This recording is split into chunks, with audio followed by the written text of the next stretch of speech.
Today is Saturday, May 16, 2026. You're watching Roland Unfiltered, the Black Star Network. This is live coverage. This is live coverage of the All Roads Lead to the South National Day of Action for Voting Rights here in Montgomery, Alabama. Now, about an hour ago, the gates open up, and so the program will be starting shortly. More than 5,000 people have registered. We've got more than 150 buses coming from all over the country. Not only that, there are nearly 80 satellite events happening all across the nation, as well as people are gathering. Today is voting day in places. In Louisiana, they're voting today. They're going to the ballot today in Louisiana. Of course, primary in Georgia starts on Tuesday. All of this is a result of the Supreme Court's Louisiana versus Calais decision that completely is decimating black political power all across the South. Republicans in Alabama, this state, in Mississippi, in Tennessee, in Florida, all across South Carolina, North Carolina already gerrymandered, Missouri already wiped out a black seat, Congressman Emanuel Cleaver. Of course, this all started when Donald Trump asked Republicans in Texas to get him 5 seats, wiped out 2 black seats in that state. That led to California responding. Also on Friday, the Supreme Court ruled they blocked Virginia, their appeal, where the voters in Virginia voted for them to change their map to a 10-to-1 map. And so what we are seeing is a war take place when it comes to voting. Republicans are saying it's partisan gerrymandering, but the reality is this is an absolute attack on the rights of black voters, to disenfranchise them.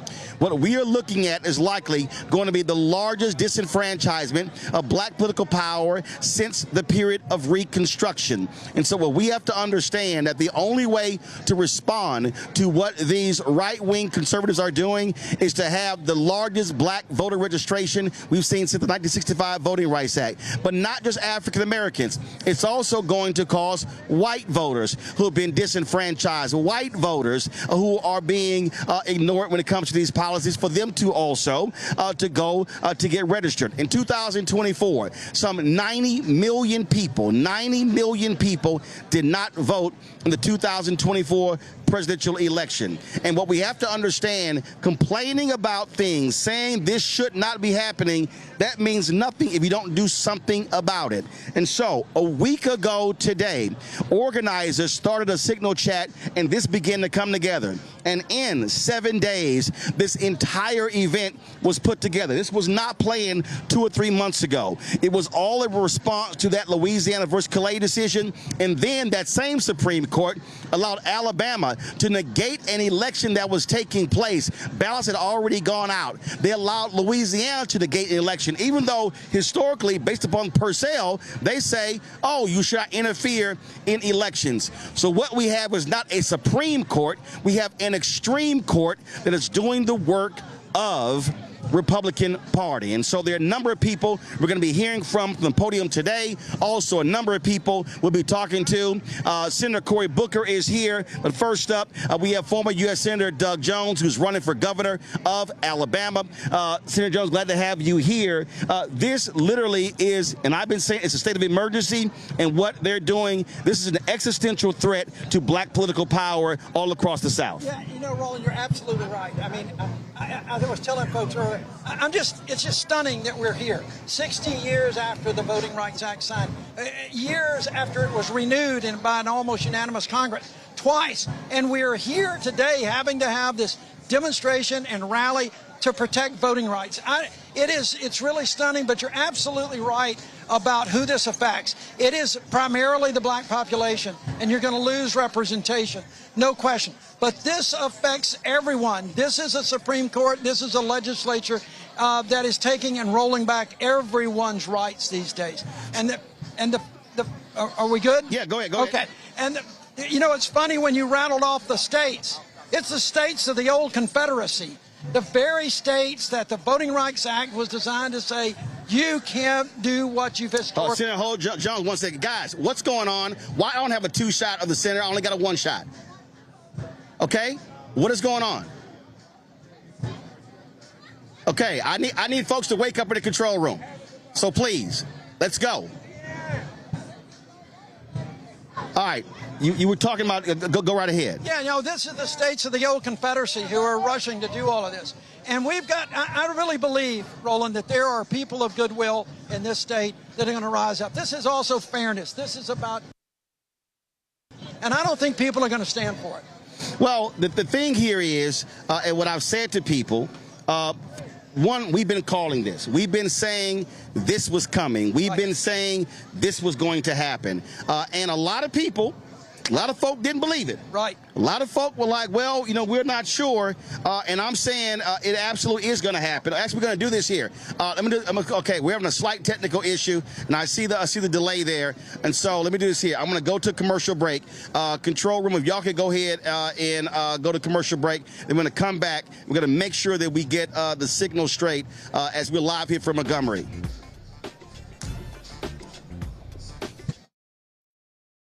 They've been trying to erase black political power since Reconstruction.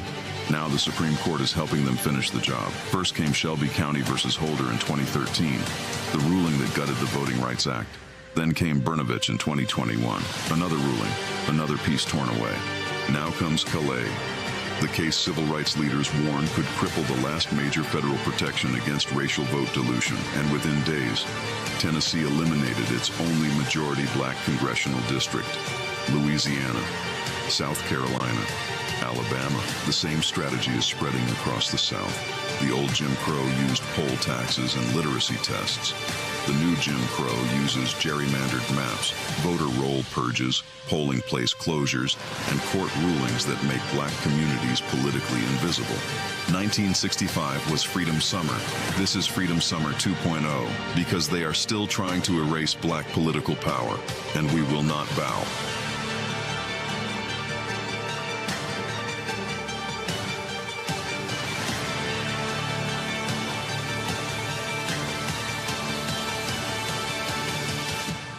Folks, we've been predicting this day was going to happen. We have talked about the consistent attack on African Americans and voting rights and black political power. Well, the right-wing Supreme Court today, in a 6-3 decision, determined the Louisiana versus Cali case that actually is going to have a major impact on congressional seats, state rep seats, state senate seats, county commissioner seats, city council seats, where race was used in the creation. It's like you have rights on paper, but no remedy in fact. The court has made it incredibly difficult.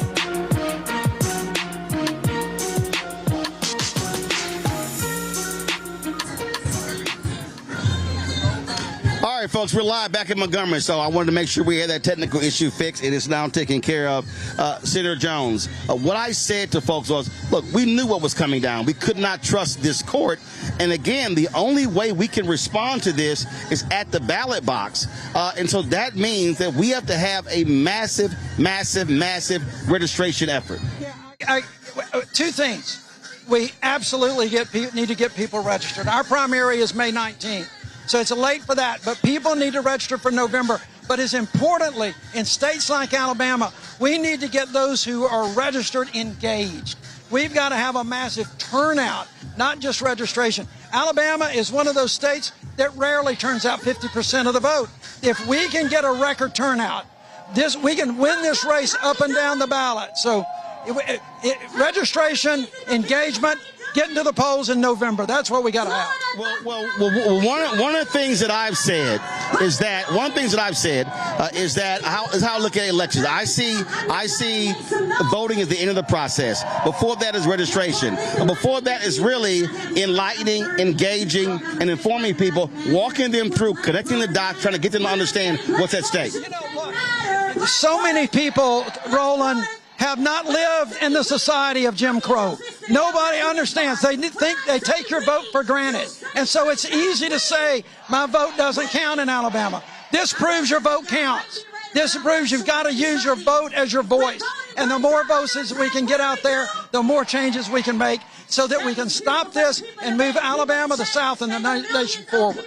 So, again, the primary in Alabama is when?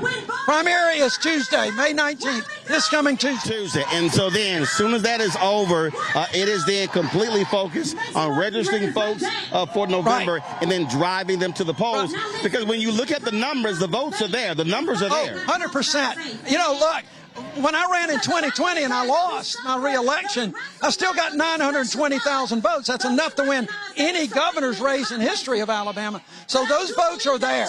Those votes are there, and I believe, Roland, that they are growing. I think the independence in a state like Alabama has grown because people are just not happy with what they see, the direction of the state, the direction of the country. Okay. All right. Well, Senator Jones, listen, I keep telling folks, it's all hands on deck. Absolutely. Absolutely. Thanks for everybody coming out here. Find another one wherever you can. Let's get people engaged. Get them out to vote. Vote like your life depends on it, because it does. All right, we appreciate it. Thanks a lot. All right, brother. All right, thank you very much, folks. They are starting the pay from the stage, and so let's do this here. They're going to open this with prayer. So let's go to this feed from the stage. Let's go to the feed from the stage. Lift up the sound one time for the AME church that's here.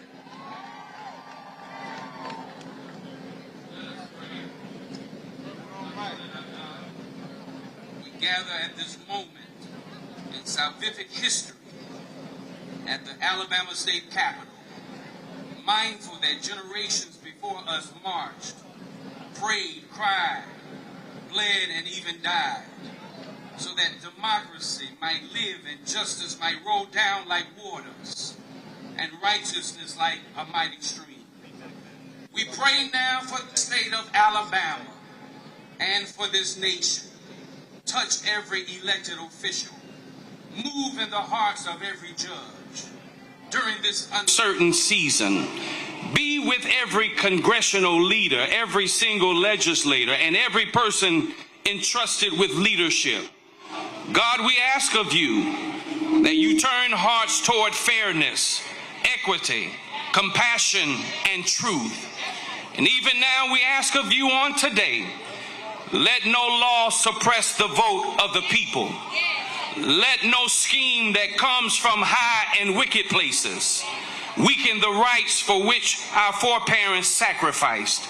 Let no spirit of racism, hatred, greed, or corruption prevail over the spirit of justice and human dignity. Remind every congressional leader and every state legislator that they have been called for such a time as this. In this crucial and critical hour, history will remember not the speeches they made, but the courage they demonstrated, the justice they defended, and the people they chose to serve. This is not a season for silence.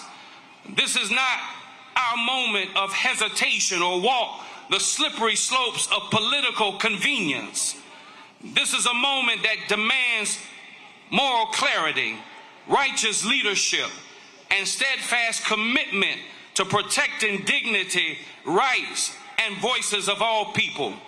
For the word of God reverberates through the canyons of our souls, where it reminds us, if my people who are called by my name shall humble themselves and pray, seek my face, turn from their wicked ways, then will I hear from heaven, forgive their sin, and heal the land.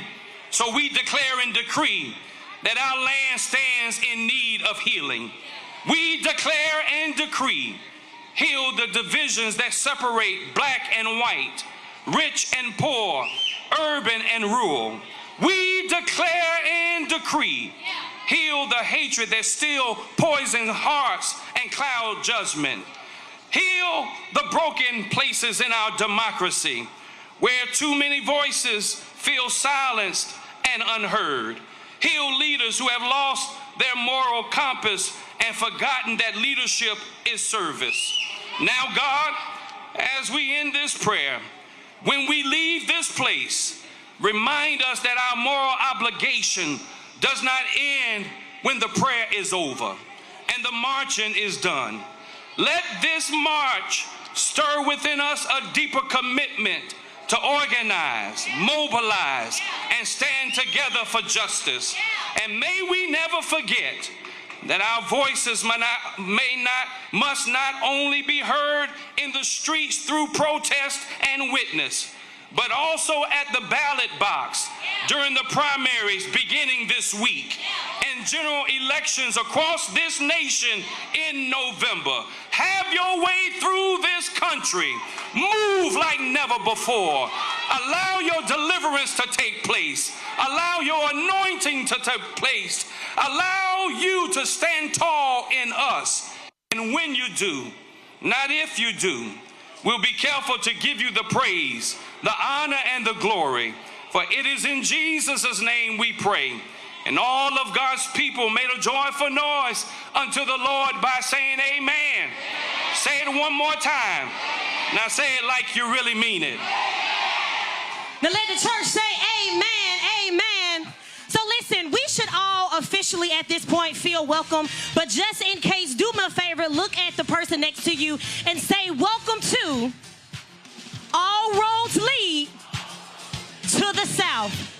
Now we heard Bishop, today is about justice, say justice.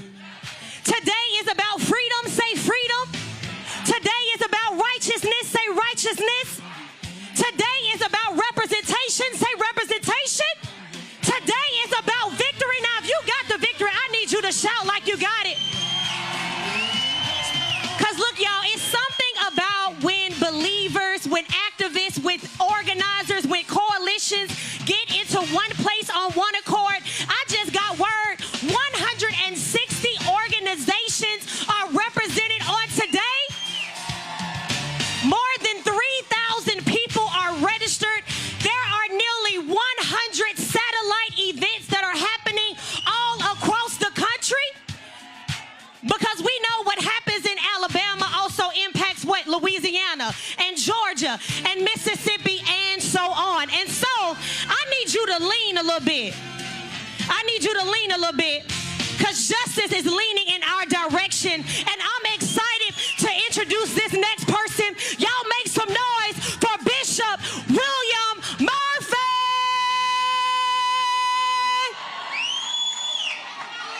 Good morning, family. Let's raise up our national anthem. Lift every voice and sing the words of James Weldon Johnson. Come on, my friend. Let's sing it together. You know the words. Let's raise it up all over this city until they hear it in D.C., until they hear it in the White House, until they hear it in your house. You know the words. Bump your neighbor. Say, let's lift our voices and sing. Are you ready, family? Here we go. Everybody sing. Lift every voice and sing till earth and heaven ring. Ring with the harmonies of liberty. And let our rejoicing rise high as the listening skies. Let it resound loud as the rolling sea. I need the city to sing a song. Come on, y'all. Sing a song. Come on, Montgomery. Dark past has taught us. Everybody sing a song full of the hope that the present has brought us. Facing the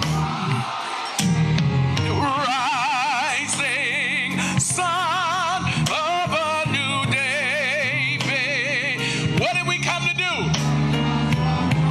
Until victory is won. You know the words to verse number 2. Stony the rod we trod, road we trod, bitter the chastening rod. Felt in the days when hope, in the days when unborn had died, unborn had died, yet with a steady beat, hath not our weary feet come to the place for which our fathers have sighed. Here we go. Let's go to the chorus. We have come. Sing. We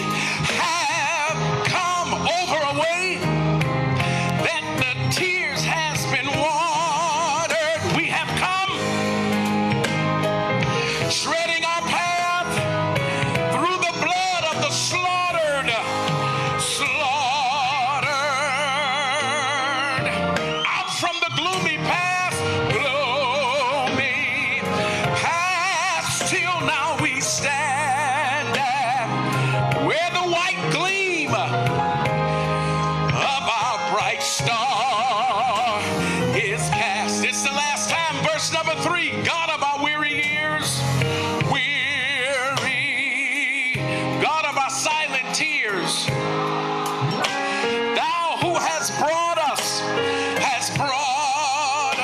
thus far on the way, far on. Thou who has by thy might, thy led us into the light, into the keep us forever. If it takes another 60 in the path we pray, here we go.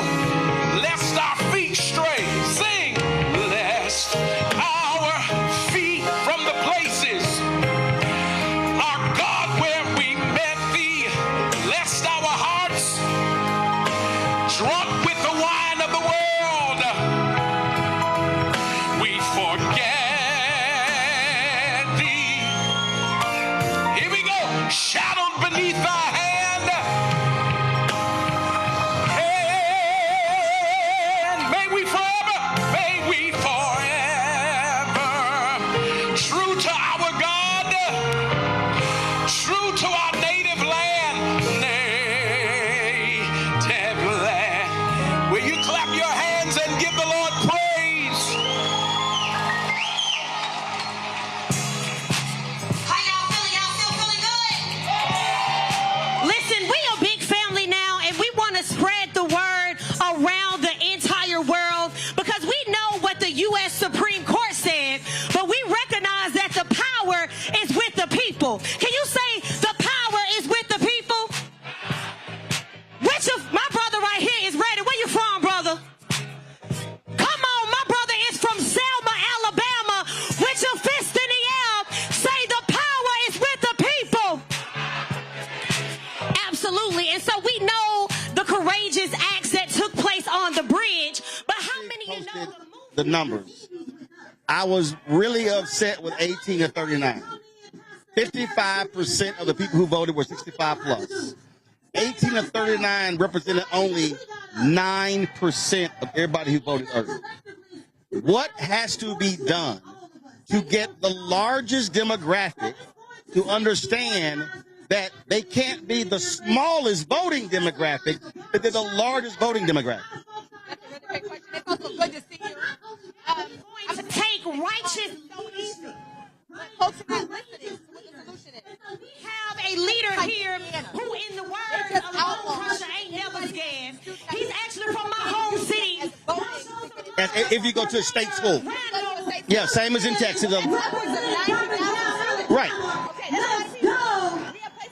Carolina, where our students on the campus are experiencing redistricting, and they can't even have the same ballot box in the look. I got it. And you got to be able to have ballot boxes on campus so that students can easily participate. We got to make it so that campuses right now are afraid to even engage in politics because they think it's political. Nonpartisan voter registration is not a political issue. Now, that's the folks who are in college. Yes. What about those folks who are not in college? So that's the first level, because and also you said interim. I'm the executive director now. Okay, well you didn't tell me. So number two, I didn't tell you that. I didn't say that. Yeah, tag off interim. I'm the executive director. But here's what we got to do for young folks. We got to stop trying to use celebrities and elected officials who are scaring us about what could happen if we don't vote and start telling us what they're going to promise us so that people turn out to vote. That's why we're seeing victories on the local level, is because people are speaking to the issues that people are saying: affordability, gas, student loan debt cancellation, making sure that everybody has affordable and accessible health care, talking about good jobs, because a lot of students just graduated right now and they don't have work to go to. So we want to be able to talk about the issues that people want to see on an agenda, not the things that people are scared of to try to turn them out, because they're not going to do that anymore. Hold tight 1 second. I want to go back to the main stage. Birmingham Mayor Randall Woodfin is now speaking. Let's go to the main stage.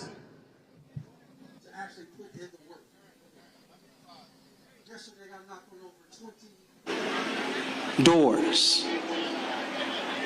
Yesterday, I spent hours on the ground listening to residents in this state. And what they require of us in this moment is to not take it lying down. It requires us to organize. It requires us to put our tennis shoes on and knock on doors.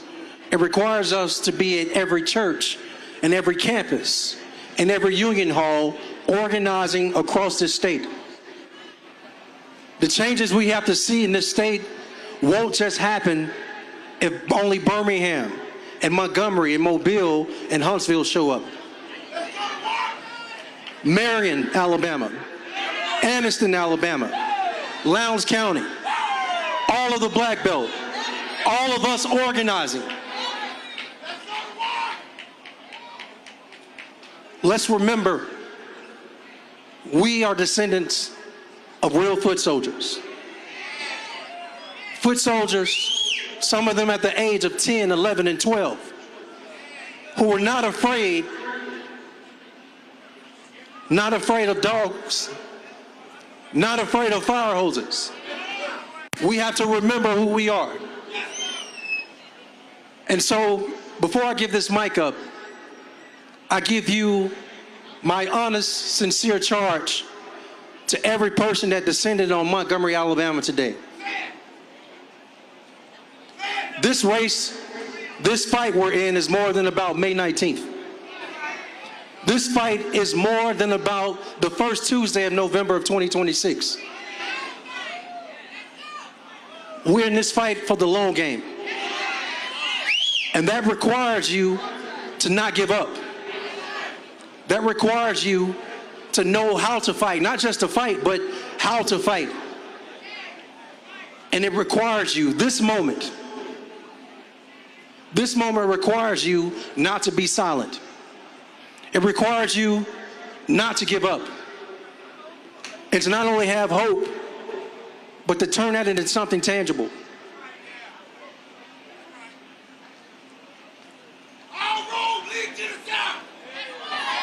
You heard that, brother? The shirt says it all. All roads lead to the South. And I got a point. Y'all have heard it before. The South got something to say. The South got something to say. We're not going back. So y'all with us? I said we're not going back. Are you with us? We are not going back. Are you with us? Then let's get to work. Thank you. Right now, New Jersey Senator Cory Booker. Senator Booker, glad to see you here. I've made it clear, and I've been saying it over and over again, that this generation has to understand the existential threat to the future of Black America with what is happening right now in this country politically. Well, first of all, this is about the future of America, period, because there is no democracy for some and not for others. We have echoes now of the post-Reconstruction period, where they are drawing maps with surgical precision, just like they did in other games in the post-Reconstruction period, to deny blacks the right to vote. That is a true hit to our democracy, and it's a further decline of our freedoms. So I owe a debt. I'm a descendant of a slave that's now serving in the Senate. I owe a debt. There are martyrs of the movement. The ground we walk on was watered with the tears and blood of our ancestors. This is a question. What will we do in our time to match their courage and match their strength that gave us the democracy that we now enjoy that's being taken away from us? See, that's why when I hear people say, we are not our ancestors, my response is, you're right.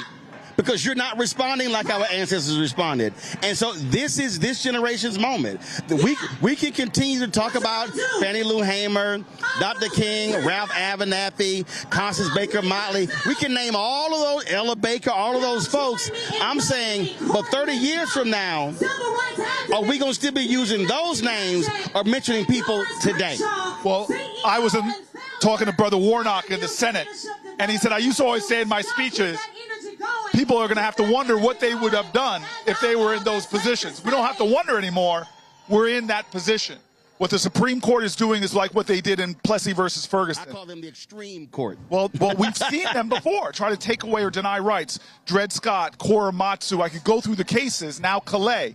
But all of those other times, great leaders rose up, foot soldiers rose up to take back our rights, to secure our rights. The question is right now, are we going to sit back and simply wonder what's happening with our rights, or are we going to stop them? And we have the power. Our ancestors proved it. They made a way out of no way. We have all the power we need. The only thing that will stop us from stopping them is a participation. It's too many people on the sidelines, too many people not realizing the urgency of the moment. Yeah, and what I've consistently said and yelled and screamed, this moment requires the largest black voter registration since the 65 Voting Rights Act. And what I've said to white folks, I need y'all registering white folks. This ain't just about us carrying this burden. Yes, and it didn't in the past. The civil rights movement was a moment of some of the greatest political leadership our country's ever seen. Black folks from Ella Baker to Fred Shuttlesworth, but there were also a lot of white folks, Asian folks, Latino folks. It was a rainbow coalition. Goodman, Cheney, and Schwerner, black and white, Christian, Jewish, died together for voting rights in Mississippi. That's what we need right now, that kind of commitment, that kind of people answering the call to courage. Now, nonpartisan one thing, but the reality is what we are seeing with this MAGA Republican Party and their policies. So it's not just a question of saying we need you to vote. It's looking at the actual policies that are being passed that are anti-black. Project 2025 was filled with a lot of anti-black stuff. Look, Stephen Miller, Donald Trump, they're saying the quiet part out loud. As soon as they got in, they fired not only qualified African Americans, but some of the most qualified people that have ever held positions, from the Congressional Library, the Library of Congress, all the way to leaders in our military. They've been targeting African Americans. They've been trying to do everything they can to cut off research for black maternal mortality. They're doing everything they can to make this not a level playing field, not a meritocracy, but to stop African American equality. And now the Supreme Court, comprised of people he put on it, that would do his bidding, that would do things like this. They're advancing that call. All of these are signs of a democracy in decline. When you're so afraid of black voters, when you're so afraid of fair elections, that you're going to do everything you can to rig the map to stop black people from participating, then you know that we have the power. And now we have to respond with the power of the people that I still believe is greater than the people in power. And the thing is, this is called All Roads Lead to the South, because even if we look 4 years ahead, 2030 census, blue states are projected to lose 11 to 14 congressional seats. Those are coming to southern states. So if there is this is absolutely a moment where, frankly, Democrats, if you want to be in the future, they're going to have to massively invest in southern states. But the thing is not just, and I'll be very specific, what I've been saying to these white consultants, stop thinking it's all television. If you do not put money on the ground, on the streets, in communities, with activists, touching people, and not September, October, no, it has to be January, February, March, April, May, year round, because you got to educate folks on the issues. We live and breathe this stuff. The average person doesn't. Okay. You've been actually saying this a long time. I don't mean to use this metaphor in any way about you being sick, but you've been the canary in the coal mine, chirping away and showing signs that there's a problem far before we saw it. When you don't cultivate your democracy in times that you think are good, you will lose your democracy when things are bad. And so that's the problem. We have been taking places for granted. The Democratic Party hasn't been investing like they should in Mississippi, in Alabama, in Louisiana. Oh, those are red states. No. Give it up on Florida. Oh.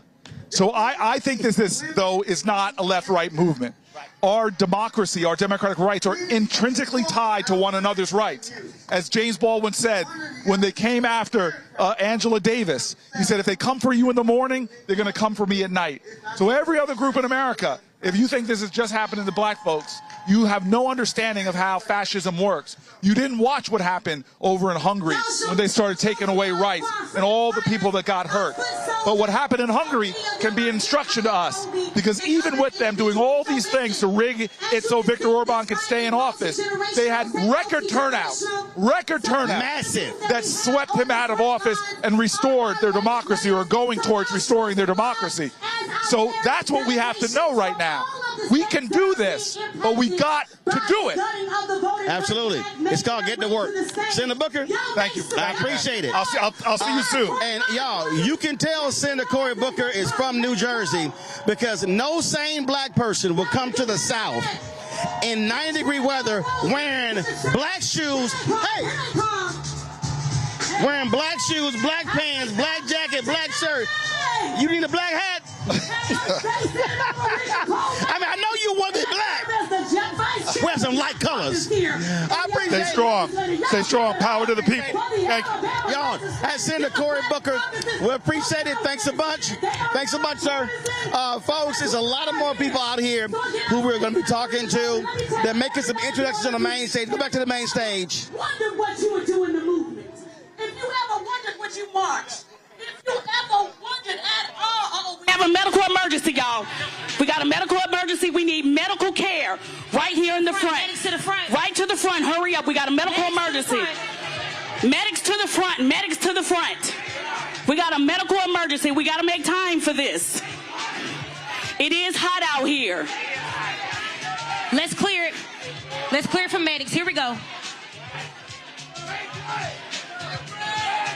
Let's make room for the medics to come on in. You all put your hands out to this sister right here in the front. Right here, we believe in Jesus. We believe today that she will be healed. It is hot out here, but we know with the masses here, God will bring the water, the cool, whatever we need to heal and cool her. All of my believers in the house, please put your hands this way. Put your hands this way. We got to take care of our seniors here. This is someone who actually marched the streets and walked so we can stand here and do this today. Y'all give it up for her. Y'all put your praying hands together. All right, come on, medics. They're going to bring her over. That's Miss B. Come on, Miss B. Williams. That's for praying folks. Her name is B. Williams from Georgia. B. Williams from Georgia. Where my Georgia legislators? We got to help. My Georgia legislators are here right now, here with us. All right, Miss B, we got you covered in the blood of Jesus right now. She is covered. Y'all just get her cool. Hey, amen. Hey. Amen. Everybody say amen. Amen. Hey. Joining us right now, Dr. Marcus Castor is one of the plaintiffs in the Allen versus Castor case for the longest. So when we go back, Brown versus Board of Education, you go through the 50s and 60s, federal courts. That's really where African Americans were winning to enforce the Constitution. The right wing saw that. Federalist Society said we need our own judges. And so what we have seen is an infiltration of hard right judges, and they're the ones who are ruling against African American voting rights up and down, and now they are dominating the Supreme Court. Right, they are. And that's the case. Hold the mic up, there you go. We have to get to the United States Supreme Court. You know, that's where the rulings happens. That's where the most important things happen when it comes to black and brown people. Black people, the Brown versus the Board of Education, we needed that. And right now, we need this case right now. The U.S. Supreme Court, they went back on the decision in the state of Louisiana and Calais, but we want them to stick with it in the state of Alabama when it comes to Milligan v. Allen, Castor v. Allen, and Singleton v. Allen. We want to stick to the Alabama redistricting voter rights that they initially did in 2023.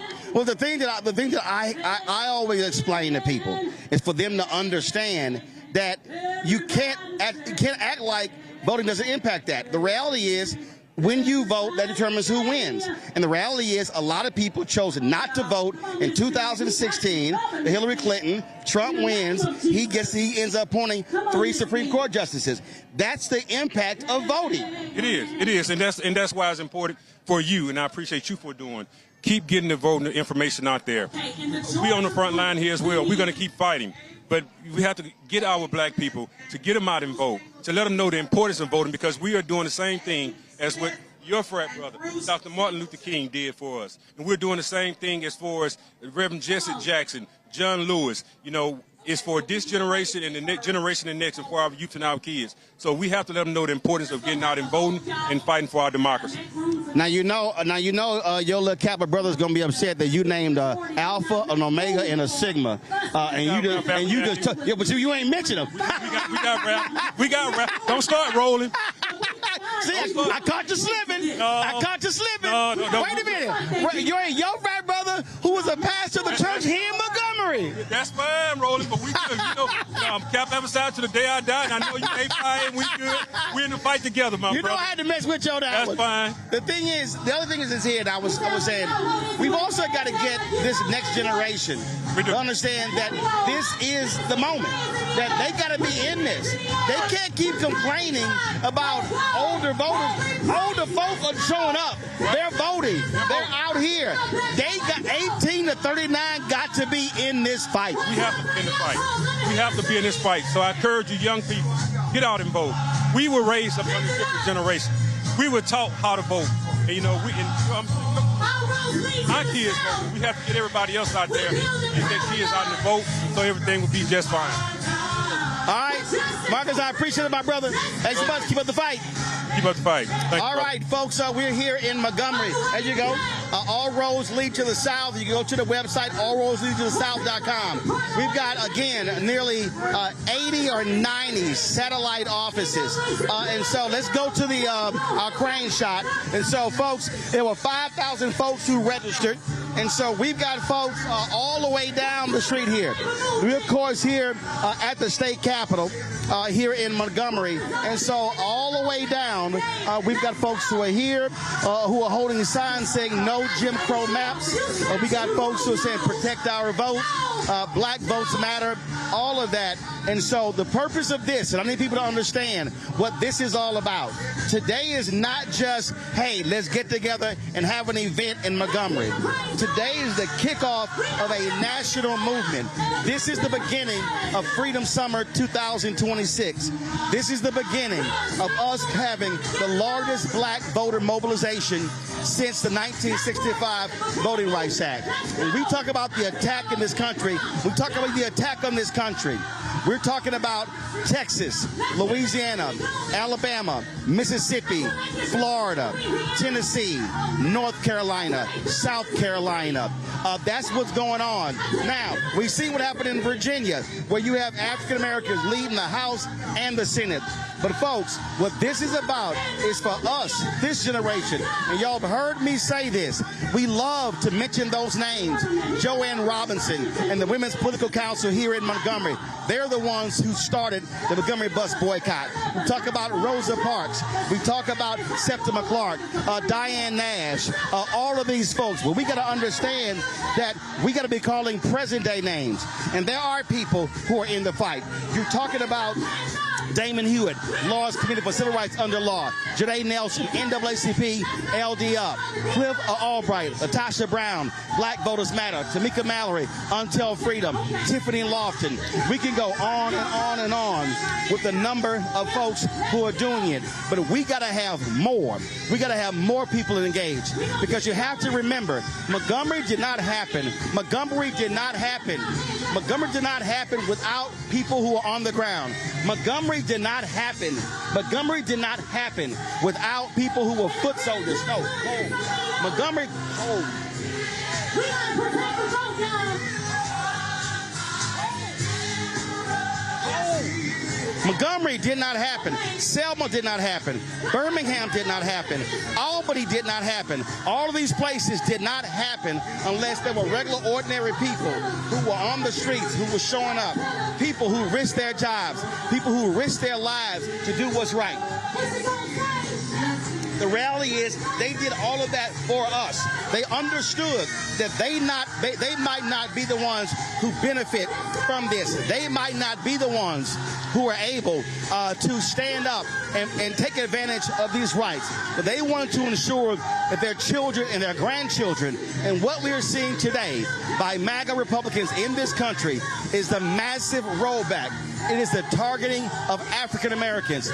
They are targeting black political rights. They're targeting black education. They're targeting black economics. They're targeting black health. They're targeting every aspect of black America. They cannot stand the success of the black political infrastructure in the last 60 years. And so it is a complete undermining of what we have fought for. It is a complete undermining of everything that we have died for. And so we cannot take this for granted. And I know there are people out there, and I hear y'all, we all say, well, nothing has changed. That's not true. People say, well, I haven't seen this. Well, guess what? You got to fight for that. You got to put something on the line for that. You can't just say, well, I'm not going to vote till I see it. Let me tell you right now, you are guaranteed never to see it if you don't vote. You are guaranteed to never see it if you sit elections out. 2008, 2012, black people showed our power when we turned out in massive numbers to elect President Barack Obama. We voted at a higher percentage than white voters for the first time in American history. And ever since 2012 and 2014 and 16 and 18 and 20 and 22 and 24, we've seen a decrease in black voter turnout every single election. That simply cannot happen. This is the year we have to turn that thing around and reverse that. We've got to get our black turnout above 60, 70, 80%. And where there are African Americans, what we've got to have, again, our people turning out in massive, massive numbers. That is what is required. And so that is what is necessary. And so what's happening right now, again, we have a medical emergency right in front of the stage. A person is being tended to. And so people got to understand it is hot out here. And so what we have to do is stay as cool as we possibly can. And that's our requirement. So that's what's going on. So we're waiting for the next round of speakers to come on out here. I see Tennessee State Representative Justin Jones over here. He's here. We're going to try to grab him to come over here. And so we have some other folks as well. You see many of those speakers that are on stage. And so we want to be able to talk to more of them. Again, I see Montgomery Mayor Stephen Reed, who's here, so we'll be chatting with him a little bit later as well. And so let's go to the main stage, Of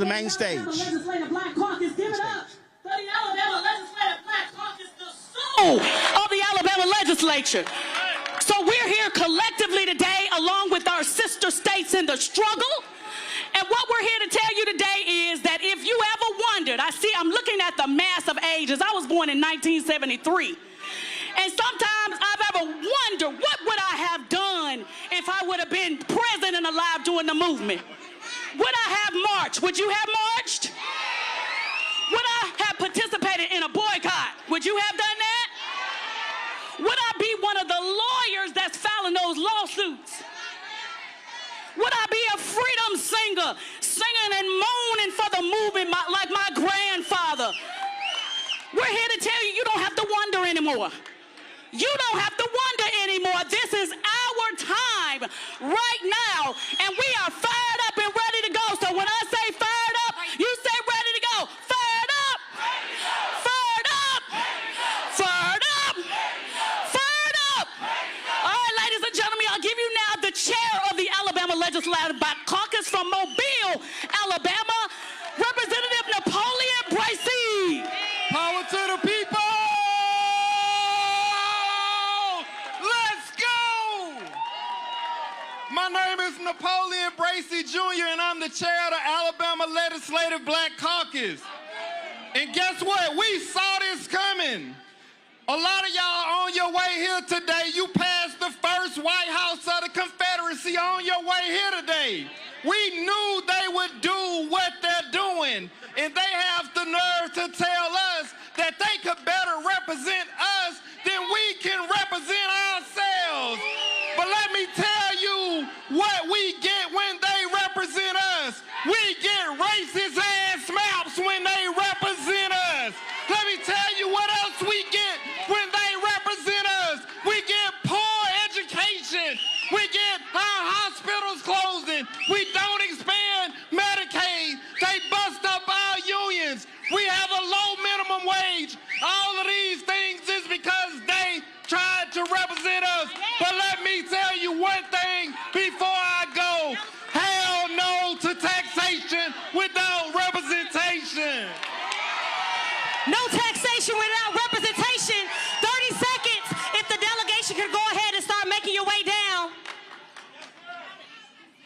Today, we're in a defining moment. Now, we're here gathering today, and we have a lot of excitement going on. But what are we going to do? In the state of Alabama, we have 619,000 African Americans that don't vote in every election. See, that's the difference between the governor's race. We, in the state of Alabama, they talk about my vote not going to matter, but why the hell are they working so hard to take it away? So, I got two messages for you today. Let's not sit down in November. Let's vote every time the polls open. Let's have an economic strategy. Let's support businesses that align with us, and let's support black businesses in the state of Alabama. Every movement began and ended with an economic power. So what are we going to do in November? Vote. Thank you, and God bless you. Hello, hello, hello. Montgomery, make some noise. I am the one, the only state representative, Wonderland Gavan. And let me just tell you before they take the microphone, I need you all to understand that we are standing on holy ground. Say holy. Holy. Holy. We are standing on the ground that black hands helped to build. Say holy. Holy. Holy. Holy. We are standing in a place where our ancestors once stood. Say holy. Holy. And we are standing in a place that we will not allow them to take us back. Say we are not going back. We're not going back. We're not going back. We're not going back. We're not going back. We're not going back. Make I am some State noise. Representative Wonderland Lily Gavan, and I did approve this message. Let's go. Make some noise if you're not going back. Speaking of not going back, we are moving forward. Cities like Montgomery are moving forward in an incredible way. Y'all show some love for the mayor of this great city. Come on, Mayor Stephen Reed. Let's go. Say we're not going back. Say we're not going back. When voting rights are under attack, what do? Stand up. We fight back. Let's go if you're ready to fight back. Listen, we have millions of folks who are watching y'all. Look around and say, all eyes once again are on the South. Because we know the South has always been the battleground. But what I love about the South is we always meet the moment. Because we ain't never been scared. We always stand up. We always fight back. We always come together. And we always win, ain't that right? All right, we're going to keep it going. Mayor Reed, we waiting on you, Doug. Let's go. Montgomery, y'all show him some love. How you doing? How's everybody? Welcome to the place where it all started. 1955, the birthplace of the modern civil rights movement. We are here because of them, and we will continue to be here because of them. And the next generation will be here because of us. So I welcome you to this city on behalf of our city council, on behalf of our residents, and everybody who has fought for freedom, justice, and equality in this country. It was just 61 years ago where a pastor by the name of Dr. Martin Luther King Jr. spoke to 25,000 people right here. And he asked the question, how long? Not long. How long? Not long. Because truth crushed to the earth shall rise again, and no lie can live forever. But it's up to us to make sure that we call the truth for what it is, and we call the lies for what they are. We're here in Montgomery not at a stopping point, but at a starting point. We are here in this city because of the spirit, because of the courage and the commitment of our forefathers and foremothers who got us to this point. The most multiracial, multicultural, multi-generational America that exists will not be silenced because of a select few that want to take us back. So we have come too far to turn back now. And we aren't going to let nobody turn us around. And so we're here with the spirit of those who have led those who have bled, those who have fought, those who have kneeled, those who have pushed back, those who have sat in, those who have stood up, and those who have spoken out. So I welcome you to this city where history is always on top of our minds, where we are living history. But we have to make sure that we don't just end right here today. This has to go through Tuesday, primary day. We have to vote, we have to invest, and we have to partner and collaborate with those that partner and collaborate with us. If they do not share our values, if they do not share our vision, then we should not share our money. We should not share our action. Come on. And we have to make sure that from our standpoint right here in Montgomery, we send a message that we will not be silenced, That's right. we will not be suppressed, and we will not be shut down, because this is the beginning of a new movement, and with each and every one of you, this movement is going to surprise those who thought they had us down. That's right. And they're going to see just where we are. That's so right. know that, welcome to this city, and let's continue to go back to your cities and your communities with this energy.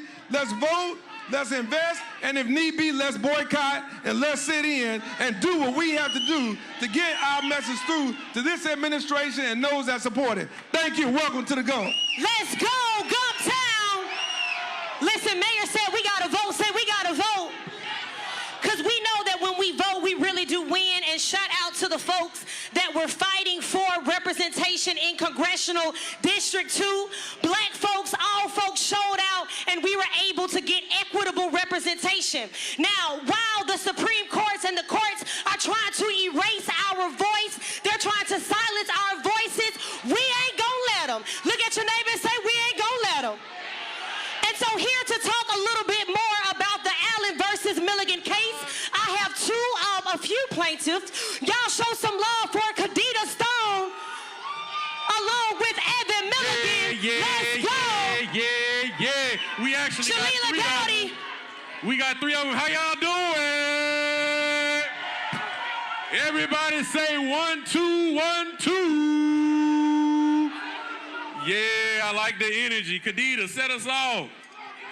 Yeah, so as y'all know, we proved in court that Alabama was racist in their maps, and we were able to win a 2nd congressional district, and the news that we found out of what they've done now is absolutely wrong. And as you know, our governor called a special session last week, but let me tell you what she ain't talk about. So she ain't talk about expanding Medicaid for everyday Alabamians. Mind you, we 1 in 3 states that don't have Medicaid expansion. Okay, she ain't talk about those rural hospitals that are closing, that's causing people in Alabama to drive an hour away to receive medical care, okay? She ain't talk about she ain't talk about why we got the highest power bills in the Southeast. We can fix that. We can fix that. She ain't talk about why we're the third highest state in the nation for maternal mortality rates for black women. She ain't talk about that. She ain't talk about why 50,000 Alabamians just lost SNAP benefits 2 days ago. She didn't talk about none of that, okay? And you know what? She also didn't talk about Lowndes County. She ain't talk about the issue of Lowndes County where people are drinking their sewage water and we can't get that fixed. So she doesn't care about the quality of life of everyday Alabamians. Instead, she decided to take away our black political power to choose who we want as representatives. And one thing I know to be true is that when we do not have a seat at the table, we are on the menu. So let's get out and do what we gotta do. When we fight, when we fight, when we fight. All right, y'all, so the fight continues. Although we may not have gotten good news in the congressional maps, we need y'all to meet us in Montgomery next Friday on the 23rd. We are back in court. So we want y'all to help us pack the Vance courthouse. We are not going down without a fight. We are not going back to Jim Crow maps. And we need all y'all to stand alongside us next Friday in Birmingham at the Vance courthouse. Where are y'all going to be next Friday? Birmingham at the Vance courthouse. Thank you. Beautiful people, Dr. Marcus Ellis Castor. I just want to thank you all so much. I want you all to continue to fight, continue to vote, teach our young kids to vote. Get them out so we are there for the next generation and the generation after that. Continue to push the voting narrative, but continue to raise our children upright. Love you all. Stay hydrated. Stay safe. Y'all show some love for the plaintiffs. We are grateful for their work. So as we can see, it is about litigation. It is about voter mobilization and grassroots organizations that are on the ground day in and day out. Next up, we have Monica Rowley, Executive Director of the Alabama Alliance, along with my good sister. I need them hands clapping. I need them hands clapping, that part. Rodrisha Glasgow, Executive Director of the Ordinary People Society. Let's go. Hey, everybody, I don't hear enough noise. There we go, that's a little better. Hi, everybody, my name is Monica Riley, and I'm the Executive Director of the Alabama Alliance. And we're going to take just a second to go down memory lane. So 61 years ago, a tired man stood on these very steps behind me. He had just walked 54 miles. The state of Alabama had done everything it could to stop him. And when he finally stood his ground, right where you are, he looked out at the people who had marched through tear gas, water canyons, state troopers, and he asked a simple question: how long? And then he had a revelation, and this is a part that isn't spoken about quite often, but he remembered that strangely, the climatic conflicts have always been fought and won on Alabama soil. There we go. We have always been their testing ground here. Suppress the votes, redraw the maps, dismantle the law. That's their entire playbook. They keep running the same play because they don't have another one. That is not power. Hear me say, that is not power. That is being a coward. If Alabama can be used to test drive attacks on our democracy, then Alabama can be used as a blueprint for resistance. If they can organize to take power, then we will organize to protect it. And so I want to talk just a moment to the everyday people who are here, not the staffers, not the lobbyists, the everyday people who realize that I may not know all of the details, all of the bill numbers from last week, but I don't need to know that something is wrong. I don't need to know that suppression is here. You don't have to work in politics. This movement belongs to the people. That's right. It belongs to the people that we love back home. It belongs to the parent that has to choose. We're joined right now by one of our on the table. The teachers fighting like hell to make sure our babies can still learn the truth. The neighbors who organize because their communities deserve safe streets and clean water. These are not radical ideas. This is what the American promise is. So these people, these same people are betting that y'all feel too tired. That's right. They call it lawfare sometimes, but the reality is we are at war. And when I say that, I mean that we are literally fighting for fundamental rights, for rights that were already fought for, already won, already paid for with blood, sweat, and sacrifice, and yet we are retreading the same ground. And we, as our ancestors, are nonviolent, and we're peaceful. Our greatest weapon is our intellect, our strategy, our perseverance, our resilience, and the fact that we know we are righteous in our cause, and we will never give up. And that's how we win in court. That's how we win in the state legislatures. That's how we win with the people, because we have justice on our side.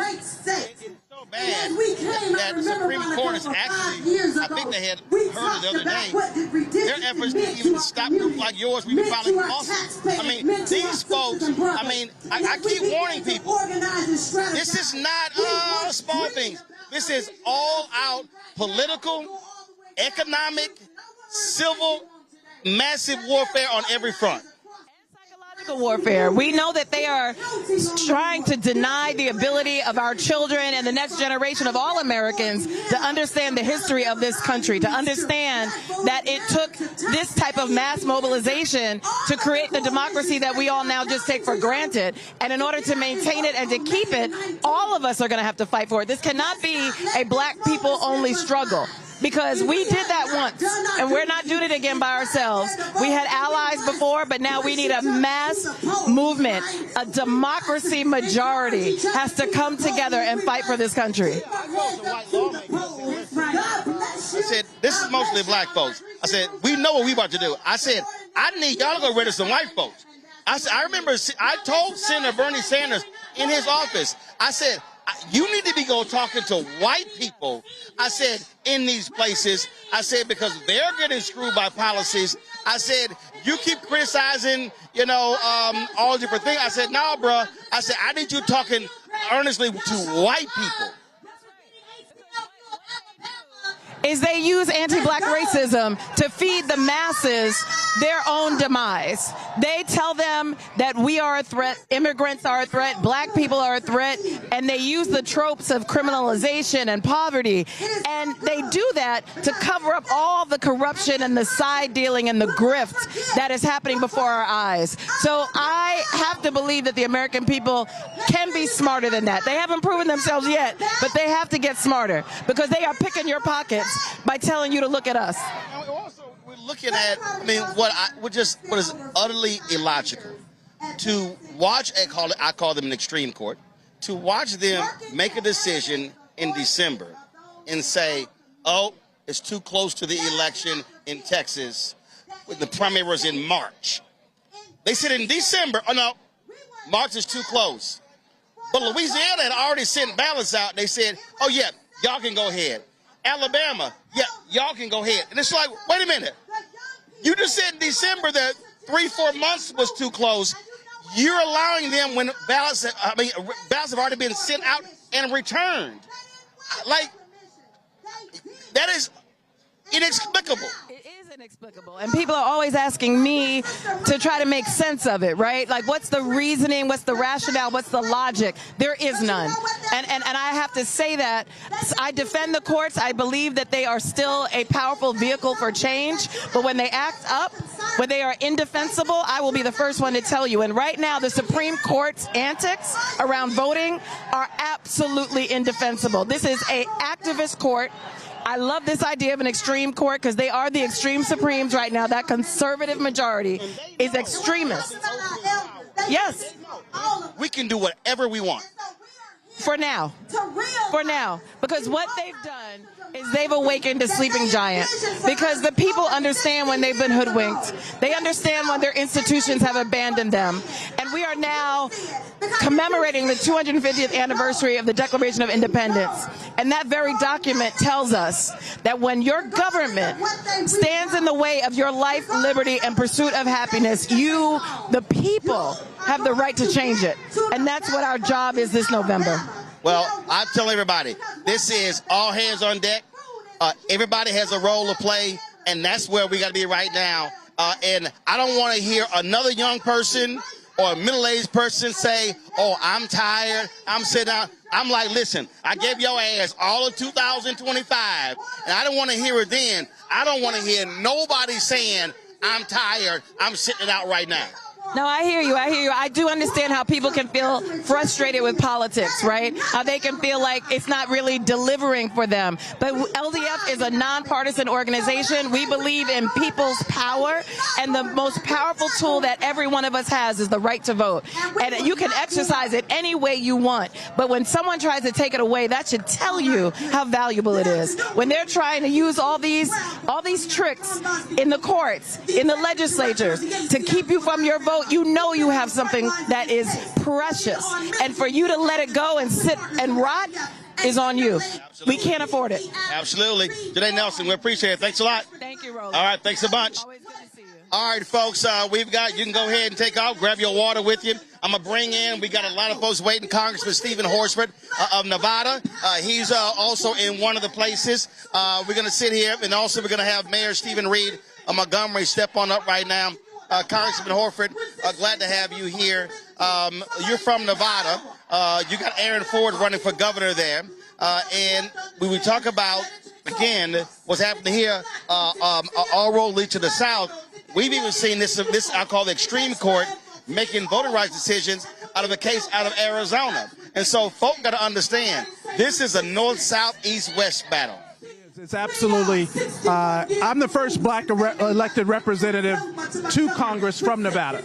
Yes, we won through coalition, but we're one Supreme Court decision away from losing our power. It's our political power and our economic power. And I understand that I stand on the shoulders of those who came before me, but our job is to build power and make progress over time. And this Supreme Court, the corrupt administration, Republicans who are capitulating, are trying to take us backwards at a moment we're not going back. Well, and the thing is, when I keep saying it's all hands on deck, it's literally all hands on deck. We need everybody fully engaged. So that is why this march is so important, because they want us to believe we're powerless.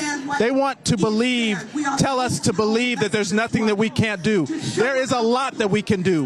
We can organize in this moment. We can register at this moment. We can show up in this moment. There are forces who want to take us back. They're the same forces who are trying to take us back economically. But our power is in our representation, not in them choosing our representatives, but in the people being able to choose it. And that is why we have to organize in this moment, and organize to turn out the biggest black turnout ever. It has to be too big to rig, because they want to steal this election, but we can't let them do that. And the people, the black communities all over the country will show up in numbers the likes the other side has never seen. Absolutely, Congressman Horsford. I appreciate it. Thanks so much. We're going to go back to the main stage. Roland Lumumba is speaking, and then we're going to come back here to talk to Mayor Stephen Reed. So let's go to the main stage. Been more than a battleground. Y'all know that. Mississippi has been the testing ground for American democracy itself. Every major fight for voting rights in this country carries the fingerprints of black Mississippians who raised their jobs, who risked their safety, who risked their lives to make democracy real. From Fannie Lou Hamer in Sunflower County to Medgar Evers, organizing across the state, to Hollis Watkins organizing grassroots organizations in the Delta. Mississippi forced this nation to confront the truth. The Voting Rights Act did not emerge because America suddenly found its conscience. It emerged because ordinary black people in Mississippi, in Alabama, in Arkansas demanded it. And while we honor, that's right, and while we honor that victory, we also have to tell the truth. Y'all about telling the truth? The Voting Rights Act did not go far enough. And we have an opportunity now to push it to where it needs to be. Because access to a broken system is not the same thing as justice. Do we agree? So we are still fighting. We're fighting systems where black communities make up nearly 40% of communities of the state, but political power and resources remain concentrated in the hands of the few. So the question before us now is not simply how we protect democracy. The question is, what kind of democracy are we willing to build, right? So in Mississippi and across this nation right now, we have the opportunity, y'all, to demand more than survival. We can demand proportional representation. We can demand automatic voter registration and rights restoration so that participation is not treated like a privilege. We can demand a direct democracy that allows people, not just politicians and corporations, to shape the future of our communities. Because democracy should not begin and end every 4 years at the ballot box. As my father, the late Chokwe Lumumba, often reminded us, the people are the solution. And that means our task is bigger than defending the past. Our task is to build a democracy worthy of the people who bled to create it in the first place. Mississippi can once again lead this country forward, not because our struggle is small, but because our vision is big enough for all of us. So join us May 20th in Jackson, Mississippi. We asking all of y'all to descend on the South May 20th, next Wednesday. Come to Mississippi. We start here in Alabama, next Mississippi. Free the land. Y'all show my good sis some love. Now listen, we've heard from Alabama. Alabama, make some noise. We've heard now talking to Montgomery Mayor Stephen Reed. Glad to have you here. Oh, but now we got to shift down to Louisiana. Came here to your city. This is a battle happening in Alabama, in Louisiana, in Florida, Tennessee, North Carolina, South Carolina, Texas, all across the South. And what I have been consistently saying to people, everybody has a role to play. This ain't no, I can take it off. So one time for Lakita. Everybody has a role to play everywhere across this country because the right to vote is on the line. And it's not just the right to vote. People just say, well, it doesn't really matter who's in office. Well, that impacts your finances. It impacts your health care. It impacts your academics. It impacts your business. It impacts every facet of life that we're able to deliver at the local, state, and federal level to help people and assist people. And I think sometimes we've been a little cavalier about what the Voting Rights Act did for us. And I hope that this is a turning point that jars us and shakes us in a way that we need to not only carry out through May 19 in our primaries here in Alabama, but all the way through November 2028, both politically and economically, as you've been saying. What we're talking about here, and I'm trying to let people understand it, when you lose this number of black political power, that means you are potentially losing billions of dollars. Folks don't understand how politics works. The ability to slide something into a budget, the ability to be able to fund projects. And so all of a sudden, you wipe out 1924 CBC members, and they're replaced by white Republicans. That's money that ain't coming to our community. And that's the plan. And I think we have to understand that this is a sophisticated and calculated strategy. The question has to be, how are we going to respond? Because it cannot be to lay down. It cannot be to run away or duck and dodge what's in front of us. The people who marched from Selma to Montgomery did not do that. They didn't have the choice. We have to make sure we show the same courage and commitment to do what our ancestors did. And quite frankly, a lot of us talk about what we would have done then. Well, the question is what you're going to do now. And that's what we have to discuss, and that's what we have to act on, the strategy, the tactics, and the implementation to get it done at all walks of life. I don't care if you're elected, I don't care if you're appointed, or you're not involved at all. What is happening right now, as you have said about the defunding of Black America, is something that's going to impact each and every person, not just black people, each and every American in this country, regardless of what state they're living in. Absolutely. Mayor Stephen Reed, I keep telling everybody, it's a battle. Your primary is in Alabama on Tuesday. After that, it's about getting to the business. We appreciate it. Thanks a bunch. I appreciate it. Let's go to the main stage, Pastor Jamal Bryant. The road was going to be easy, but I don't believe God's brought us this far to leave us now. I want you to make some noise if you believe God is still with black people. Y'all didn't hear what I said. I said, if you believe God is still with black people, make some noise right now. I'm not talking about the God of Bull Connor. I'm not talking about the God of George Wallace. I'm not talking about the God of Paula White. I'm not talking about the God of Clarence Thomas. I'm talking about the God of Rosa Parks and Denmark Vesey and Sojourner Truth. God is the one who brought us this far. May is a mental health month. In 1850, Dr. Samuel Cartwright made up a disease called drapetopia. And he said drapetopia is a mental illness for black people who are enslaved and try to run away to be free. I called the CDC to let them know there's a pandemic in the South, because from Alabama to Louisiana to Tennessee to Georgia to South Carolina to North Carolina to Mississippi, I got black people who refuse to go back to bondage, and we are committed to being free. If you're committed to being free, make some noise right now. Today is the death of the Confederacy. Y'all didn't hear what I said. Today is the death of the Confederacy. They are trying to redraw our lines. They're trying to silence our voices.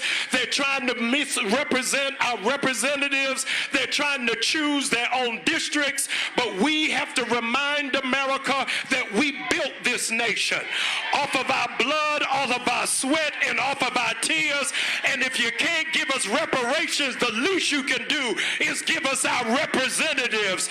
You ought to shout for your ancestors who were killed and massacred and were lynched and survived everything for us to get to this point. In the middle of COVID, they told us that we needed 2 vaccines. But I came to tell America black people got 3 shots of vaccines to deal with white supremacy in America. Number 1 is we've got to use our vote. Look at the person beside and tell them we got to vote. If our vote was not important, they wouldn't be trying to take it from us. We've got to go vote early, and we've got to vote often. We don't have to just vote for governor and Congress and for state representatives, but we need a new generation that will run for school board and for county commissioner and neighborhood association. I am tired of us just letting older people die with the torch in their hands. It's time for the new generation to take over. Would you please shout for the new generation of leaders that are coming forward? 635,000 young people are missing from the polls, and we need to stand up and vote. This is also the 60th anniversary of the Black Power movement, and so because of that, lift up your fist right now and shout with me. Say it loud. I'm black and I'm proud. I'm black and I'm Say proud. it loud. Say it loud. I'm black and I'm proud. I'm black and I'm proud. Go vote somebody. Let's go. One time for Pastor Jamal Bryant, y'all. Now look, we are in Georgia, but I got to take it back one time for Mississippi. I introduced the band. We're live. We're talking with Congresswoman Ayanna Pressley here in Massachusetts. Congresswoman, I try to walk folk through, although you're in Massachusetts, but we have to recognize that what happens here then impacts by wiping out black seats, whether you can actually be a committee chair or subcommittee chair, because if you're in a minority, you can't chair anything. So this wipeout can impact if you're a white Democrat, a Latino, or others, and that means power. That means resources, and that's why this matters. Domino effect, you know, and we're agitating, we're organizing, we're mobilizing in righteous indignation, not in an appeal for charity or benevolence. This is not about zero representation or some representation. It's about fair representation. This is not about, you know, more diverse pictures. This is about when we don't have black representation, there are issues that are never called to the table, like the black maternal morbidity crisis, like the Crown Act, like the racial wealth gap, like the harm done by federal highways decimating black communities. Oh, we just saw with the wipeout of Doge, all the billions that were going to black maternal issues, they wiped it out, and now we're at disadvantage. That's right. So, but the thing about this administration, Roland, is that they have been very active in their anti-black agenda, harming black workers, seeking to dilute black power, to decimate black progress, and to disenfranchise black voters. But Dr. King said, when the Voting Rights Act was passed, that it was a victory for black America, but it would enrich the lives of all Americans. So that's why I'm here. From Massachusetts to Montgomery to Memphis to Mississippi, our destinies are tied.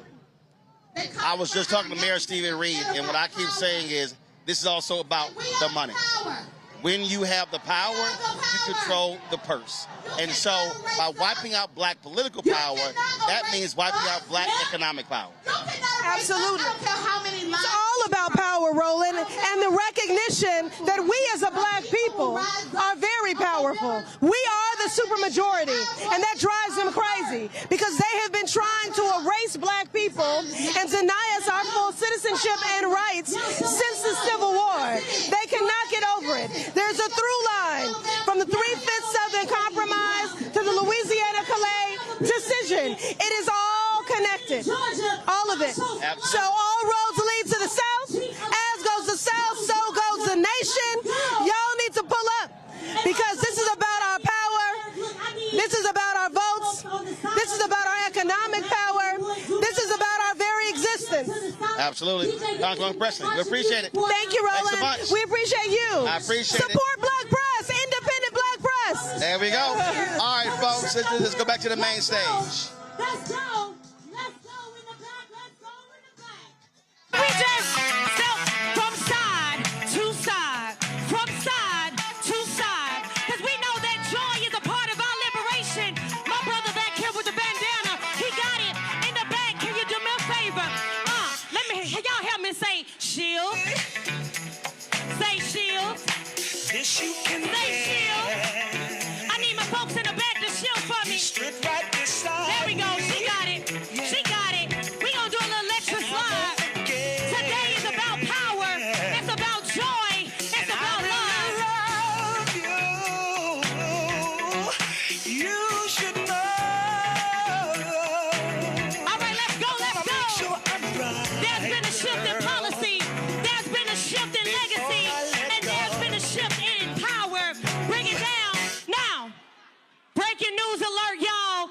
I hear we got representation all the way from New Jersey. Can y'all show some love for Senator Cory Booker?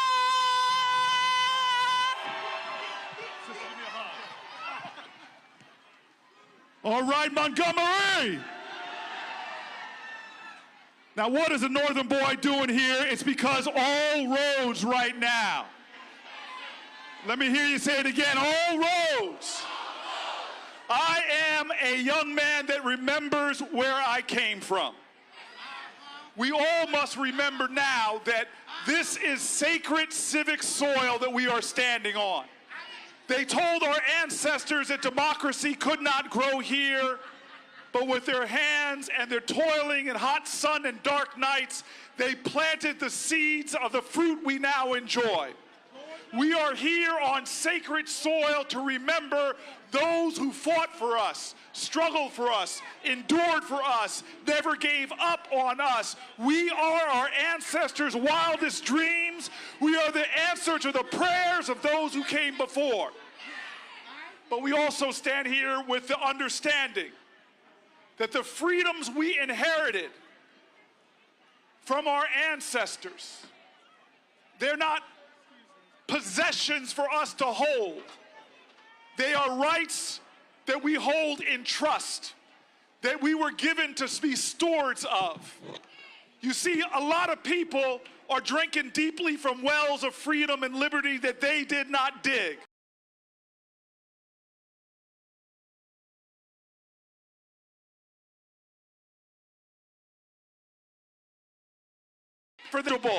It's one of those moments where we understand that our blessings come with obligation.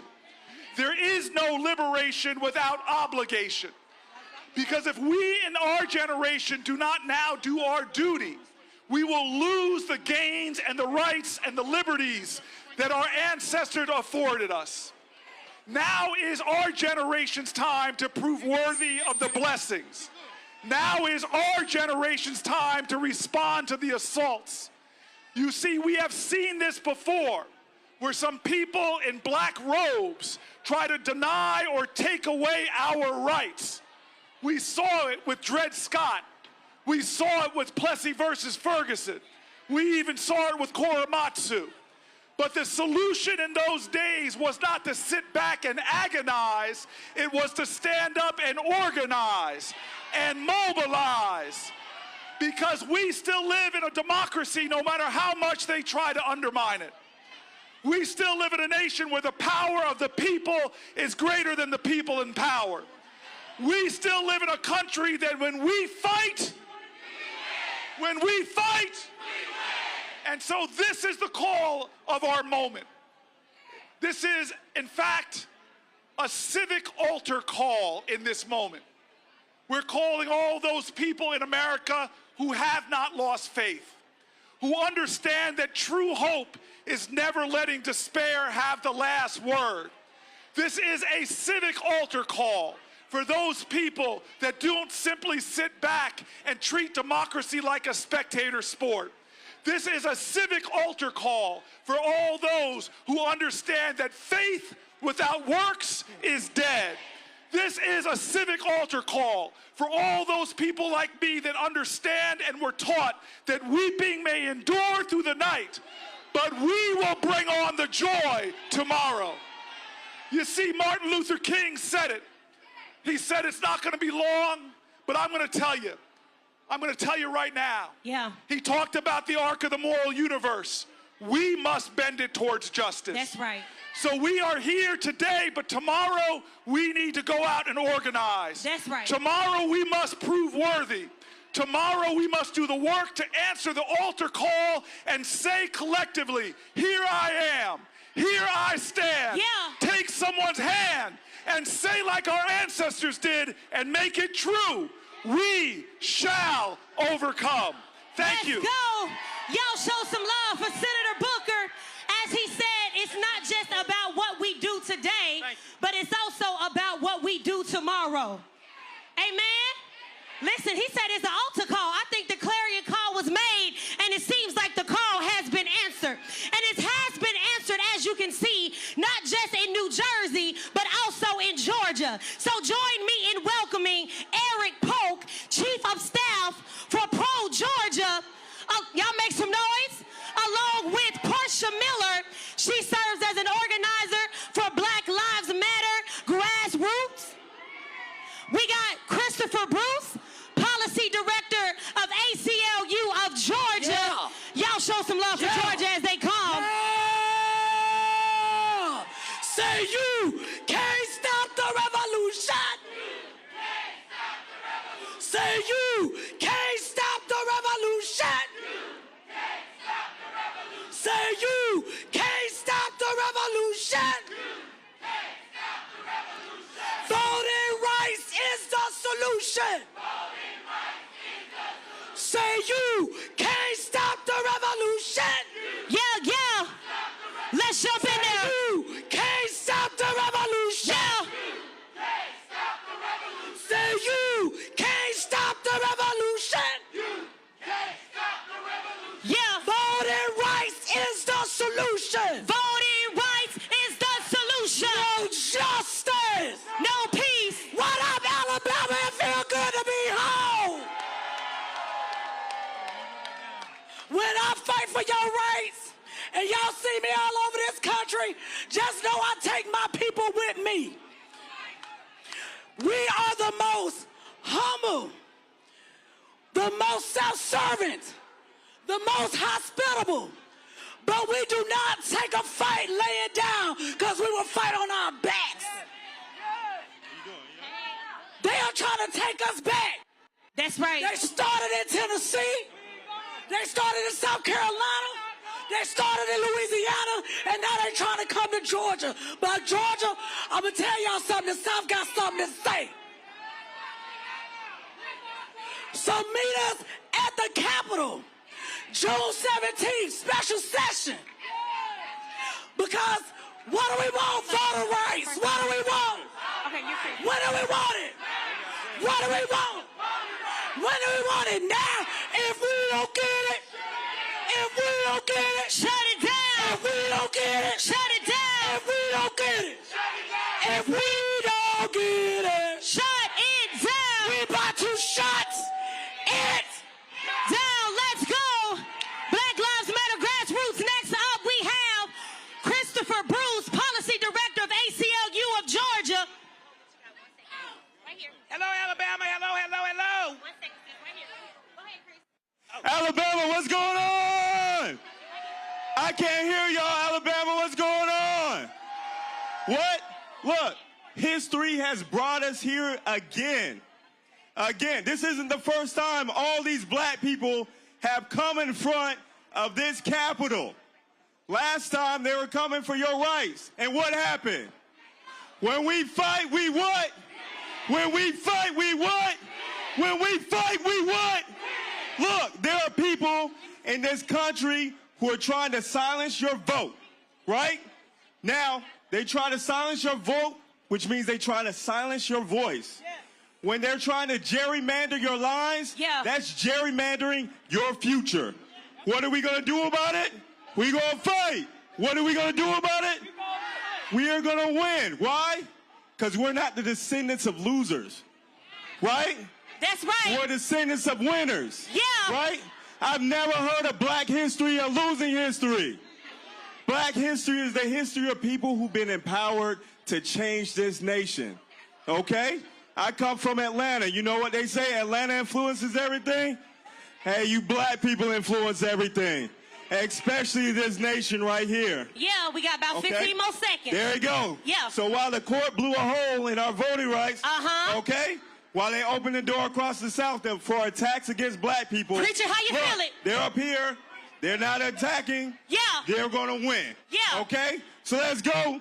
I'll see y'all on the finish line. That part. Let's go. Let's go. Now, with 30 seconds left, I got a state representative here from Georgia. Make it real quick. Don't make it long, but make it strong. We just want you all to know that Alabama, we come from Georgia to support you. Let me hear Georgia in the house. Yeah. That's right. We come to support you, and we know that you will support us when they call us back in on June the 17th. We are all in this together. That's right. Peace. Peace and love. Thank y'all so much. Show some love for Georgia. Now, we know that they have a special session coming up, so it's going to be important that we are continuing to support each other because voting is a part of the strategy, but also, you know, flipping over tables also got to be a part of the strategy. Will you agree? I'm reminded of two words, good trouble. Say good trouble. Now, we got some folks down in Florida, y'all making some good trouble. Y'all show some love for Wanika Fernandez. Okay, hold on, wait a minute. They said I gotta put some respect on it. If you from Florida, I need your hands up right now. If you ready to make some good trouble, I need your fist in the air right now. As we bring out Wanika Fernandez, Executive Director of State Voices Florida. Y'all show some love. Shanae Jackson, Organizing Director for Florida for All. And last but not least, we got our good sister, Representative Angie Nixon, representing the House of Representatives. Let's go! My good says this is unconstitutional. Hey! Wow. Man, y'all look good. I'm so excited to be here. My name is Wanika. I'm the Executive Director of State Voices Florida, and I'm just so excited to be here with each and every one of you guys. This is a transformational space to be in. And first off, I just want to thank y'all for having me because can you guys hear me? Can they hear me? All right, awesome. I have to say, as a country girl, it feels really good for us to be recognized here in Florida as a part of the South because normally we get a bad rap like we're not in the South. So thank y'all in advance. But Florida's not all sunshine. What's happening in Florida is deeply Southern. It's deeply American, and it's deeply connected to the same fight communities in Alabama have been fighting for generations.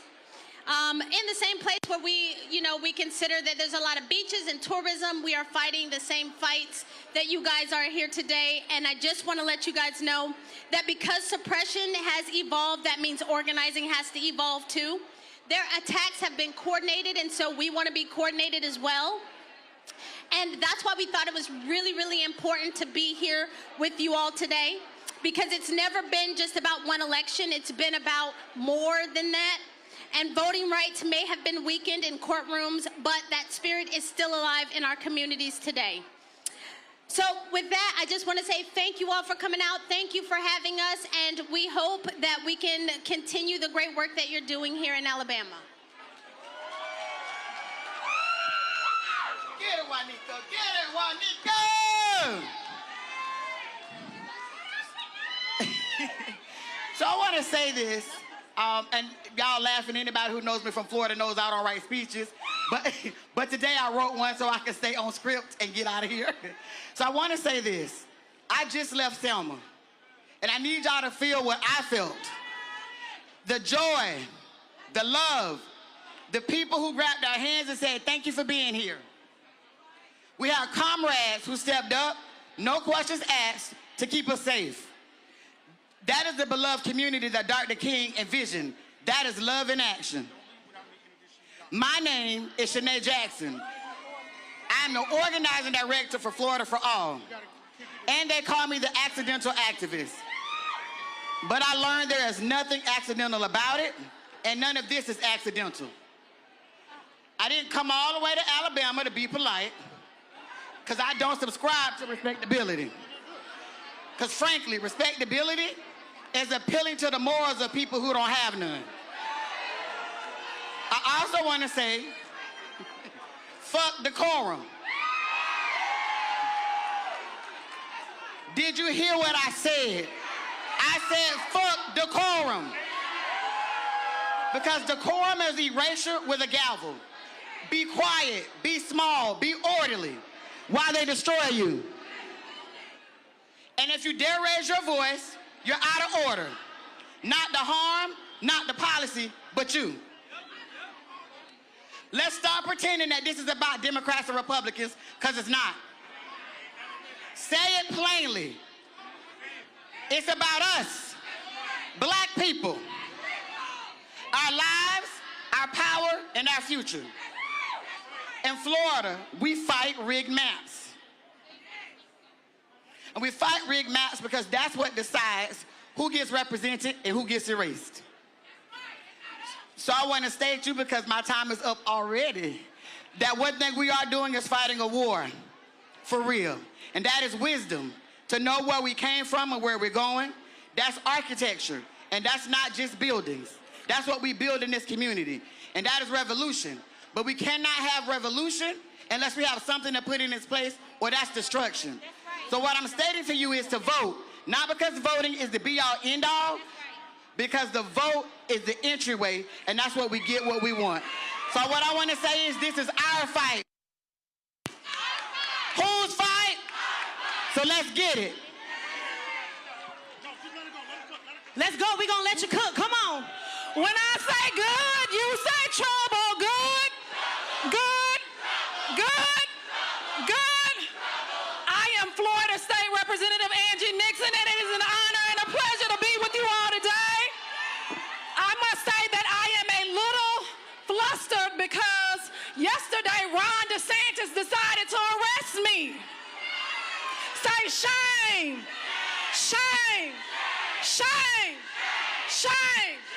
Ron DeSantis decided to arrest me because I wanted to schedule a meeting with him about him deciding to draw unconstitutional and illegal maps. Say shame, shame, shame, shame. The problem is politicians should not be deciding who their voters are. The voters should be choosing their representatives. When we allow politicians to choose who the voters are, it winds up where folks use the emergency room as just regular doctor visits. Say shame, shame, shame. When we allow politicians to choose who their voters are, that means our children get ushered into the school-to-prison pipeline. Say shame, shame, shame. And the reason they get ushered into the school-to-prison pipeline is because these same politicians and their campaign donors have stocks in these private prisons. Say shame, shame, shame, shame. And this is great what we are doing right now. It's beautiful. But I need you all to do more. Whether or not you believe it or not, we are in a civil rights moment. And you need to decide what you want your grandkids to think about you, what you want your grandkids and your great-grandkids to say how you showed up in this moment. Are they going to tell you, are they going to say that you put your head down in the sand and let whatever happened to you happen? Or are they going to say that you locked arms? Yep. And you were accomplices in this fight? And I'm going to end on this note. freedom. It is our duty to win. We must love and protect one another. We have nothing to lose but our chains. Our chains are bigotry.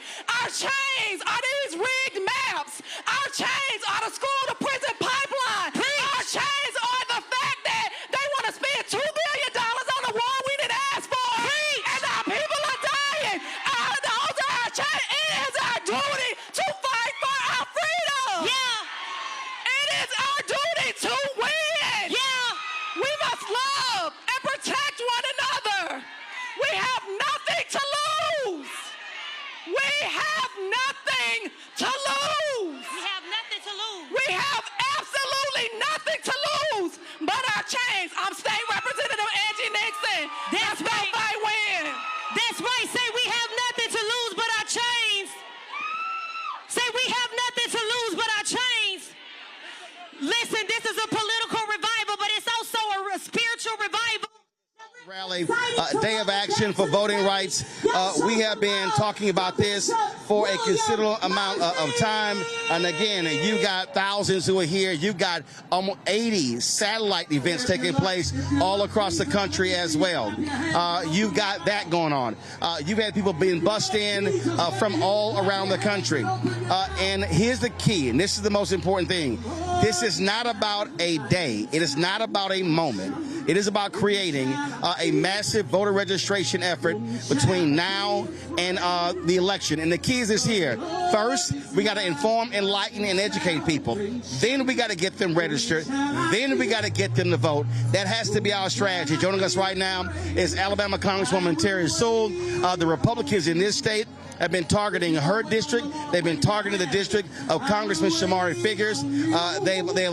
This extreme court has allowed them to move forward with a map that wipes out his district.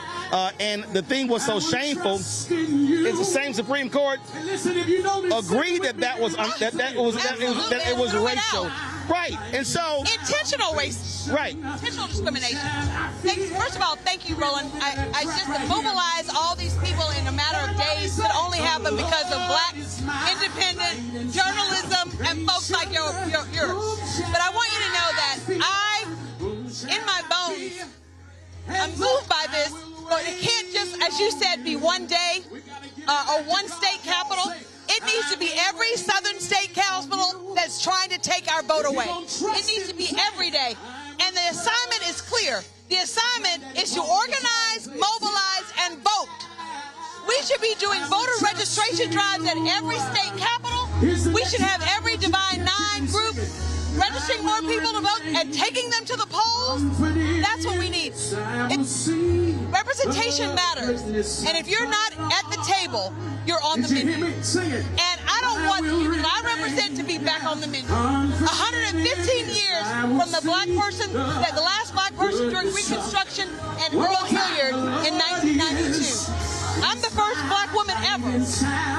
We got to break down the barrier, have more opportunities to be represented, to be able to have the opportunity to elect someone of our own choosing and not the other way around. And you know, they're thinking about trying to only do away with one. And I said to them, this is not about no representation or some representation.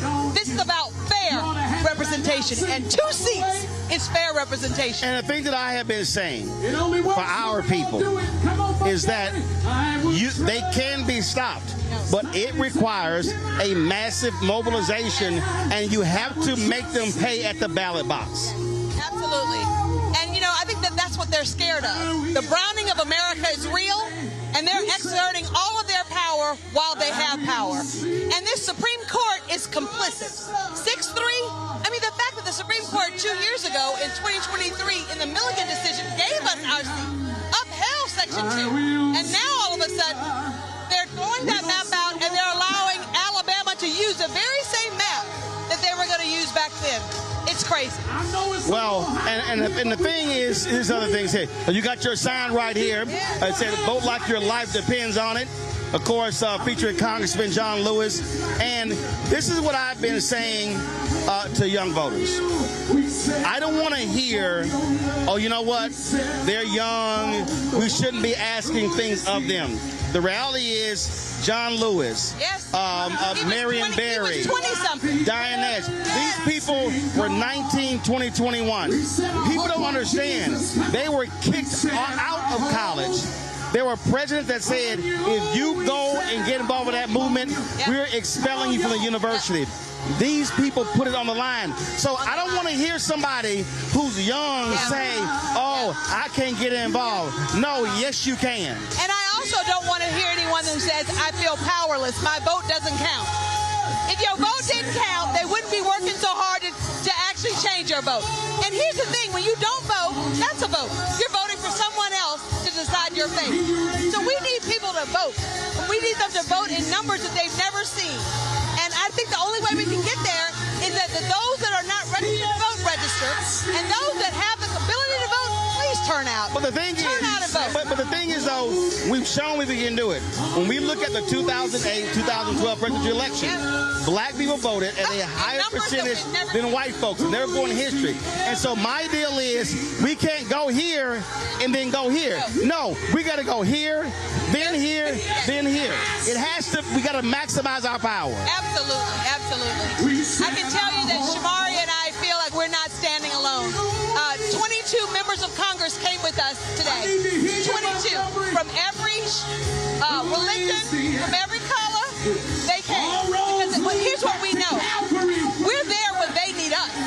When all of these allied, allied partners have to step up and show out. When the LGBTQ needs us, we're there. When the Jewish community needs us, we're there.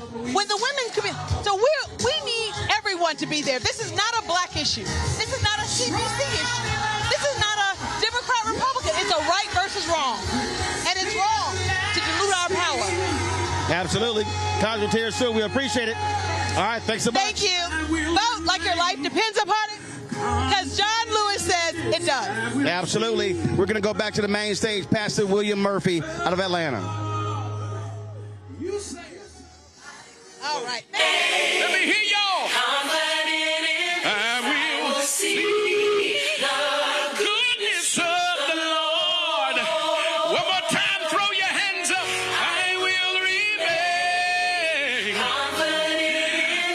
will see the goodness of the Lord. My grandfather used to sing a song that said, I will trust in the Lord. I will trust in the Lord. I will trust in the Lord until I die.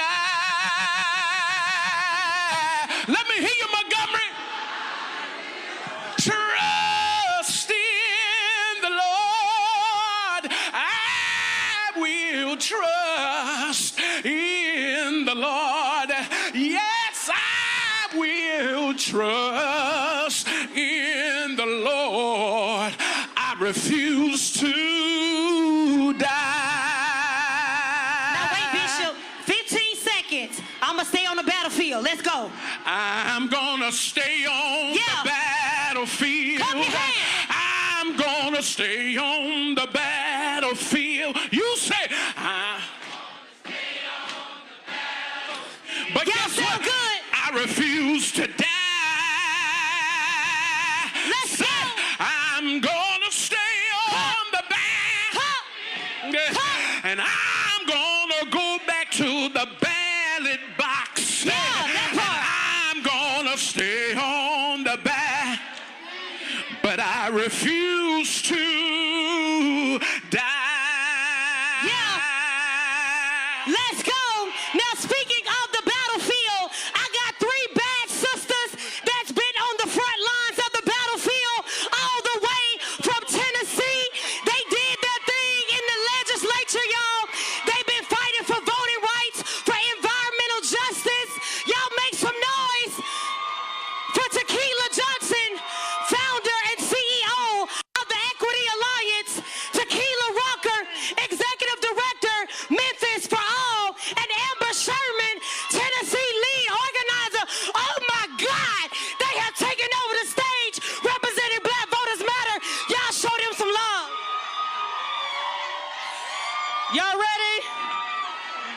If you don't see an organizer with a bullhorn, you should question that organizer. Hey, hey!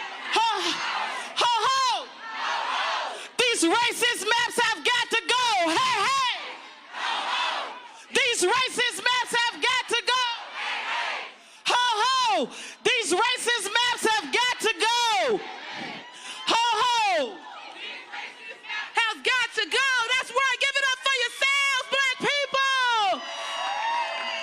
Look at us, y'all. Look at this blackness. In the face of adversity, in the face of erasure, in the face of division, in the face of everything racism, we stand united. Yeah. What's going on, y'all? I am Tequila Johnson. I am the CEO and co-founder of the Equity Alliance. We are the largest black-founded, black-led, grassroots, power-building organization in the state of Tennessee. And all these red hats you see represent the organizers that have led us to this moment in our state. I am a daughter of the South. I am from Tennessee, the state that rushed, almost broke a leg to redraw the maps and make them more racist like they needed help. But let me tell y'all something. I didn't bring my black ass all the way to Alabama to talk about no goddamn maps. I didn't come all the way to Alabama to talk about no politicians. I didn't come all the way to Alabama because a political party sent me. I came to Alabama to talk to us because this moment is about us. This moment is about us. That's what I'm talking about, y'all. Because let me say something that may make a few people a little bit uncomfortable. I ain't never needed no map to find power anyway. Do you know who my ancestors are? My ancestors navigated troubled water by using the stars. They use hair. They use Negro spirituals. So you can redraw the map, but you can't redraw or duplicate my DNA. And in my DNA is resistance. So you can redraw, you can reroute, but what we got, you can't stop. Because this is about us. This is about us. This ain't about no voting, y'all. That's what they want us to think this about. They want us to think that this is about one person or this is about me and my organization. They want us to think that this is about one or two politicians. They want us to think that this is about a platform or an ego, but it's bigger than all of that because this is what? Who is this about? Who is this about? That's what I'm talking about. We have never been defined by oppression. We have never been controlled by restrictions. When they gave us struggle, we turned it into hip hop. They gave us rags, we turned it into runways. They gave us rotten peaches, we turned them into cobbler. They gave us the disregarded meat nads, $30 a pound in the grocery store. You can't tell me we can't overcome without nothing because we've done it before. And so this right here, this damn for sure ain't about defending no democracy. This ain't about defending something that is drenched in the blood of our ancestors, rooted in genocide, and built on capitalism, on stolen land by stolen bodies. This is about whether we ready to step up and fight or not. And we fighting in Tennessee. You see Rachel Spriggs, you see Jess Williams, you see Antrecia Gordon. These are the women who knocked over $1 million last year with little resources. These are the black women that stood in the face of oppression, that organized and made sure we had people out here. So right now, as Andre 3000 said, the South, and if the world ain't never heard us, they hear us now. Yes, the South got something to say. My name is Tequila Ruck, and I serve as the Executive Director at Memphis for All.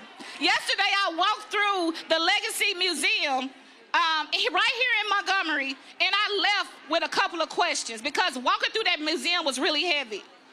Have we forgotten or have we become too disconnected to recognize the patterns, to recognize this playbook? Because it's the same play that they've run before. After slavery ended and black people began building political power during Reconstruction, backlash came quickly. Laws were rewritten. Political systems were reshaped and structures of racial control were built to maintain political power, all of which we see happening today. I need us to be honest with ourselves for a minute, because many of us, those systems never disappeared. They evolved. For a long time, many of us convinced ourselves that some of the darkest parts of our history were behind us, but they're not. We right here today, witnessing, being reminded that systems built on division, racial hierarchy, and control do not simply disappear when they go unchallenged. They disappear when we show up and we conquer them. And today, as we still showing up to fight for our voting rights, what is evident that this has never been about voting only. This has always been about power.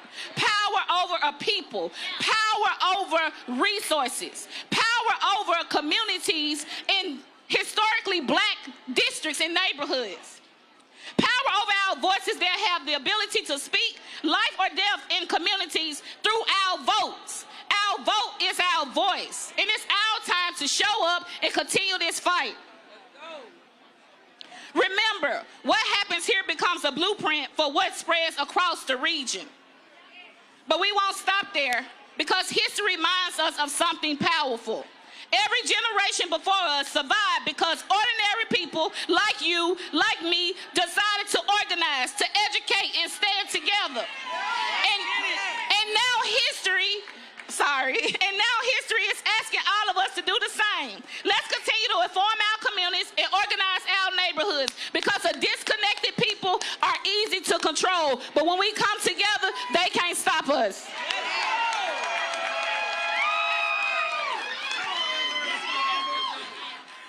What's up, y'all? My name is Amber Sherman. I'm the Tennessee lead organizer for Black Voters Matter. And I just want to talk about the goal of us actually coming here. So the goal of us mobilizing in Montgomery is for us, for our people, to leave activated. And so I want to talk about what our next steps should be. It's time to tap into our ancestral playbook. I'm sure y'all have heard your grandparents or your elders say things like, there are freedom lessons in a book, we just got to take a look. Everything I've organized comes from the tactics and the practices of those before me. The Dr. Pauli Murrays, the Fannie Lou Hamers, the Claudette Colvins. Black women have sustained this movement. And no matter how much our labor was taken for granted, our legal analysis being used without credit, our story being told it doesn't fit the perfect mold of what a civil rights leader looks like, we have continued to sustain this movement. Because that's what black women do. And we need to study the lessons left by these brilliant organizers. Because the types of attacks that we're under will require the Fannie Lou Hamer style of organizing. Which means all of us working together, doing the grassroots organizing to meet the people where they are and get them to the polls. The type of attacks we're under will require the Dr. Pauli Murray style of organizing, which means trusting the work of black women as policy analysts and strategists to write policy that liberates us all. The type of attacks we're under will require the Claudette Colvin style of organizing. Not fitting the mold, challenging stereotypes, changing the narrative of what it means to be a leader in this movement. Now is not the time to panic. It's time we tap into our ancestral playbook. Our ancestral playbook is deep and vast, with the history of black women leaders organizing in the background. Now it's time we bring them to the forefront. Y'all show some love. All roads lead to the South rally, day of action for voting rights. We have been here all morning, actually since yesterday. This kicked off about 1 p.m., and so we are halfway in. You've got more speakers here, and so we're going to talk to Congressman Glenn Ivey right now. Congressman Ivey, real quick, you finally have your Senate President in Maryland who decided to wake up and realize that he needs to stop standing in the way. Yeah, we got the state Senate president. I don't know what he was thinking, but hopefully he woke up after the Supreme Court eliminated the Voting Rights Act, basically, and then the Virginia Supreme Court blocked the popular vote there. So, you know, I don't know why he didn't do it before, but we definitely need it now. I mean, the sense of urgency has to be there. Maryland has to step up. We need every state that can do it to do it, and Maryland's one of those. Yeah, because at this point, you can't disengage. I mean, this has to be all hands on deck. Yeah, it's all hands on deck, and, you know, Trump, the Republican Supreme Court, all of them are willing to do anything and everything to basically steal districts that belong to African-American voters. And we've seen that like what they did in Memphis. It was one compact district. They cut it up into 3 different ones. One goes 100 miles long. So we know they'll do anything and everything. We got to fight fire with fire. Absolutely. And again, when we talk about, this is about power. This is about a battle over power, control, access to billions of dollars. That's what we got going on here. Yeah, I think that's right. I mean, the Republicans have figured out that Trump has screwed this up so badly. With the war, he screwed it up with the tariffs that forced grocery prices to go up. You know, the war's got gas prices going up. He's stripping people's rights away. He's doing everything that's pissing off regular voters across the country. He's underwater like 50 points on the economy, and even a Fox News poll had him down by 50. So they know they're in trouble. That's why they're trying to play this card. And there's more stuff like this coming. We got to be ready for ICE to show up at polling places during the election. We got to be ready for them to do Proud Boys to show up. Everything and anything we've got to be ready for. Well, and again, what people have to understand, when you sit elections out, you are allowing somebody else to be in control. Yeah, that's absolutely right. We got to make sure that we're speaking for ourselves and controlling our own destiny. The Republicans understand that they can continue to control the Senate, the House, the White House, and the Supreme Court. They can keep doing all the things that have been driving the country in the wrong direction. The only way we can really turn it around is we regain power over at least one of those. The House is in the best shape to do it, but even the Senate's becoming in play, and that's why they're so scared. All right, Congressman Glenn Ivey, we appreciate it. Thanks a lot. We appreciate it. Thanks so much, man. Keep up the good work. Yes, we'll do. All right, folks, they're trying to get them a little activated here. They're doing a little dancing up here. Let's go back to the main stage. Bag it up. And it starts right here, right now. Yeah. I got them shaking their booties like Congo, man. Oh, they got to go like Tennessee didn't come to play. In the face like Gonzo. What time for Louisiana? I'm taking the game. Get ready for a very important election coming up this Tuesday. I'm new to the game, but y'all might want to say your whack raps. All roads lead to the ballot box this Tuesday. If you're ready to vote, put your hands up. A girl told me that a man that could dance. If you want your voting plan, put your hands up. Now, I'm a ladies, let me see it vibrate. Yeah. And when it's over, you ain't gonna need your bird. Let's go. Make you bend your back here on the ground. I want to see you up. Like. Okay. When I say we, you say fight back we. We. When I say we, you say fight back we. When I say no, you say Jim Crow no. No. Hey, big girl, make her bag it up. Let's go. Make her bag it up. Hey, big girl, make her bag it up. Make her bag it up. Hey, big girl, make her bag it up. Make her bag it up. Y'all show some love for Tennessee in the building. Make her bag it up. Bag it up. Girl, wobble it. Keep it going, Tennessee. Keep it going, Tennessee. Let's go. Y'all make some noise for Tennessee.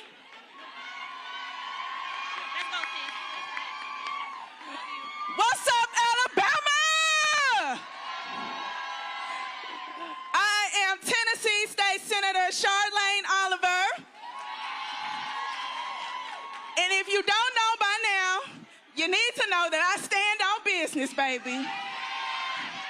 Come on, where my brothers at? This is your Tennessee delegation. We are Tennessee fighters. Now, let me tell you a little something about the Tennessee legislature and how it works. It doesn't. And that's why I stood on business on the Senate floor and stood on my desk with a sign that says, no Jim Crow 2.0. Because I needed those racist legislators to know we're not going back. Not on my watch, not on Justin Pearson's watch,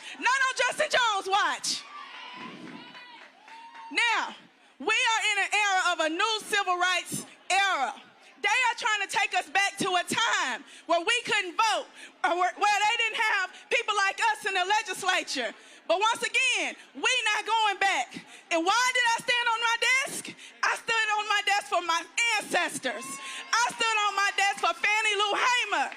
I stood on my desk for Gloria Richardson, Ella Baker, Ida B. Wells. I stood on my desk for the people who got us here.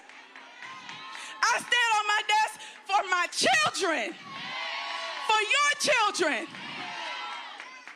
So let me tell you a little something else. We need to fight with all we got. We need to fight with the Alabama legislature. We need to come together with the Mississippi legislature. We need to come together with the Tennessee votes. We coming together with Georgia, with South Carolina. We gonna pack a big punch in November, and we gonna punch them in the mouth with our votes. What you need to understand is they may draw some racist maps, but we are the South. This is our South. The South belongs to us.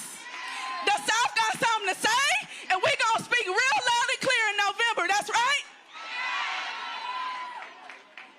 Now, what you also need to know is we need to invest in people like Pearson, people like Charlene Oliver, because we are standing on the front lines. We are the front lines of the resistance.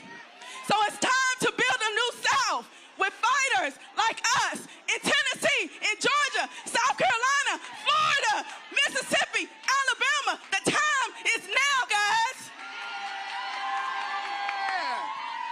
Give it up for Senator Charlene Oliver. God bless extraordinary black women who stand on business, who fight for our freedoms, for equality, and for justice. Give black women a round of applause. You saw our folk Tequila and Rachel and Tequila and Amber, LJ. We have a movement because black women refuse to bow down. Black women refuse to quit. Black women refuse to give in. I'm Representative Justin J. Pearson, a candidate for the U.S. Congress in Memphis, Tennessee. And y'all, we are still here. We are here because a white supremacist dictator known as President Donald Trump thought he could silence us. We are here because they thought they could divide us into black and white, rich and poor, southern and northern. They thought they could stop a movement. You can rig a map, but you can't rig a movement. We are here because our ancestors marched on these streets, in these halls, in this building for us to be here. We are here because they did not quit on the western coast of Africa through the Middle Passage on any cotton and tobacco field. They didn't quit at the bottom of any lynching tree. They didn't quit when mass incarceration took us from our families, or a crack epidemic criminalized us while the President of the United States poisoned us. They didn't quit, and we are still here because of it. And we ain't going nowhere. This moment and this time requires each of our collective action for transformation. This isn't a one-person show. This ain't about your ego and the amount of followers and influences you got. This is about how we build power in the South and together to change this country. And I'm almost done. It's because we believe in three words being actualized. We, the people. We, the people. We,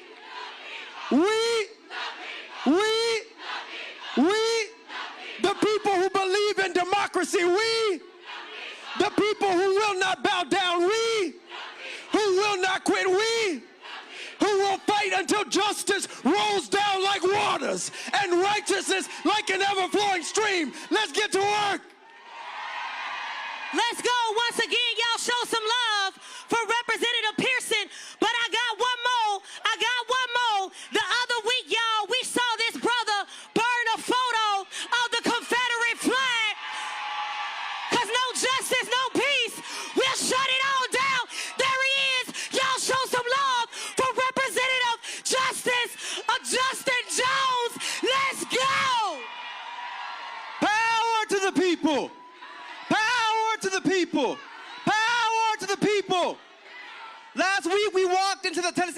was 2026, and when we walked out, it was pre-1965. We walked out of a Capitol Klan rally with Chief Grand Wizard Cameron Sexton and Governor Bill Lee. We come in the tradition to say that we burned the Confederate flag because we want to let them know that we are not going back. And that we will burn this Confederacy down. Whether their names are Governor Kay Ivey or Governor Bill Lee, Governor DeSantis, Governor Landry, Governor Abbott, we stand in the tradition to say that we're not going to let you stand in the doorways of our democracy. That we are sick and tired of being sick and tired. That they're waging war on black folks in the South. But we know how to stand up and fight back. That we come as the children of Fred Shuttlesworth and Diane Nash and John Lewis to say that if they come for one of us, they're coming for all of us. That we need a strategy of scorched earth, that we are going to fight these Confederates because we defeated them before and will defeat them today. That now's our time to stand up and let them know that we stand in a tradition that says that if you come after us, we may not be a swing state in Tennessee and Alabama, but we will swing back on you. That we will fight back. That you can't kick us when we're down. And so we send a message to the nation that the South is a front line of democracy. And we stand with this Capitol behind us because we know that it represents the Confederacy of the old South. But we represent a new South that is multiracial, multi-generational, pro-black, pro-justice, anti-poverty. And so we come here today with a very simple message to the governors of Alabama and Tennessee and Mississippi. We will see you in the streets. We'll see you outside. We'll see you at the ballot box because we're voting you the hell out of here. You mess with the wrong people. You know who taught us and who trained us. And it's time to turn up the heat. I know it's hot out here, but it's time to turn up the heat of justice and burn this Confederacy down. Power to the people. Power to the people. Power to the people. Thank you. Let's go. Look, my brother said you might try to see one of us, but look around. You can't see all of us. So just lock arms with the next person sitting beside you, standing beside you, and say power to the people. The people united will never be defeated. Y'all show some love for Representative Jones. Let's go.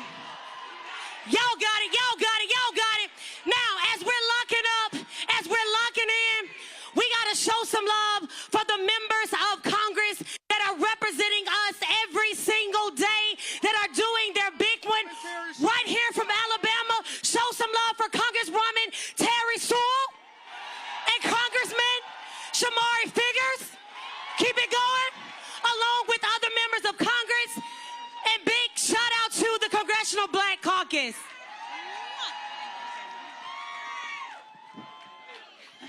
I'm Congresswoman Terry Sewell. And I'm Congressman Shamari Figures. And we say, welcome to Alabama, where we are showing up and showing out. Today is not a protest, it's a call to action. And we need y'all to act. We are joined here by our colleagues from the members of Congress from Washington, D.C. Yes, I'll introduce some of our friends that are here with, well, all of our friends that are here with us. But we first have our Democratic whip, Catherine Clark from Massachusetts. We have the great Joyce Beatty from Cleveland, Ohio, or Columbus, Ohio. Columbus, Ohio. We have Melanie Stansberry all the way from New Mexico. We have our former Congressional Black Caucus Chairman, Stephen Horsford from Las Vegas, Nevada. We have the great Sarah Jacobs from San Diego, California. We have Maxine Dexter from Oregon. Tim Kennedy from Buffalo, New York. Glenn Ivey from Maryland, PG County, Maryland. And Congressman Gabe Amo, you would never guess his state, Rhode Island. We come from every part of the United States to say, it's time to show up and show out, not just in one state capital, not just for one election, but we need you to step up and show out in every one of these state legislators that are trying to dilute our vote. It's unacceptable. I think all of you know that. It's not about some representation or no representation. It's about fair representation. I say fair, you say representation. Fair. Fair. And in Alabama, where seats, and we are 28% of the vote, African Americans. That means 2 seats. What do I say? 2. You say seats. 2. Seats. 2. Seats. And we will settle for nothing less. Look, we are not going back. Listen, it is not lost on me at all that the reason thousands of people showed up here in Montgomery, Alabama, in the district that I have the privilege to represent, the birthplace of the civil rights movement, the home of we're not taking this anymore. It is not lost on me that you guys are here to have my back, that you guys are here to have Congresswoman Terry Sewell's back. We don't forget that. We won't forget that. Every single day we go to fight, we go to bat for you guys with the support of everyone here on this stage. We call Alabama home. We know what we've been through. People tell us that we are not who we once were. That is true. But we certainly are where we need to be. We're not going back. Not going back. Not going back. No, we're not going back. We're not going back. Listen, this state has overcome a lot. My father served in the state Senate here. In 1987, he had to go to jail for trying to remove the Confederate flag from this building behind me. That flag flew into the 90s. Other Confederate flags flew on this property through 2015. And in 2021, the legislature was back up to those same tricks, drawing congressional districts that discriminated against black people in how they drew them. Now, that's not just my word you have to take for that. 3 Republican-appointed judges, 2 by Donald Trump himself, made that determination. And so our case is still going on. Our fight is still going on. We will not give up on you. Thank you guys for not giving up on us. Thank you guys for not giving up on democracy. Thank you. We want to make sure that you know that we still have a primary this coming Tuesday. So when I say vote, you say now. Vote. Now. Vote. Now. It is so important that your assignment, your mission from today is to get out and organize and mobilize and register people to vote. And we have to go to the polls in the numbers that we did for Obama in 08, Obama in 12, because when we overperform, we win. When we fight, when we fight, I could not get off the stage without having my minority leader say a few words on behalf of all the members. Thank you so much. Montgomery, they don't know what they started, but they know we're gonna finish it together. So let me just say how thrilled I am to be here with my friend, Congresswoman Terry Sewell, and Congressman Shamari Figures. All of my colleagues who are here today, and we are just the tip of the iceberg of the support. We are not gonna let them take their seats. We're not gonna let them do it. And I have never seen Montgomery looking so beautiful. But I have been here before. And on my first visit, I came with Congressman John Lewis. Right there. And we were right over there at the Dexter Avenue King Memorial Baptist Church. And John Lewis said to us how he strategized, how he fought, how they organized. He wasn't telling us just about history. He was laying out the strategy for the future. He was preparing us for this moment. And we know that when they come to decimate black political power, we stand together or we fall together. So this is one country, one destiny. So we are going to go out, we're going to mobilize, we're going to organize, we're going to vote because we know our lives depend on it. And then what are we going to do? We're going to win. We're going to win. And when we win and we take back the People's House in Washington, then we restore the Voting Rights Act. And then we pass the John Lewis Voting Rights Advancement Act. And then we're going to get busy and elect the first black Speaker of the United States Congress, Hakeem Jeffries. That's the work we're going to do together. I will see you in the streets. Thank you.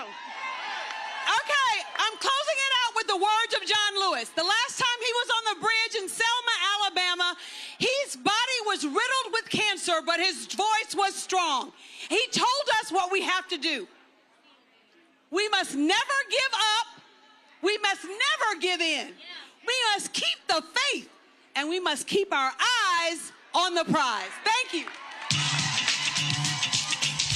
Somebody say fight the power.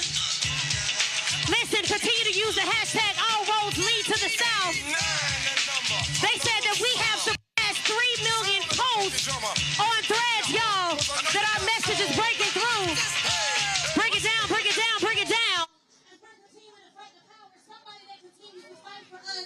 All the way from the great state of Georgia, I need y'all to show some love. She already going crazy right now. For Senator Raphael Warnock. Let's keep it going. When I say fight, you say the power. Fight. Fight. When voting rights are under attack. Oh! Okay, Georgia, let's go. You ready? Let's go. Where the fans at? Where the fans at? Fans in the air. Fans, they gave me 30 seconds. Let's go. Let's go. Let's go. Over here, come on. I got my boots on. How many boots on the ground do we have? How many of y'all know we knocking doors? We making phone calls. We about to send a message. Oh, here we go. Here we go. Let me see if I can. Let's go. Get up by your seat. Where you at? Let your body move. Fans in the air. Cowboys and cowgirls. Boots on the ground. Boots on the ground. Let's go. Fire barrel rolling. I'ma get my 10 seconds. Let's go. Hold it, hold it, hold it. Hey, let's go. Yeah.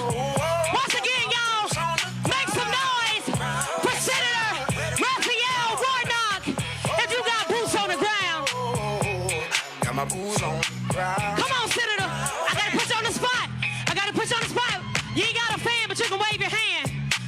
Listen, just wave your hand and give God glory for the Reverend Doctor. Yes, sir. Hello, Alabama!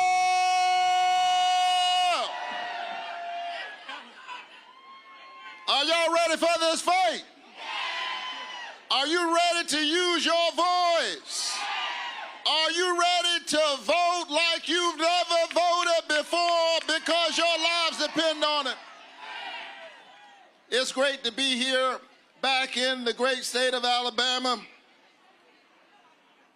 a state where I was licensed and ordained in a real sense began my ministry here, although I'm from Georgia. Can I be honest with you? As important as this moment is, I wrestled a little bit about coming here today. Hear me out.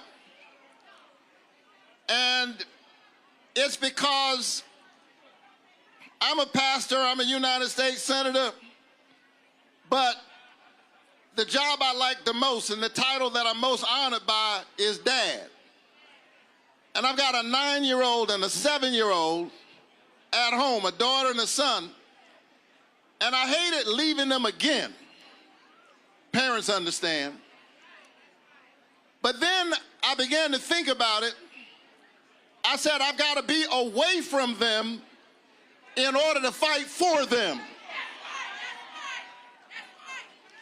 Because the sad irony of this moment is that my 9-year-old daughter and my 7-year-old son, thanks to the awful decision of these political hacks on the Supreme Court, my 9-year-old and my 7-year-old now have less voter protection than their dad did growing up at their age. And that makes me angry enough to show up again and again and again and again. Are you ready to fight? And so I know that this is a tough moment, but I drove by Alabama to tell you that the light shines in the darkness. It's dark, but the light shines in the darkness, and the darkness overcometh it not. We know what they are up to. The same folk who cut $1 trillion out of Medicaid, the same folk who knocked 15 million Americans off of their health care, the same folk who doubled the health care prices of 22 million Americans, the same folk who stole your doctors are now trying to doctor the lines so you cannot hold them accountable. But we've got something for them. Come November, we're going to show up like we've never showed up before. I often say that a vote is a kind of prayer for the world we desire for ourselves and our children. And our prayers are strongest when we pray together. Voting is about praying not with your lips, but with your legs. It's about putting your body in the struggle the way my parishioner John Lewis did, the way Martin Luther King Jr. did, the way Rosa Parks did. And because they gave so much, my alpha brother, Senator Raphael Warnock, but I got another alpha brother, Reverend Dr. Frederick D. Haynes III, who's here. He got to catch a flight, so we got to get him real quick here. You run through the primary, you run the general for Congress, and when we talk about this voter mobilization, if there is a moment in this generation for the black church to prove its worth for our people, this is now. Exactly, and Roland, for me, what you said about 70% should be our minimum going into November. 70% of eligible black voters. If the black church mobilizes itself, we got 70% in the black church. And so right now, because every Sunday we have a captive audience, my thing is, you're not a member of Friendship West if you don't have both a membership card and a voter registration card. There you go. And if every church would make that their mantra, Doc, 70% would be something we could easy. So when I was there in January, y'all had the MLK Teach-In, which was a training deal. I told Mayor Stephen Reed of Montgomery, every week that needs to be happening. Yeah. So in every city, every week, and the churches can just jump. They ain't got to do it by themselves. Say, we going to take this week. Y'all take next week, take next week. So when people need to get educated on politics, that's where we have to do it. That's it, that's it. And so, as you know, what's going on right now in Beaumont, because Pastor Danielle Ayers and Minister Edwin Robinson are taking it around the state of Texas. And today, they're doing a teach-in in Beaumont. So we're taking it throughout the whole state. The thing is, we got to show up when we go there, because I understand there was under 100 in Beaumont last night. We got to do better because there are more of us than that. And so we've got to step up. But that's why I'm saying, if it's every week, now it's, I like that. So fine, you miss Saturday, fine, it's going to be next Saturday. And then next Saturday. And the reason I keep saying with the churches, they have buildings. They're already paying light bills. They're already paying Wi-Fi bills. So you already have the infrastructure. So the question is, do you just want to do it? Right, so just using what we've got to get where we're trying to go. And then after we register people, now you take all those churches with vans and buses and create our own Uber. Yeah, using what we've already got. We've got the transportation, we got the facility, we got the lights, and so let's use that for the benefit of the community. And again, if every church member would register and then we'd reach out to the community, man, we would have voter turnout like never before. And so Bishop William Barber and I, we call for 1,000 alphas to get organized and mobilized. That's awesome. We've hit 1,100. We want to hit 2,000 by June 12th or 13th. Yeah. But what I said to the alphas in Baltimore, I say to every D9 group, we love talking about who ran the yard. But my whole deal is who's running your city. And so the county. To me, that's the challenge. So I don't want to hear you shout your letters and how great we are. Right. Are you organizing, mobilizing in your cities? I mean, that's it, Doc. I've taken that speech. I've always called your name, but the bottom line is I was convicted because we ran the yard at Bishop College, but so what? We out of college now. We grown people. We need to be running the city, running the county, running the school district, running the state. If we're not running on that level, then all of that back in the day was just talk. And as far as I'm concerned, it means nothing now. Absolutely. Pastor Ann, you got to fight to catch up. Proud of you, man. Thank you. Thanks so much, and thank you for giving us voice and vision, because we need that. But more than that, you about strategy. And Roland, if we ain't talking about strategy going in, the reason we're in what we're in right now, they had a strategy. Yes, they did. We got to have a strategy with our vision. Absolutely. Yeah. Let's go back to the main stage here in Montgomery. Every summer I grew up in Savannah, but every summer I went down to my grandmother's house. And one day I was moving around in my grandmother's garden.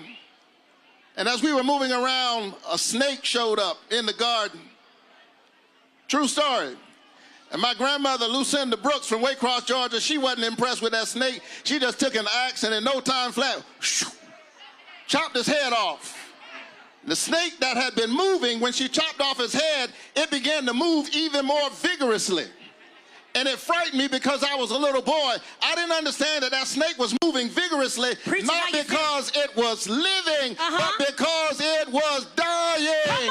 They know that the old order is dying. Yeah. And we're going to march together. We're going to vote together. Yeah. We're going to fight together. Yeah. We're going to stand together until we win. God bless you. Keep the faith and keep looking up. Come on, y'all show some love for Senator Warnock. Now listen, he talked about death, so we got to talk about the resurrection, because we recognize that the resurrection is here. Why? Because the power is here. Why? Because the people are here. Y'all make some noise. Now, amplifying the voices of the people. I got 3 letters, y'all, that have been changing the game. Now, we in Alabama, lean in, but all the way from New York, make some noise for AOC.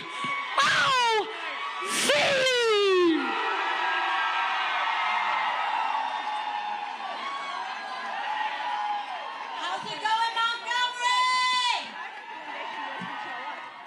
Fix all these microphones here. There's a lot of them. I love you too. One second.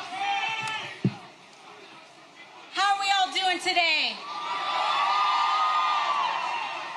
I'm so grateful to be here in this moment and in this fight alongside each and every one of you, shoulder to shoulder, as we fight to continue the legacy and expand upon that of Montgomery, Alabama. I was with Senator Warnock last Sunday, and we were at Ebenezer Church in Atlanta.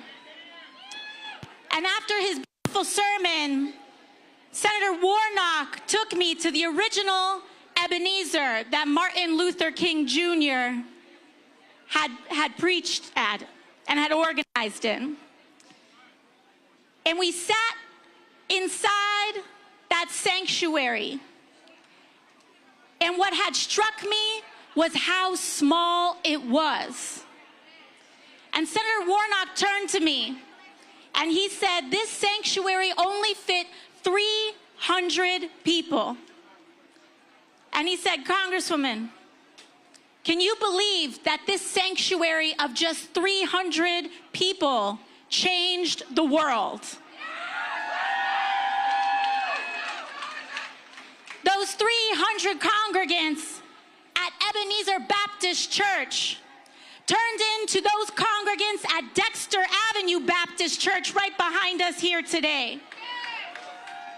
And from Dr. King's work right here on Dexter Avenue, we saw the launch of the Montgomery bus boycotts. And it was right here in Montgomery where we saw some of the most cruel repression in the history of America, where we also saw the highest angels of American history rise to create our democracy. Because it wasn't until the Voting Rights Act of that was passed that we even had a democracy in this country. There was no democracy in America until every human being born here was guaranteed and protected the right to vote. But we know what happened after those bus boycotts. And we know what happened on the trail to make sure that we got that legislation passed. Because with every expansion, there is an attempt at regression. This Supreme Court, under Justice Roberts, is part of that long history of regression and repression in America. But they do not triumph, Montgomery. You triumph, Montgomery. And I am here today because I want to make sure that we all understand that Montgomery is not alone, that you all are not alone. And for all of those watching today, when they ask, what do we do in this moment? I feel helpless. What action can I take? It is time for the North to pull up to the South. It is time for New York to pull up to Alabama. It is time for all of us to come to Georgia, to Louisiana, to Tennessee, to Mississippi, and let them know exactly what they have uncorked with this injustice. They think they can draw us out of power. They do not know the sleeping giant that they just awakened. Because it is not a coincidence, and our whole country must understand that it was not until voting rights were ratified in this country that we got the Great Society. Because when Black Americans have the right to vote and that vote is protected, our schools get funded. When voting rights are protected, health care gets expanded. When voting rights are protected, our country moves forward. And Montgomery, that's what they're actually afraid of. They're afraid of us coming together. They're afraid of us protecting one another.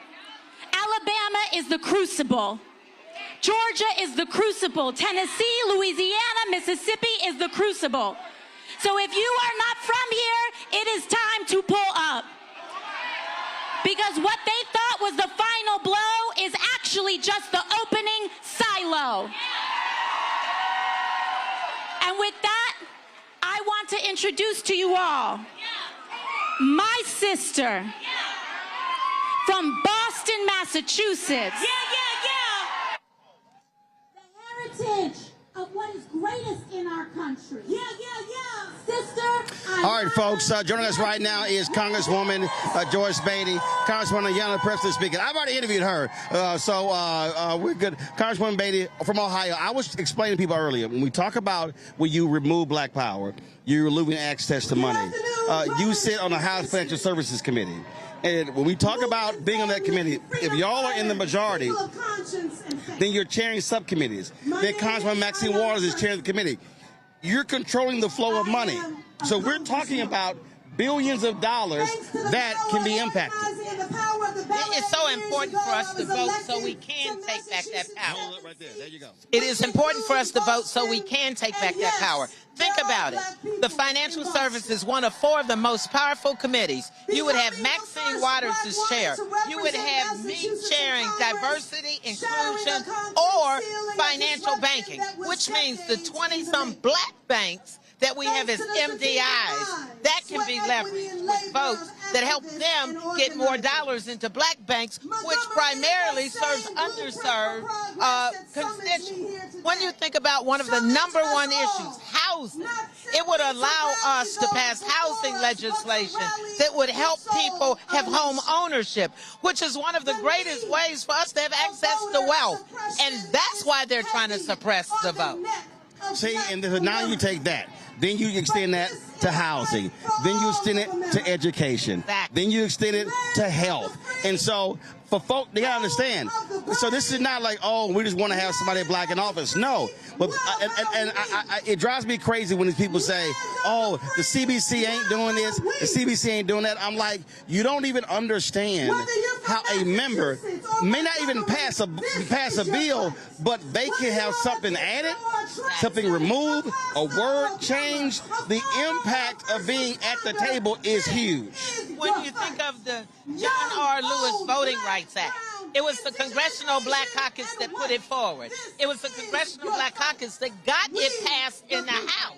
So if we now can get our 4 senators and increase the numbers there, we can get it through.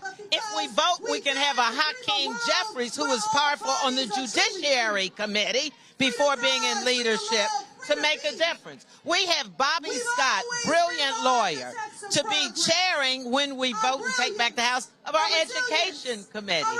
So blacks would be in control of major committees. Benny Thompson could go right back to be over Homeland Security, a black man. We could have a black woman over agriculture. So those are the kinds of things that the public needs to know, that we're traveling the state. I'm from Ohio, but just in the last 48 hours, I've gone from Ohio to Washington to Birmingham to Selma and here in Montgomery on my way to Louisiana. And when we talk about Congress, but what this Calais decision, that's going to impact states, county, city, and so school boards. And so I keep trying to tell people, we do not understand the depths of power, money that we are about to lose because of this extreme court decision. And it's so important, and I'm glad you brought that up, because America needs to know that our congressional lines are drawn in the state houses by the state legislature, which I served in the great state of Ohio, to be the first black woman, the first woman Democrat to be the House leader and deliver the majority. And in that same year, you think about, we won across the United States. Barack Obama became president. We had black legislators to be in the majority. This is, when I say state of emergency, when I say existential threat, what this is really the challenge to this generation. History is going to record, our people is going to record who stood up in this moment and who remained silent. Oh, I think it's so important, because you know what? People might not remember what you've said. People might not remember what you do, but they remember how you make them feel. And when we travel and when we fight and we stand up, people feel like someone's fighting for you. And that's why I'm out here. I'm not being performative. I'm not being a show horse. I want to be the pace horse, the person that paces the fight, the person that's out front. No matter what the cause is, we have to galvanize and we have to be unified. Absolutely. Councilwoman Joyce Beatty, we appreciate it. Thank you. Thanks a bunch. Thank you. Folks, let's go back to the stage with Congresswoman Ayanna Pressley from Massachusetts. An America that has paid the reparations owed to black people. An America where voters pick their representatives instead of politicians picking their voters.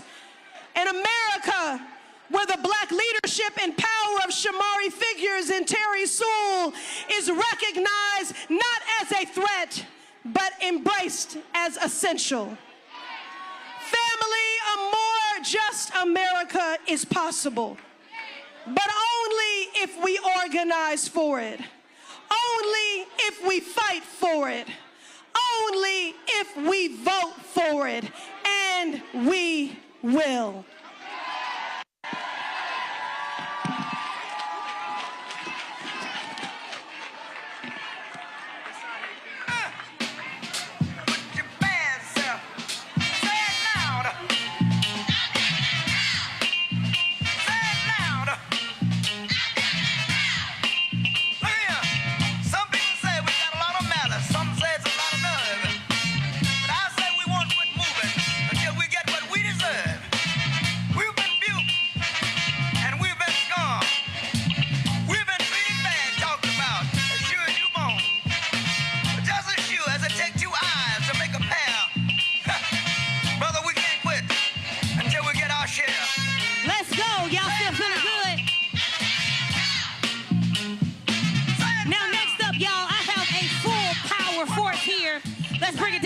Let's bring it down a little bit, because we don't want to miss a thing Next up, we have our national civil rights and advocacy organizations. Y'all show some love.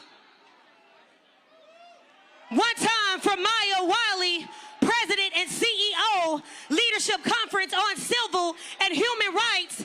Keep it going, Ebony Ryler, SVP, National Action Network. Keep it going, Damon Hewitt, President and Executive Director of Lawyers Committee for Civil Rights Under Law. Y'all keep it going. For Randy Weingartner, President of AFT. Keep it going. For Sister Rebecca, she serves as the President and CEO. Get this, a Fair Election Center. Keep it going. And we got Ebony representing National Action Network. No justice! No justice! I said no justice! My name is Ebony Riley, Senior Vice President of National Action Network, founded by Reverend Al Sharpton, and I'm here joined by my colleagues. Thank you for the organizers bringing us here together today. At a time when collective action is necessary, we did not come here to be polite about what was fought for. We came here to defend it. And let me say this clearly. When they target black voters, when they target black communities, when they target black women, they are targeting progress in America. That is why we cannot afford division, distraction, or silence in this hour. In this summer of activation, organizations will continue organizing across this country. And in that same spirit, we will gather in Washington, D.C. on Friday, August 28th, on the anniversary of the March on Washington, to defend our rights, our representation, and our future. Let's be clear. Every right we hold here today was marched here on someone else before us. I'm out here for my family. I'm out here for my community and anyone who feels unseen in this country. We see you. I am you. Our vote is non-negotiable. There is no weakness in our walk. We walk boldly. We walk together. And we are not alone. Forward together, backward never. No justice, no peace. We'll see you in Washington, D.C. on the 28th of August. My people, we are the Leadership Conference on Civil and Human Rights, and we are the nation's oldest, the nation's largest, the nation's most diverse civil rights coalition. And when we are in Alabama, I'm going to tell you what we understand as national organizations. We are your foot soldiers. We work for you. But let me just say one thing, and I'm going to pass it to my brother and sister leaders. When I look out here today, I see power. I see voters.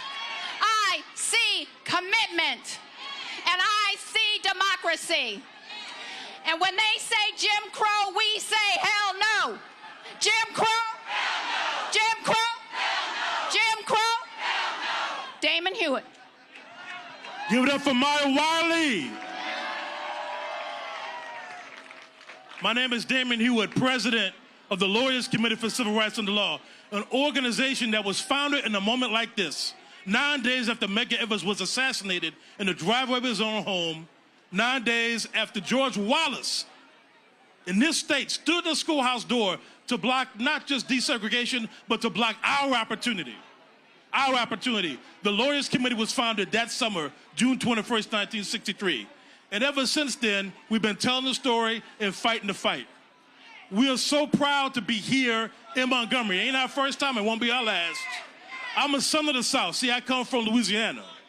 It's a state that gives you a gumbo. Sometimes it tastes good, sometimes it's nasty. Louisiana gave us down in Brazil. But Louisiana also gave us David Duke, the former Grand Wizard of the KKK. Right? And so what we know is that it gave us other things. It gave us the 4 little girls, including Ruby Bridges, who desegregated New Orleans public schools. But it also gave us Plessy v. Ferguson, that told the lie that separating us means we were equal in the eyes of the law and in morality. Well, right now, the Supreme Court is telling a whole nother lie. This Louisiana v. Calais case is a lie and a half. They're saying efforts to fix any voter suppression against black people is unconstitutional. That's what bold-faced lies say. That's a lie. That's a lie. But we know the truth. So here's the thing, y'all. One Supreme Court case, this cataclysm gets bad, you know it's bad, but this is not the end of our story.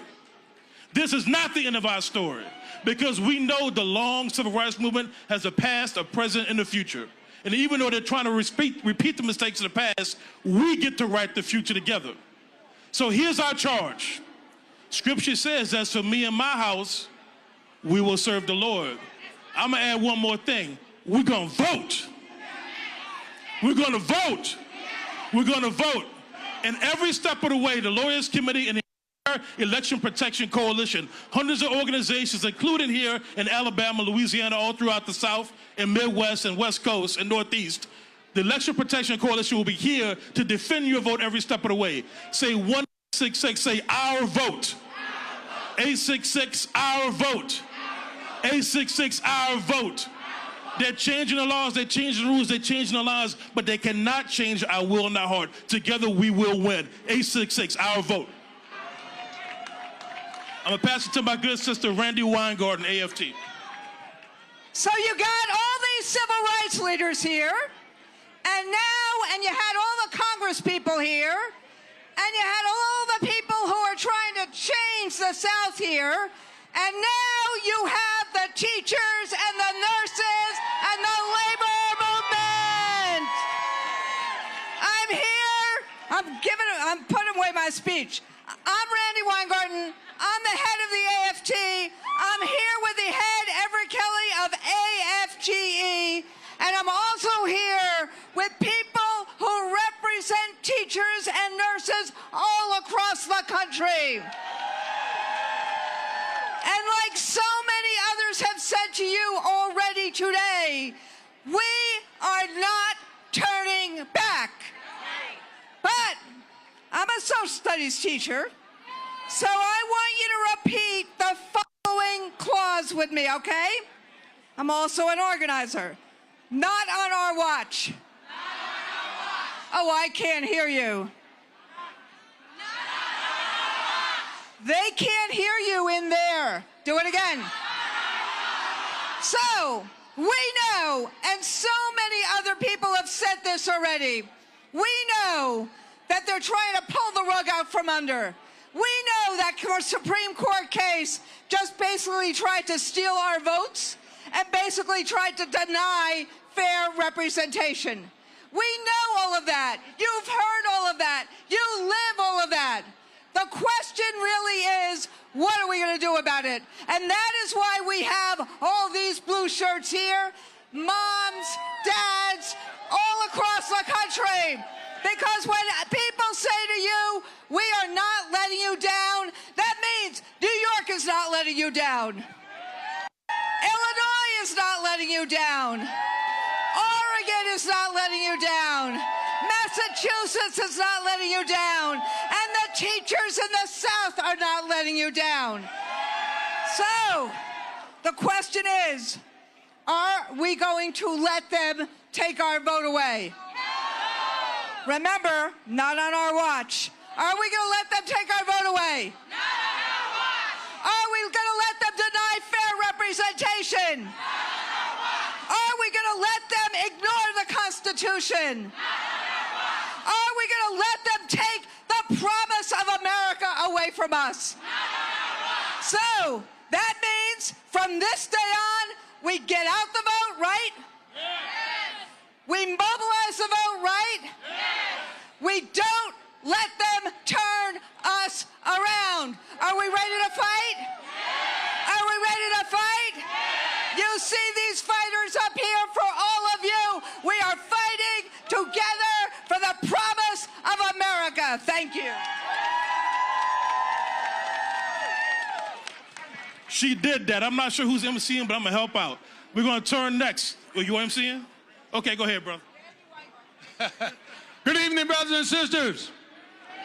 My name is Everett Kelly. I'm the National President of the American Federation of Government Employees. representing 800,000 federal and D.C. government workers. And I'm here to tell you today, I am not a stranger. Born about 60 miles north of here in Goodwater, Alabama. And at the age of 3 years old, I began to experience racism firsthand. My mother worked at a restaurant there in Goodwater called the Old Hickory. And at 3 years old, I remember my father driving up to the Old Hickory, and I could see my mother working in the kitchen through the old big picture window. And as a child, I just ran before the car stopped. I was already out and running to see my mother. And I was stopped dead in my tracks at 3 years old saying, you can't come in this way. You got to go around to the back. And brothers and sisters, I still have flashbacks. And I'm here to tell us today that we are not going back. And so I remember 54 miles being walked by the protesters out of Selma, Alabama. And they walked so that I would never have to go to the back again. They walked so that my mother wouldn't have to guess how many marbles was in the jar in order to vote. That's why they marched. And brothers and sisters, I'm here to tell you that I see it over and over and over again. But we are here. We're here to win. I'm going to stand with you because I know this. I know that the scripture says when the enemy comes in like a flood, the Spirit has raised up a standard against it. Now that standard is a reminder to the devil that God has done it once and God will do it again. How many of y'all know God is still watching over us and he will do it again? What we got to do is stand here and fight, stand here and vote. Don't give up. Keep praying, keep marching, keep trusting God. Will you do that? Can we fight together? If we fight together, we will win together. I love you. Thank you, Alabama. I'll always be a part of Alabama. I love you. Thank you, thank you, thank you. Powerful, brother. Powerful, powerful. Give him another hand. Next, we have my sister in justice, Rebecca Carruthers, President and CEO of the Fair Election Center. Rebecca. Thank you. It's so good to be here. And it is 85 degrees, and I'm feeling every moment of it.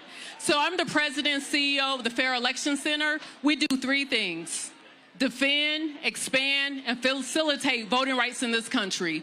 We do this in the courtrooms, we do this in the halls of power, and we do this on hundreds and hundreds of college campuses across the country.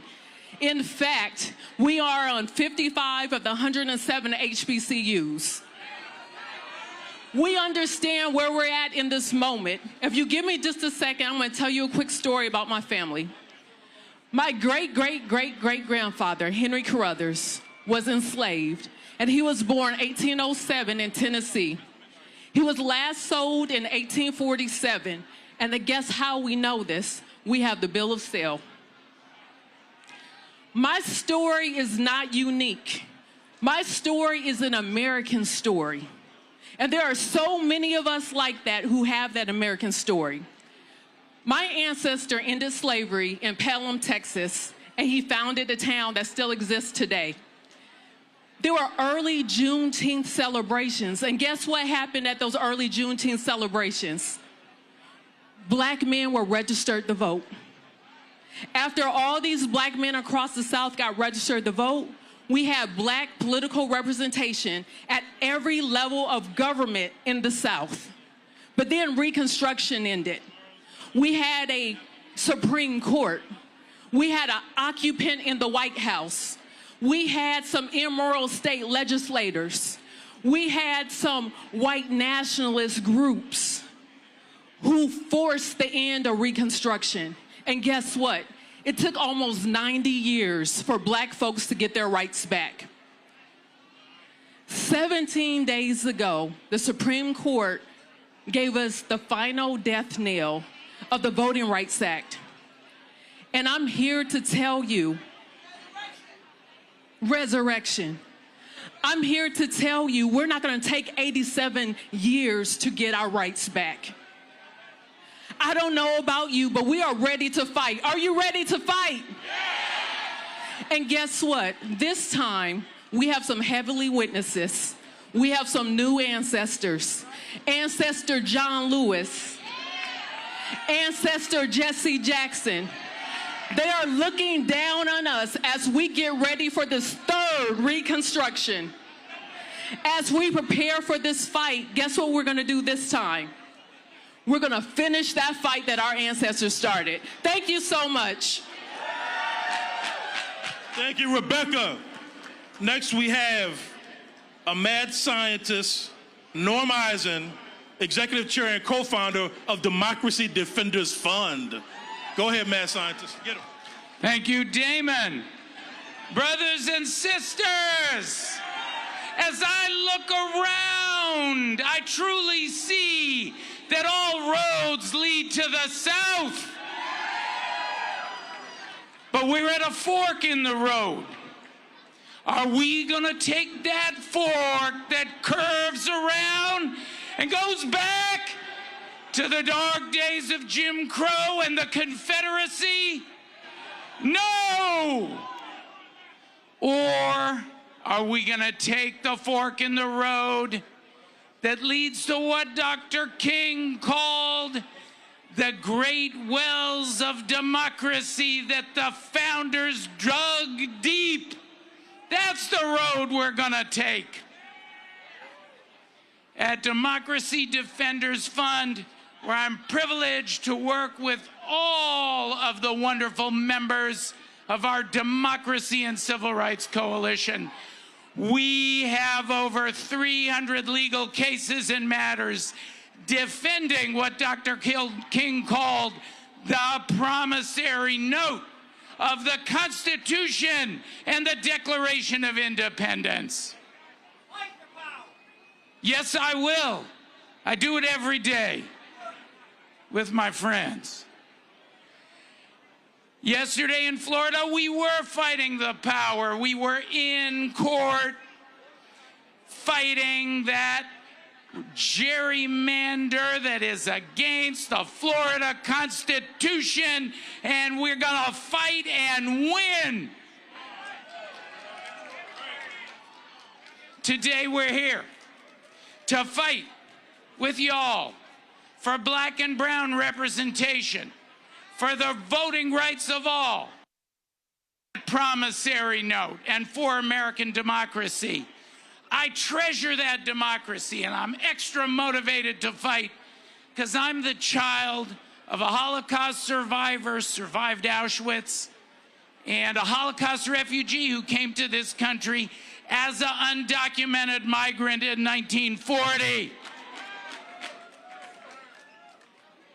And they taught me the words of another Martin, Pastor Martin Niemöller.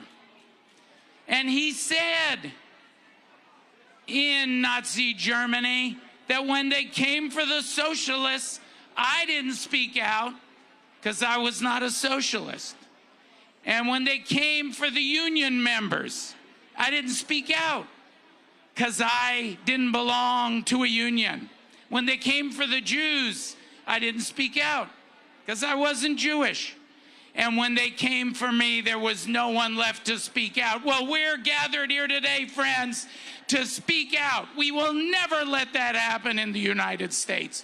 We are all here for each other, and I am so proud to be here with you to continue the fight until we reach those great wells. Unfulfilled journey, the great wells of democracy that our founders dug deep. Thank you. Right. Norm Eisen.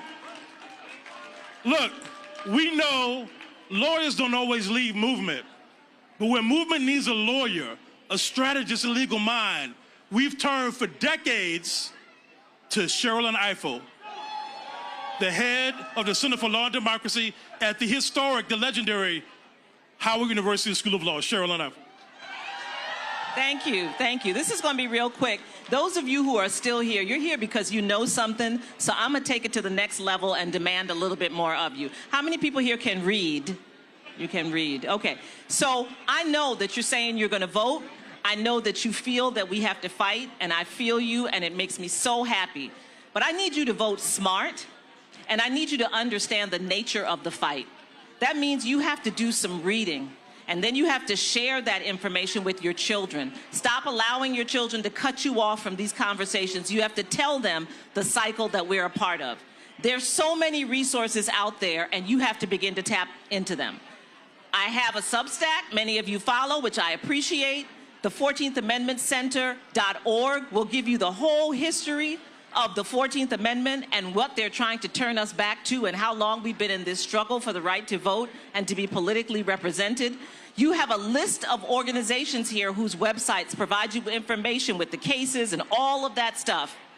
Moreover, you are going to get ready to vote, and you need to know who you're voting for and what you're voting for. You walking in a booth and pressing a button because it says D next to it is not what time it is. What time it is you knowing who these candidates are and what they stand for.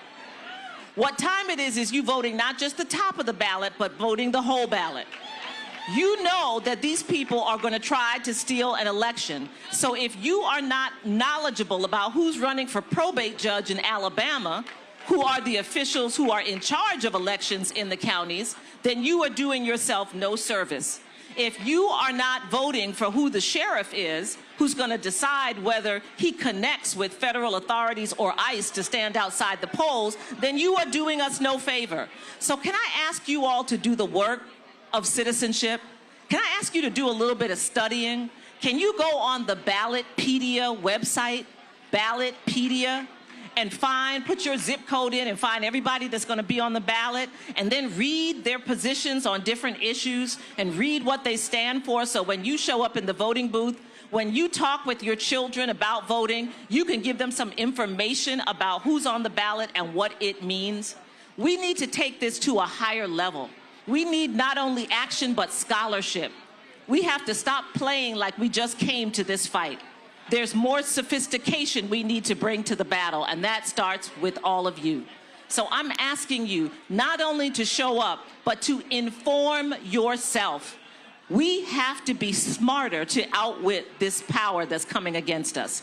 We have power, we have voices, we have numbers, but we have to understand the nature of the fight so we can work a strategy. I love you all for being here today. You have another lineup of great advocates and speakers. Please stay and listen to them. Please go on these websites. Please inform yourself. Please stay in this fight, not just this year, but next. Don't let the election happen and then you say, oh, we didn't win, so now I'm out. This is a never-ending battle. That's why we're standing in front of this place. It's that long that the battle's been going on. Thank you all so much for being here today. Come on now, listen. My good sister asked a good question. She said, what time is it? It's freedom time. What time is it? It's praying time. Y'all got to say it with your chest. I'm going to come on this side. What time is it? It's marching time. What time is it? It's fighting time. If you're ready to march, if you're ready to pray, if you're ready to push back, if you're ready to stand up, I need y'all to make some noise. Okay, I think they're ready. So it's time for my good brother, Young Vocals, to hit the stage. Y'all go crazy. Y'all go crazy. Grown folks say yeah! It's time. It's something about when we dance, y'all. Let's dance. Let's go. Hey. Clap your I need everybody to dance. Should I dance? It's time for clean water. Montgomery, put your hands together. It's time for clean air. Let's go. It's freedom Y'all time. know the words to the song. Sing it, y'all. Say it. Say it. Let me hear you. Dance with me. This you can dance. Yep. Montgomery, you still right beside me. Yeah. And I won't forget. Montgomery, say it, y'all. I really. Sing it, y'all. You should know. Let me hear you sing. I want to make sure I'm Folks, Roland Martin here, Roland Martin Unfiltered here in the Black Star Network. We are live in Montgomery for the All Roads Lead to the South Day of Action, focused on voting rights. Folks have been out here since, actually some out here since 11 a.m. The gates were open at noon. And you have more than 80 satellite events taking place across the country as well. You had more than 100 buses that brought people in. 5,000 folks had registered for all of this. But here's what's most important that I need people to understand. Today is not about just a day. This is the kickoff of Freedom Summer 2026. This is the kickoff of a massive national voter registration campaign all across the South, but also all across the country. Rebecca, you're Fair Election Center. And the thing here that people really have to recognize is that, yes, there's got music, there's food, people are excited, but after today, this is when the work begins. And that's the key. It is the work, it is the long slog that we now have to be engaged in. Day one, and we're going to like. Okay, sopranos. Okay, sopranos. Okay, altos. Y'all sound good. We're gonna have our last activation the day after the election day.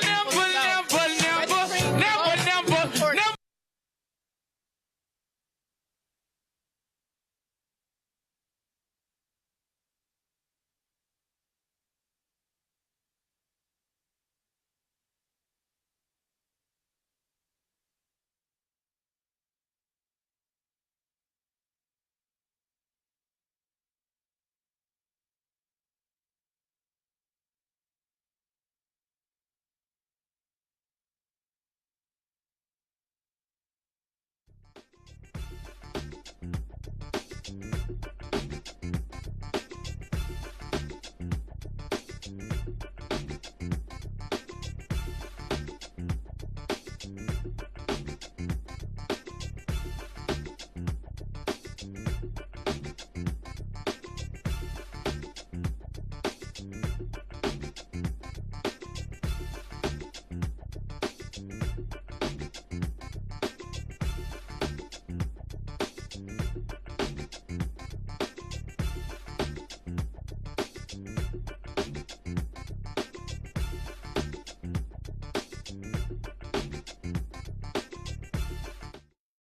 Here's the juxtaposition. Intentionally targeting Black and Latino districts in Texas and Black and Latino voters for elimination is not racial gerrymandering to this court. Yet, as you said a few minutes ago, having a remedy to a violation of Black people's rights under Section 2 is racial discrimination, is racial gerrymandering. That is intellectually dishonest. That is hypocritical at best. That this decision could be the largest wipeout of Black political power since the end of Reconstruction. That's how devastating this decision is. Since African Americans are voting overwhelmingly Democratic and Republicans are voting overwhelmingly Republican, you can have a map that discriminates against African Americans. But if you call it partisan, that your target was Democrats, the same map, according to these people, becomes legal. So that didn't make any sense. And they want to get away with it by calling it partisan rather than racial.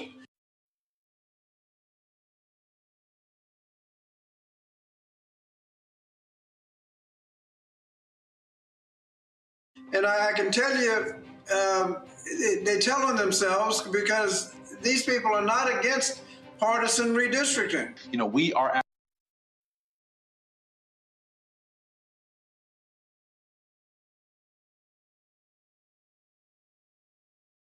war right now. And so we need folks to dig deep. We know the economy is really tough, but we gotta keep our folks in power over the next few months and into this 2026 election so that we can legislate our way out of these kind of problems around here. We can't give up now. We have to fight, if not harder, at least smarter. There are people that still, for whatever reason, are not connecting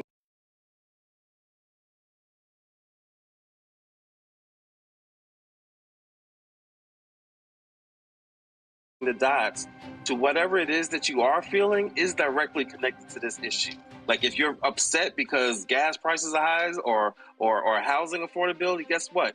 That's a function of not having representation or of being represented by people who are anti-Black, who are anti your life. Those things are directly connected. Whatever thing it is that people are feeling right now, feeling the effects of this war that this country is in, or like I said, the prices, or the high unemployment for Black women and for Black men, or maternal mortality. The crazy man Kennedy was testifying in front of Representative Summer Lee talking about maternal mortality, and he didn't even want to acknowledge that Black women die in birth at higher rates than other women in this country.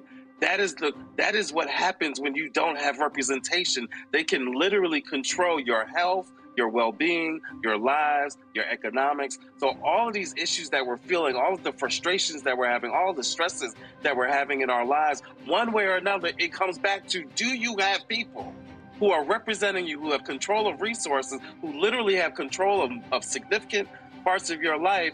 That's what's at stake when we're talking about voting rights or redistricting. It's not theoretical. It is the thing that very much connects to every issue that you care about, everything that affects your quality of life.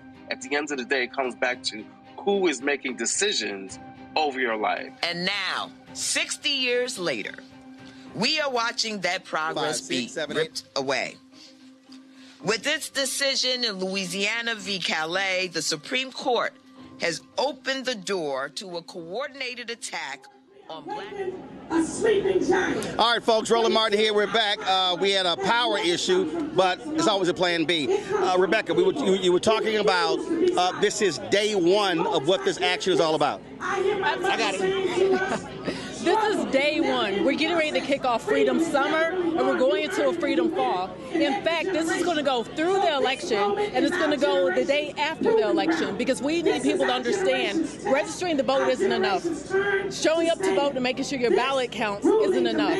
But once we have elections, it's time to hold people accountable, and it's time to bend truth to power, because we're seeing too many people get in elected office, and they're not doing the things that we need them to do. We're seeing too many people who aren't accountable, and it's time.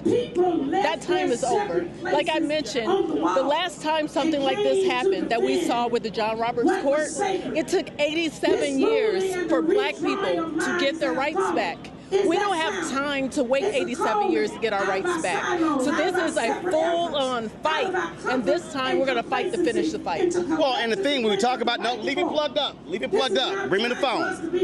When we talk about, when I say the slaw, what this also means coming out of here, what is required for us is to also, and I was talking to Freddie Haynes about this here, we've got to have citizen education training every week. In every city, some church, some community group, somebody has to be doing it, and if 50 show up, 50 show up. If 100 show up, 100 show up. That's what has to happen. We can't go, oh, well, we invited a bunch of people, only 30 show up. Focus on the 30, tell those 30 to invite 30 next week. That's called relational organizing, and we have to return to Saturday schools, because this is going to be a fight. We're not going to win this fight just in the next few months. We're going to have to commit at least to a decade, because this time we want to make sure in the Constitution, as we rebuild in this third Reconstruction, we want to make sure that these rights are permanent, because there should never be a Supreme Court that could take the rights of black people in this country.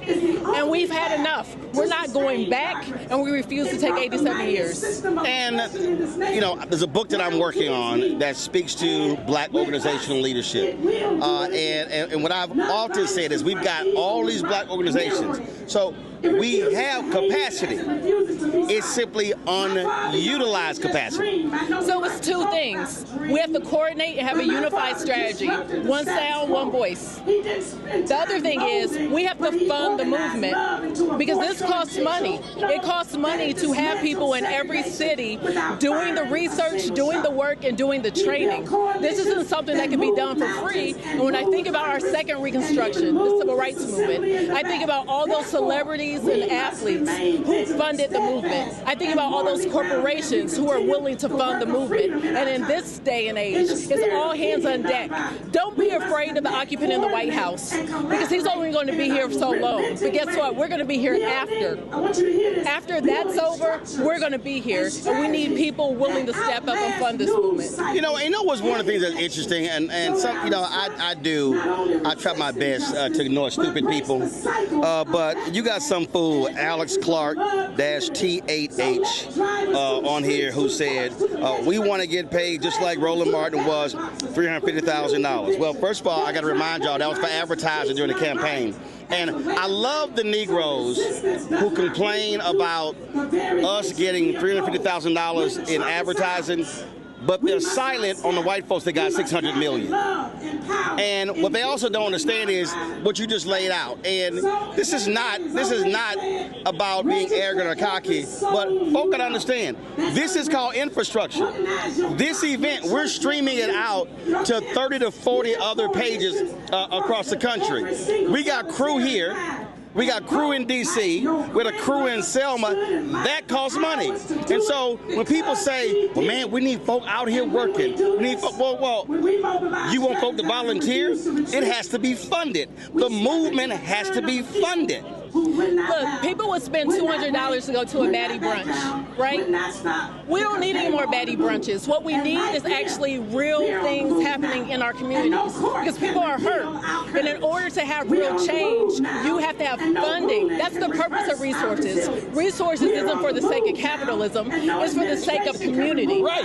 Like, it's a little hard to take people around the country and broadcast from 8-10 cities, and you do that because you got to pay for gas, you got to pay for hotels and airfare. That people don't understand. And so we are often sitting here asking our leaders to do stuff for free, but then folk want to say, well, how do we get what comes back to our community?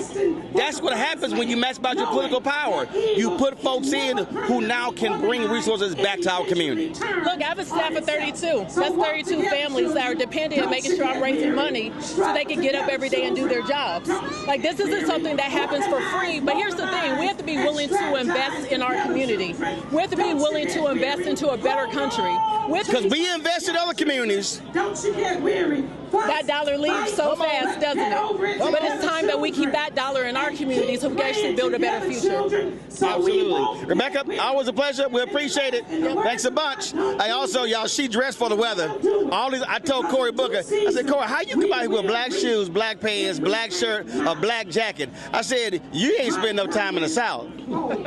Look, when I said it was 85 degrees, it felt like it's 105. Oh, there you go. Luckily, we got a little breeze. Rebecca, we appreciate it. Thanks so much. We're going to bring over Tennessee State Representative Justin Pearson. He spoke earlier on the stage. We're going to bring him on out here. And so, come on here. To fight for the promises of the people. I need y'all to go crazy right now. Here we go. Pearson, then you. Johnson, CEO of the NAA. All right, take a seat here. Let's go. So let's do this here. So we're gonna let's hear what Derek has to say from the stage, and then we're gonna come back and talk to Justin Pearson. Will be won locally. This movement must be won locally.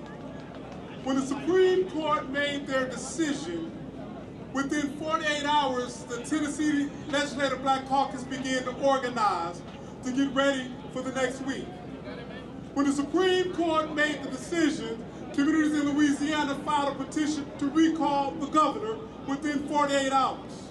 This movement will be won locally. When the Supreme Court made the decision, groups say we need to convene in Montgomery to initiate the fight. So, this movement must be won locally.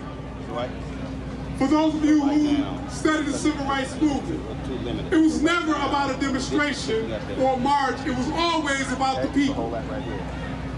For those of you who understand the impact of the civil rights movement, it was always community-centric led. What we must do here is ignite the power of the people locally to carry the movement forward. With that said, all roads lead to November's election. All roads lead to November's election because the reason why they are seeking to take the power from the people is a result of the power of the vote that you have displayed across the former Confederate states. It's no coincidence that the states that are reacting first are the former Confederate states. Texas, Tennessee, Mississippi, Alabama, Georgia now, South Carolina now, and Florida. We will prevail because we must organize locally. Now, as we get ready to leave from here, on Tuesday, there is an election in Georgia. If you have people in Louisiana, call them now. There's an election right now. If you are familiar with what's going on in Florida, call people now, because the fight that we have to take on is locally. Now, one of the things I'm going to conclude with this, that our history have taught us, that every time we came together, we won.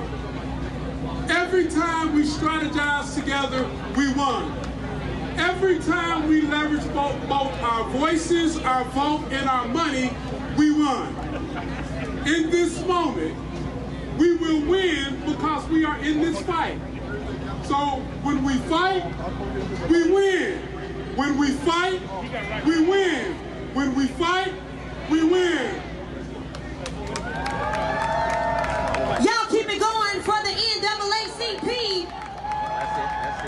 Now representing Fair Fight Action, I need y'all to go crazy. We got our good sister Lauren Wargo and Amar Patek. What's up, Alabama?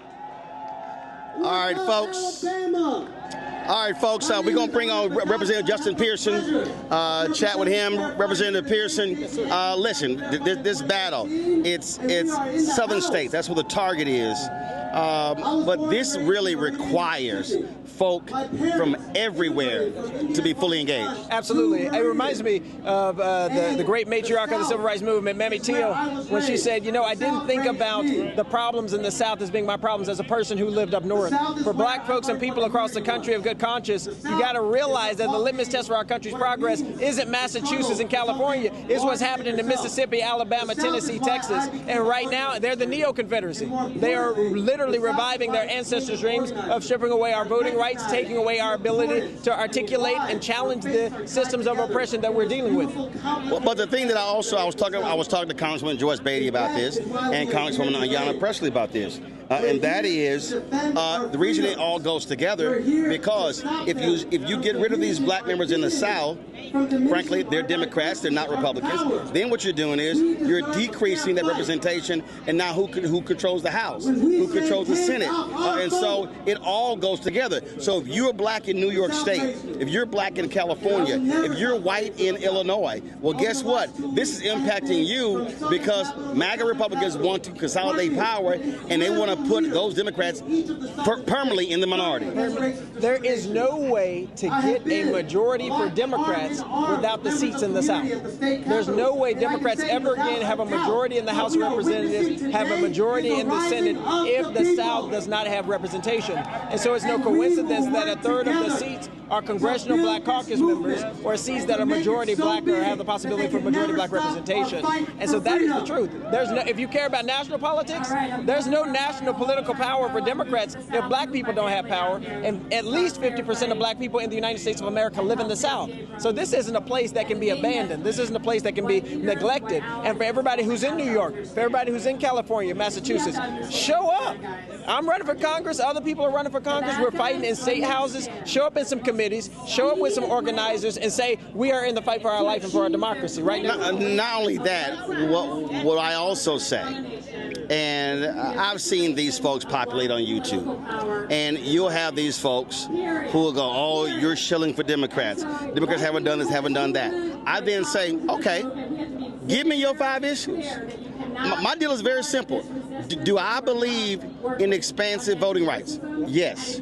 Do I believe that we should have same-day voter registration? Yes. Do I believe in civil rights legislation? Yes. Do I believe that we should be providing contracts, federal contracts to African Americans? Yes. Do I believe that we need to be educating our children and ensuring those resources are coming to black neighborhoods and not just to white neighborhoods? Yes. Well, my deal is real simple.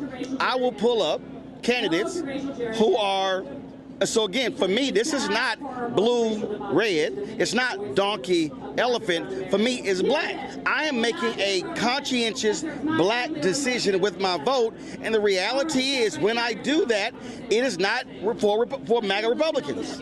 This is part of the reason that they cracked our district in Memphis, because they don't want to change their policies or their politics to actually convince us that they're a party that cares about us. So, and this is what I try to explain to Stephen A. Smith and others. They're not trying to compete for black votes. No, they're trying to steal. black representation or dilute black political power because they don't want to let go of white supremacy. At the end of the day, they're not attached to any ideology other than white supremacy. How do we build more power for ourselves, consolidate more power for ourselves, and consolidate more power for the rich, the powerful, and the billionaires?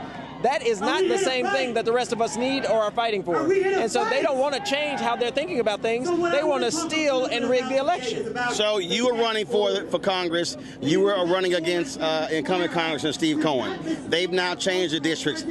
I saw your tweet, so he decided to retire. So, but you made it clear you're moving forward. Absolutely. I'm still running in the 9th district. You can try and rig the election, but you can't rig our movement and the momentum that we currently have. Whether you're in a rural area or an urban area, you care about whether or not you have enough money for food. The gas prices being skyrocketing because of an endless war with Iran. All of the same issues that black people care about in the city are the same ones farmers and rural folks care about. They know these billionaires don't give a care about them. And so we get the opportunity now to go across 15 counties to go and fight for those votes and show them a different vision. Because Republicans have put us in a horrible spot in this country. And whether you are living in an urban area, rural area, suburban area, you know that to be your reality. Your life is not better today than it was before this administration. Absolutely. Always good to see you, my brother. Keep you in the health. Every single day. Yes, sir. I appreciate it. Thanks a bunch. All right, appreciate it. I'm going to bring in now Damon Hewitt. Damon Hewitt is the leader of the largest committee for civil rights under law. Earlier we talked to, man, you don't need that jacket. It's too high. Put that jacket down. I don't even know why you trying to put a jacket on. It's too damn high for that jacket, Frat. Corporate nigga in the courtroom. Yeah, but you ain't in the courtroom. You outside. We outside for real, Roland. We outside literally, figuratively. They're trying to put us outside the power structure. And so this is a time we have to reconceptualize what does black political power look like. If we measure it only in the number of congressional black caucus members we have, that's not going to be the measure right now, or even the state legislature. We have to measure it in different ways. We have to flex it in different ways, too. Yeah, absolutely. And again, what I keep emphasizing, this is not, when we say black political power, we're also talking about black economic power. We're talking about black health, black education, all these things, because those elected officials, their job is to ensure that dollars are coming to our community. And so when they start doing what they're doing, what that ends up means that money is going to be driven to other communities and not ours. Well, here's what's the next step. We know that this whole game is happening on Louisiana v. Calais and all the redistricting because we've been winning. Because we broke the partisan supermajority in Mississippi based on the case that we had the Lawyers Committee litigated with ACLU on the strength of Mississippi community organizers. They know that what else is coming is the Census 2030. Yep. Remember what Trump did with 2020 census? They got slapped back in the Supreme Court, but it's a different game now. They're not going to make the same procedural errors they made before. They're going to do it even worse, better for them, but worse for us. And so census is all about where resources flow. Billions, trillions of dollars in resources. And so this is really about starving and choking our community. You starve the political power, you starve our First Amendment voice, you starve our bodily autonomy, you stifle our vote, and then you take all the money and run. That's what they're doing. And listen, and I've been yelling and screaming this, but our people have to understand really what is at play here. And they have been angry with our success since the Black Freedom Movement. Well, exactly. I mean, this is prolonged getbacks. That's what this is. It's really like the lost cause, not of the Confederacy, but of the old Dixiecrat South, right? This is just like after Reconstruction, where there were folks, white folks, power structures that made compromises at our expense. Back then, it was federal troops leaving and leaving us to a 100-year campaign of terror. Now, it's corporations, it's higher education, it's some elected officials, frankly, who are making compromises, doing cowardly things, or doing the even more cowardly thing, which is no thing at all, at our expense. And so we have to call them to task, not just through the ballot box, but in other ways as well. Absolutely. And when I said to Janae, you know this well, I mean, the reality is our civil rights lawyers are literally engaged in massive warfare every single day in these courtrooms. Every day. I mean, we're here right now with the people This week, we argued in court to stop Trump's executive order to limit mail-in voting and to have a preferred list of voters based on immigration and other status. We also filed a new redistricting case in Tennessee, which is one of the current battlefronts. So it stretches all of us thin. It's massive warfare. And look, Roland, sometimes I feel like we don't have enough civil rights lawyers around to litigate well everything we need. That's why we need allies and support. Lawsuits alone won't be enough, but lawsuits in concert with people and movement can make a difference. And also, I mean, I'm gonna go ahead and say this. It also requires our high net worth folk to understand Leonard Leo is sitting on a $1.6 billion fund because a rich white conservative gave the stock and he is weaponizing that. This is one of those moments where high net worth African Americans and white progressives should be saying they're going to be creating a $1 billion legal fund that has to be deployed to fight. That's what you're up against. If you quantify what's needed, it would be at least what you just said, Roland. This work has always been underfinanced. We're relying upon institutional philanthropy that's right now trying to band together to cover themselves against the tax administration. But we need that private equity, that private money. There are black people of wealth and the means. We have all forms of capital. We have human capital. You can volunteer and mobilize. You have fiscal capital. You can donate. You also have reputational capital. Use your mouth. Use your feet if you got them. Use your legs if they're able. We need people using all of our faculties to move, but the dollars must flow. We can't do this Obama 2008 campaign style, right? We have to do this in a way where people who have significant means are moving in addition to the people who have small dollars to support the organization at the front lines. It could be my organization, the Lawyers Committee for Civil Rights. It could also be another organization. It could be a community group around the corner from you.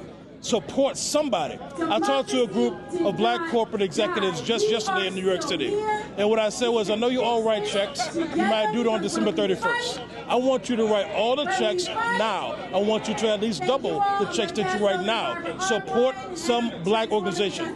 Not a black-led organization, Roland, a black organization that's focused on our people and our community. Not to the detriment of others, but to make a better way for our people and everybody in this country. Absolutely. Damien, we appreciate it, my brother. Appreciate you, man. Keep up the fight. Always, brother. Thanks so much, Pratt.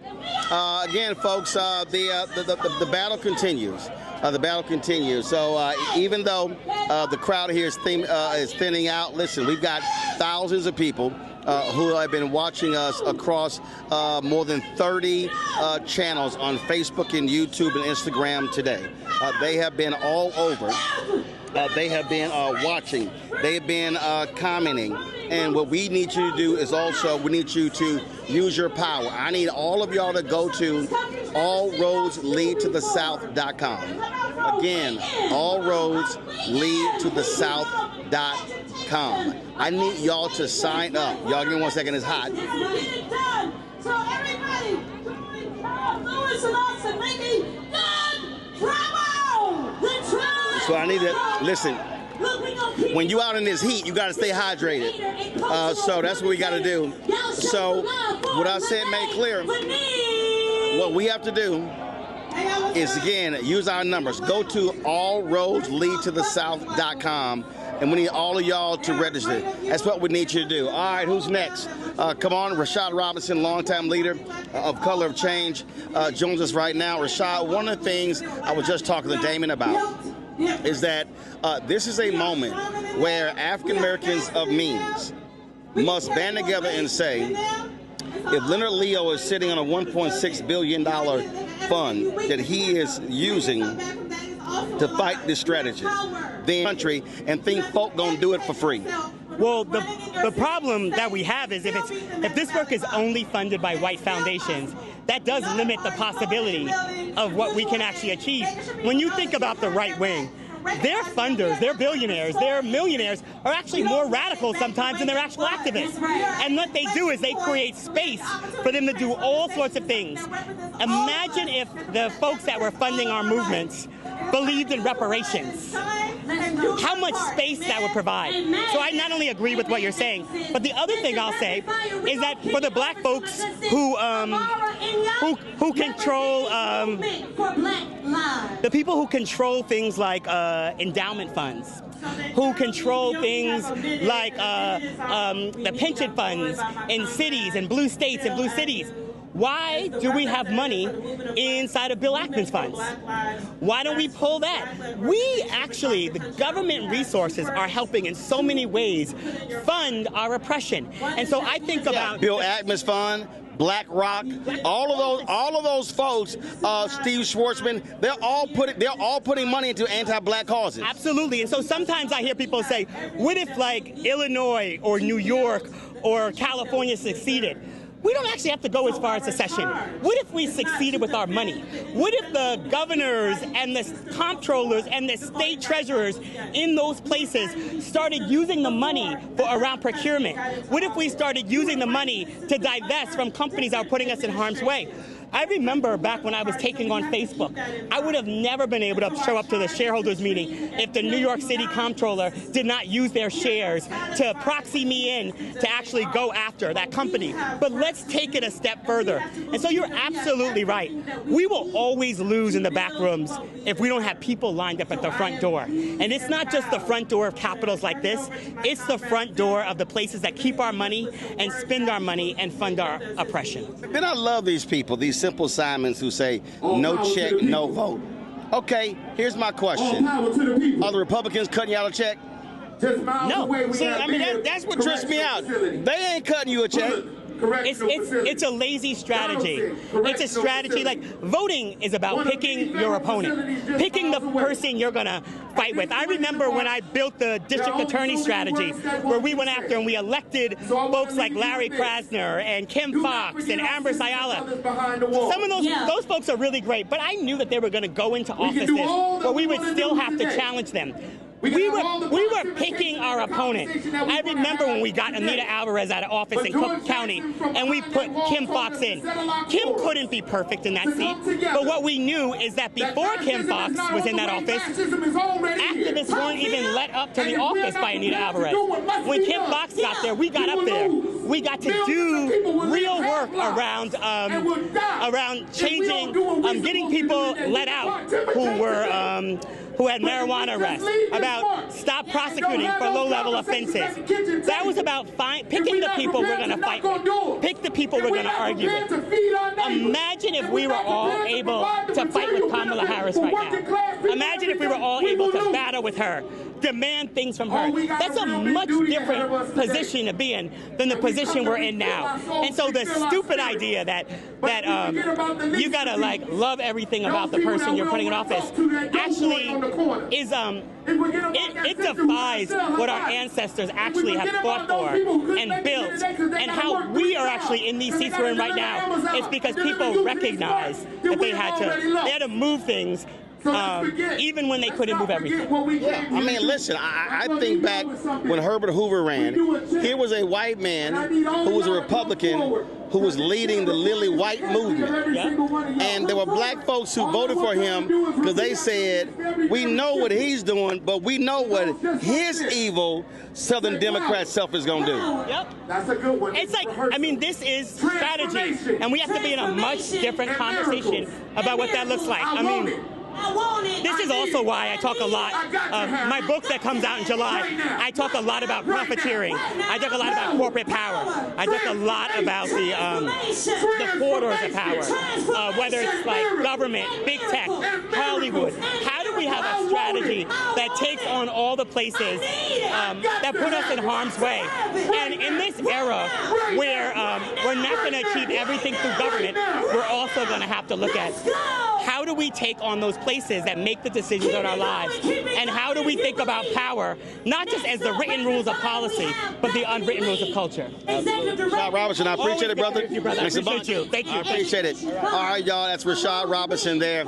I'm going to sit here and talk to Derek Johnson, the CEO, NAACP. So he's doing a quick interview over here.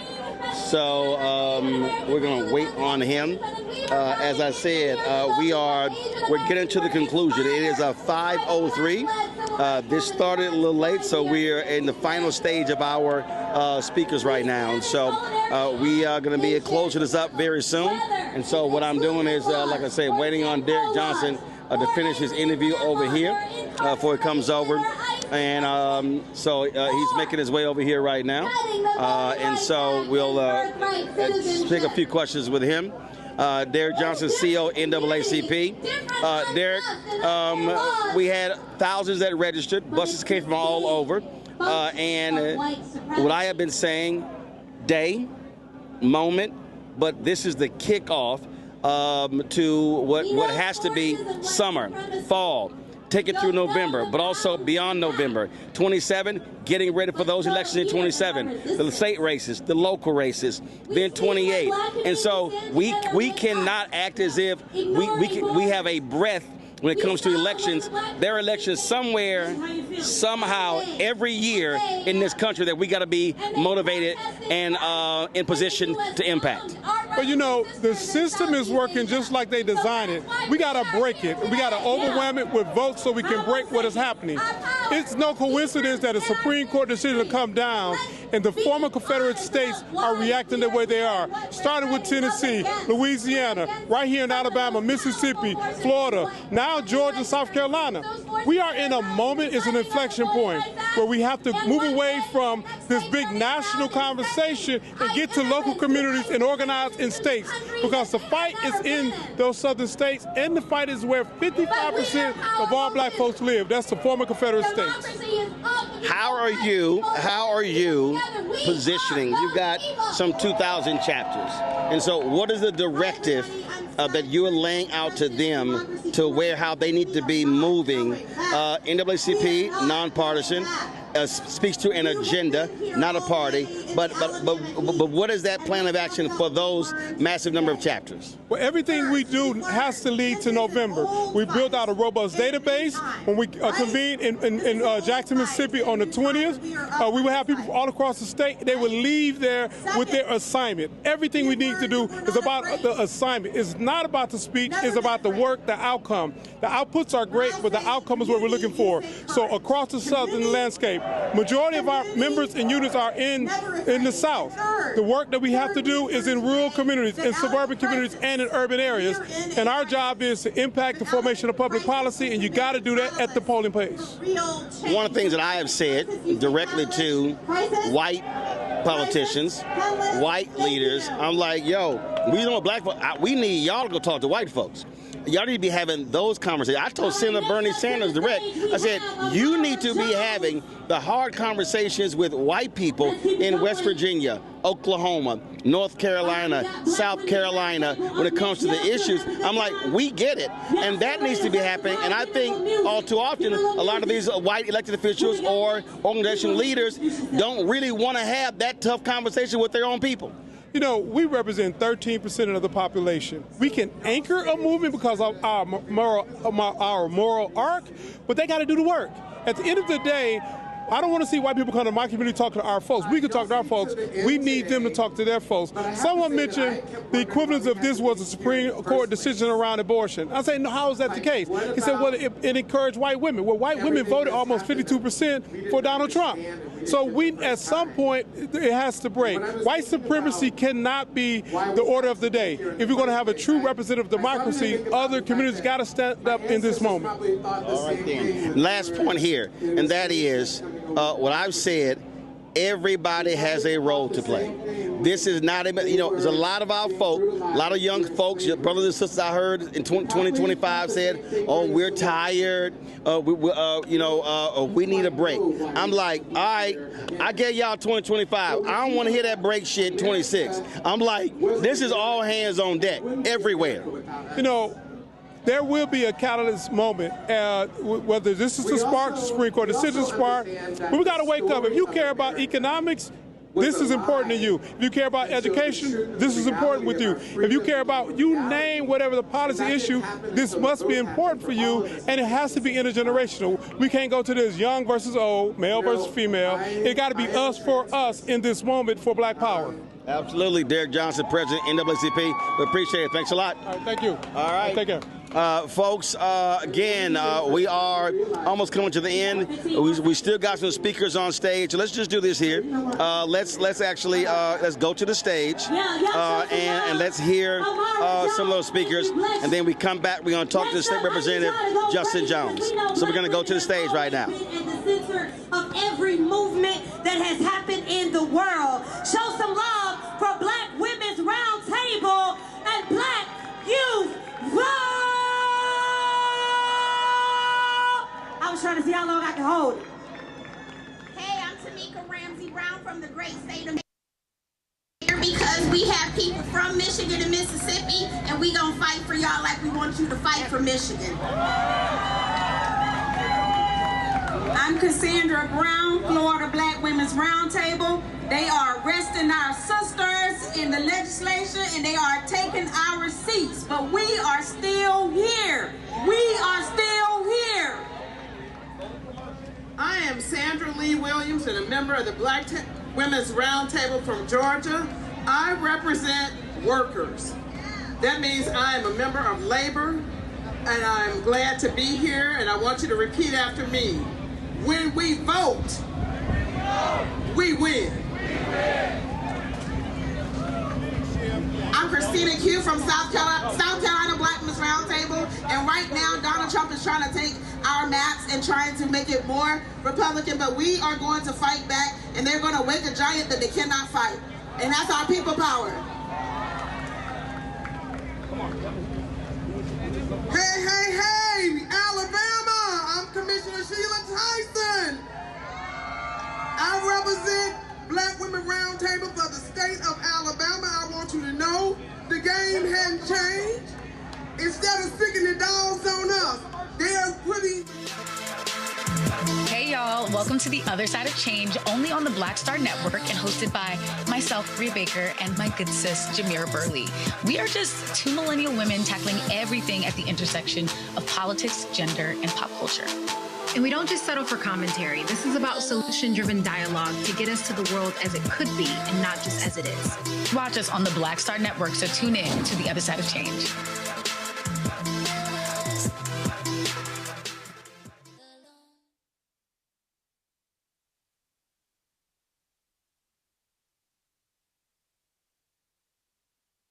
Over 1 million people from the voters registration. That's right.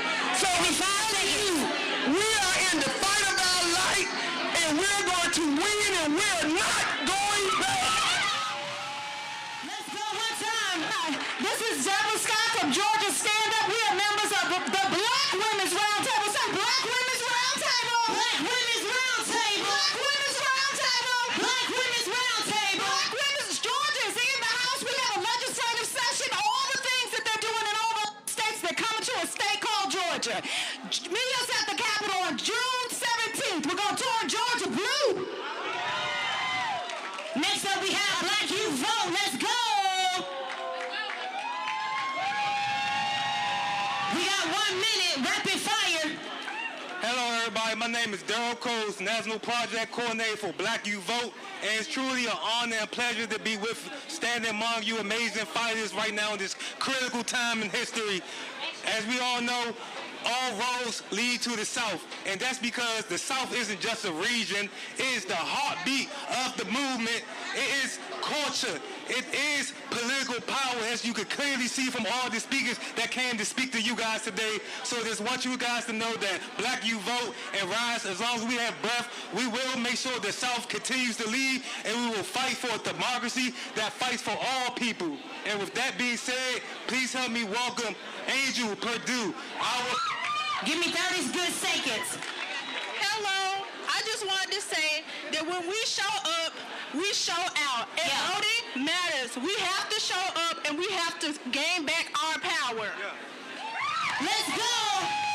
Next up, rapid fire, 1 minute. Give me Ashley Lee Henderson, founder of Utopian Visions. Y'all lock in. We got a few more. We gonna finish strong the same way we started. What's up, good people? I need some energy. I came a real long way. I've been out here in listen, I imagine you came out here because you wanted somebody to tell you what we ought to do next, right? Y'all got a whole bunch of people tell you what color the water is that we're drowning in today, right? But how many of y'all actually want to do some meaningful work to change what's happening in this country? I'm not by myself, right? So let me tell you what my assessment is. My assessment is that these politicians are bought and paid for by multinational corporations. Do you agree with me? So I'm from the great state of Tennessee, so you know they just redistricted us just like last week, 8 days after the Calais decision, right? And because they did that, I was curious, who bought and paid for these politicians in Tennessee? And my estimation is that FedEx spent a lot of money on these politicians. You know what I'm saying? So I want you to get your phone out, get your phone out, get your phone out. And when you get your phone out, I want you to go to fixitfedex.com. Fixitfedex.com. I want you to go to fixitfedex.com because my estimation is if they bought these politicians, then through these Jim Crow maps, give me 3 whole seconds. Then we ought to go after their bank accounts. Right? They try to take our vote, we control the economy, right? So I'm gonna say fix it, you gonna say FedEx, fix it? FedEx! Fix it! FedEx! Let's be about that work, good people. Show Ashley some love. Last rapid fire, and then we're going to hear from our core organizers of today. Somebody make some noise. All roads lead to the south if y'all still having a good time. Next up, we have William Barnes, President and CEO of the National Urban League. Y'all make some noise as he comes. All right, hey cousins. I'm so happy to be out here. My name is Tyler Litt, and I'm the National Urban League Young Professional Guest mic. Check, check, check. Check, check. Guest mic.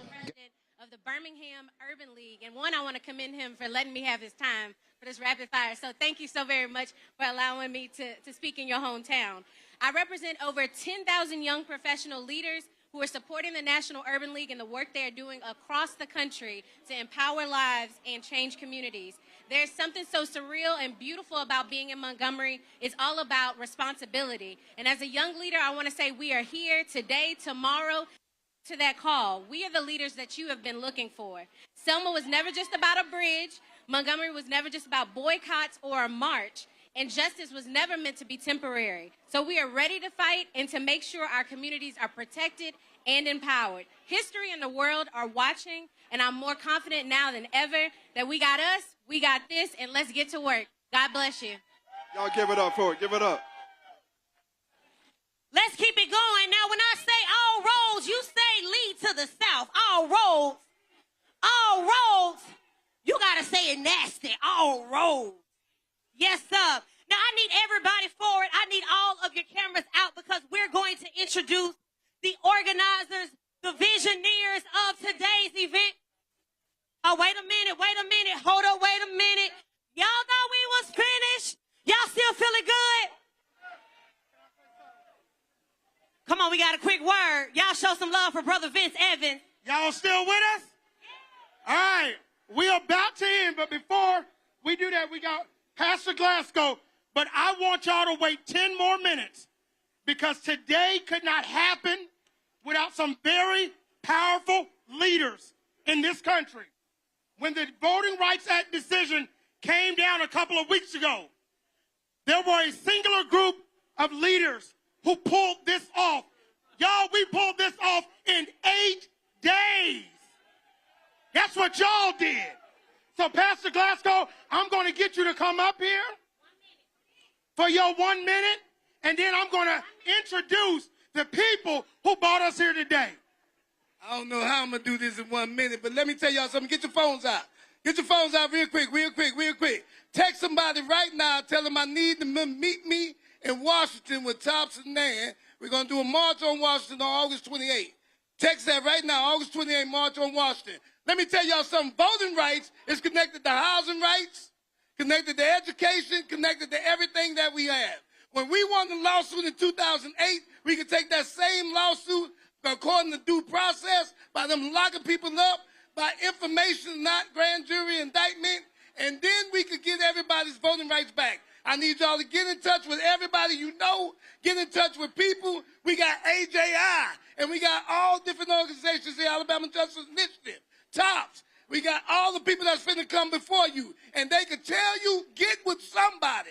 So you could get educated, you could get informed, you could get trained, you can learn strategies, and you can learn how to get out there and vote. I said, my brother made a statement. He coined the name, no justice, no peace. No justice, no peace. No justice, no vote, no win. No vote, no win.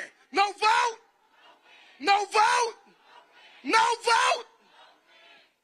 No vote, no win. Y'all, we are going to end our program with the people who brought us together.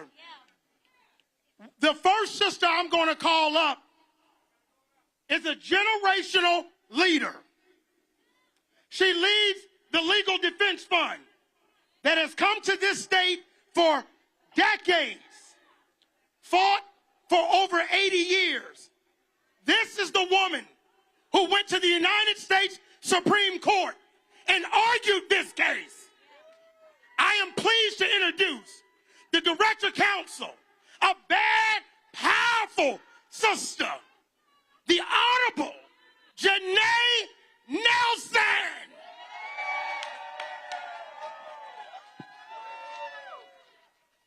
Come on, LDF, come on up. Let me first start by saying thank you for staying, for being here, and for coming out today. I'm going to try to be brief.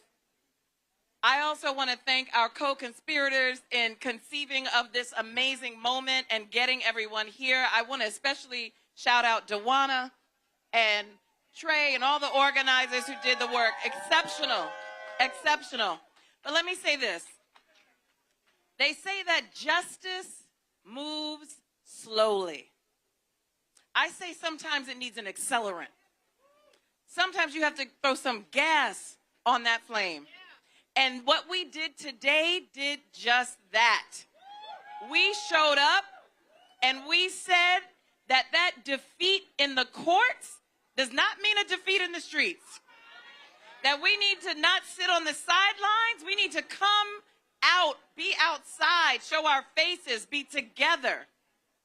When I stood in the well of the Supreme Court with the support of an amazing staff and amplified the voices of Black Louisianans, I was trying to convince 9 justices that Black people deserve an equally weighted vote, that Black people's right to vote secures democracy for everyone. And they did not take the invitation. Shame, shame, shame, shame.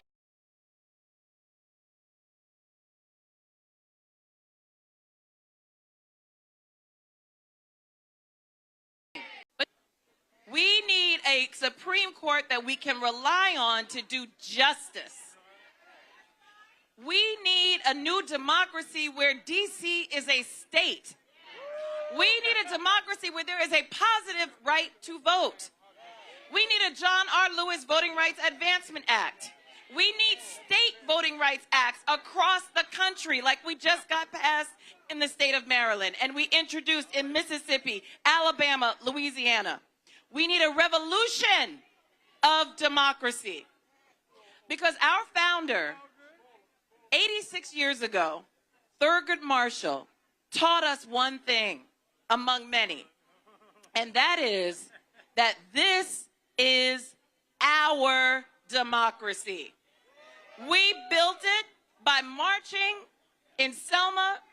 Our lawyers worked to get the path secured in the courthouses to make it to Montgomery safely after Bloody Sunday. And we have been fighting for democracy every single day since. And we will not stop. We were built for this. We were built in 1940 when there was no possibility of this multiracial democracy. If you looked at the laws and you looked at what was being created and the barriers that existed, but we were able to dream up with our clients and others who wanted to support the work of multiracial democracy to create this splendid, splendid experiment. And we're not giving up on it now. So when I say this is our democracy, I want you to feel it. I'm going to say one thing as we close. We need to get real. We need to get real about what's at stake. Why do they want this power? It's not just about losing seats. What do they want to do with the power that they get? What's in store for black people when they get that power? They don't want it for nothing. They plan to do something with it, and it will be nefarious. It will set us back. It will undo progress.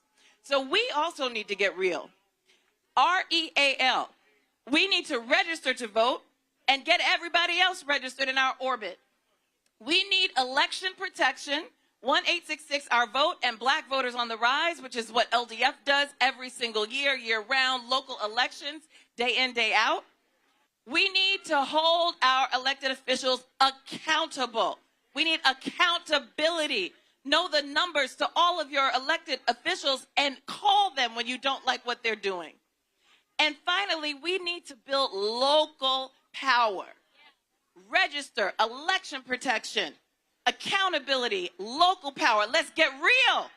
Let's get real. Let's get united. Let's get this democracy back, because whose democracy is it? Whose democracy? Whose democracy? Our democracy! Yes, thank you. Let's go. Let's keep it going. Now listen, y'all, this next sister is the ultimate convener. She has built systems. She has opened doors, and I love that she opened them and she kept it open for many others. She covers us consistently. You saw her up here on stage. I'm talking about the leader of the Black Women's Roundtable. Let's show some love. Black Youth Vote. Let's show some love. And the National Coalition of Black Participation. Make some noise for Sister Melanie Campbell. All right. How you doing out there? Y'all are the soldiers we're looking for. Tell your neighbor, you the soldier we're looking for. Tell your neighbor. You gonna tell your neighbor? All right. So, Melanie Campbell, Black Women's Roundtable, Black Youth Vote, National Coalition. The one thing, or maybe 3 or 4 things, I want to leave with you because it's been a long day. How many of y'all believe we've come this far by faith? How many of y'all believe we built this country and we ain't going no doggone where? How many of you understand that what we need to do is a few things? 1, say it with me. Vote black. Vote black. Buy black. Be black or an ally. Be black or an ally. Put your money in black banks. Take care of black institutions. And the last thing, I want to thank my team. I want to thank my colleagues with the LDF and Black Voters Matter and the 160 organizations that came together. I want to thank a brother who's been out here with us all day long, Roland Martin, Black. Give it up, give it up, give it up. Black Star Network. He owns his network. That's what time it is. I'm going to sit down because we got work to do. Say we got work to do. Right? And last thing, I'm a Baptist AME. Who in here from Florida, Georgia, Louisiana, Mississippi, North Carolina, South Carolina, Tennessee, Texas, Arkansas? That's the heart of this country. That's why they're coming for us. But guess what? They've awakened a sleeping giant. We ain't going nowhere. We built this country. Peace and power. Let's go. Y'all show some love. Sister Melanie Campbell. Now I need everybody to come to the front because we're going to finish the same way we started. Somebody say strong. Now, Sister Melanie said we got work to do. Look at your neighbor and say we got work to do.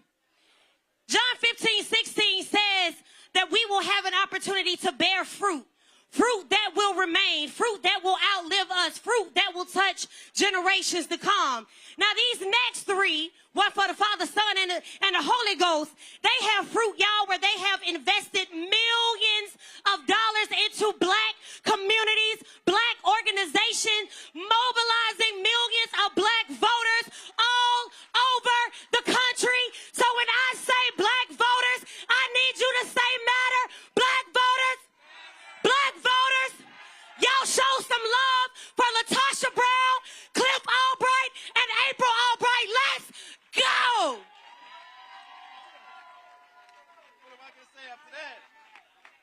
What am I going to say after that? Y'all give it up for the best MC I've ever seen, D. Reed.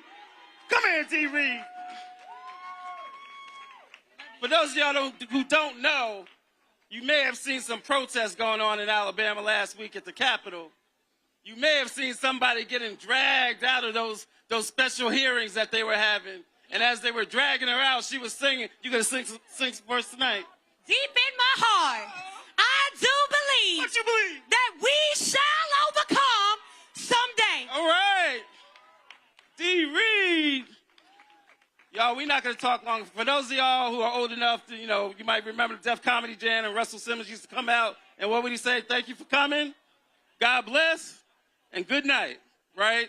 But I can't do that without first thanking a whole lot of folks that made this happen. Before we do that, clap for yourselves, because y'all are still here. Y'all are hardcore. I'm scared of y'all. I see you over there, too. I see you over there. I see y'all back there, too. And so, thank you. But we got to thank a few folks. First off, we got to thank our dear sister, DeWanna Thompson, for handling all the logistics, all the planning meetings. Thank you so much, sister. So many folks to thank. We got some folks hiding in the background. Black Equity Strategies and Trust. That's DeWanna's organization. Look it up. Find them, support them. Black Equity Strategies and Trust. Who else? Who else we got? Vincent. Come on up, Vincent. Thank you, Vincent. Anybody who found out about this through the media, through seeing an article someplace, seeing a press release, seeing a brilliant strategy of creative, online creators, give it up for Karen Finney, y'all. Dom. Oh, Dom. Oh, yes. Give it up. Again, we've had a lot of partners, but, when we look at all the partners that we had, we knew that we had to have included in that the oldest, the boldest, our friends at NWOC, and especially this one. Give it up for Dom.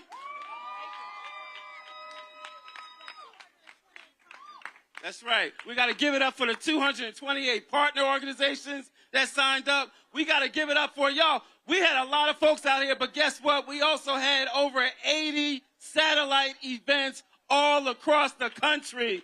We are not alone. And all roads lead to what? All roads lead to what? And who else? Oh, our staff. Y'all, a lot of times you'll see us, you'll see me, you'll see Latasha, you might see April, but this is not an organization, Black Voters Matter, of 3 people. We've got an amazing staff. Some of them are walking out there. They still giving out stuff, giving out waters and fans and all of that. And we got some of our team that helped to plan some of the logistics behind this. Give it up for our very, very special, she's April number 1. We got 2 Aprils. We go back and forth between April number 1 and April number 2. Today, this is April number 1. And then, of course, our anchor partners, who you've already heard from. Huh? Who I think? Help me out now. All the volunteers, all the organizations, Indivisible, that was a huge help. Here. Listen, it just took an incredible amount of people to pull this together. We are sitting in a city that literally welcomed us and gave us all the resources. Y'all help me thank the city of Montgomery and Mayor Stephen Reed. We appreciate him. We want to thank our partners at the state capitol and at the state house. They did actually come together and make sure that we had what we needed. We want to thank our amazing, amazing production team that made sure that we could come together and hear everything. We had screens all the way down Dexter Avenue, y'all. We want to thank all of our, we absolutely got to thank Roland Martin. Y'all give it up for Roland Martin. This man made sure that we had so many networks across the country streaming this information live. We were in, I think, over 3 million people's homes today. So this is a big, big moment for all of us. And I want to thank LRY Media, all of the people who came to the voting village, because we have what? Elections on Tuesday in Georgia and Alabama. We can't come together and forget that we still got work to do. So it's still voting time, right? It's still voting time. Thank y'all. Thank you to every single person. We appreciate you. And to my daddy, who held down the stage on my behalf, Pastor Don Thompson and Janice Thompson, I love you.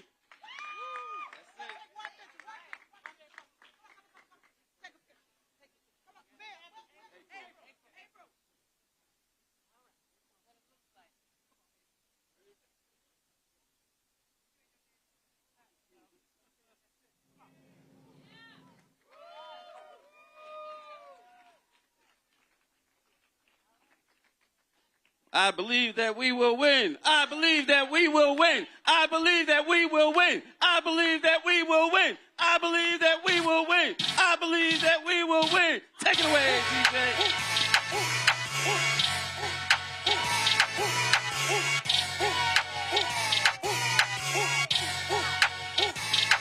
Running to the checker flag, running through the red light. 12 can't be good, they won't pull over. Thank y'all so much. All roads lead to the south.com. All roads lead to the south.com.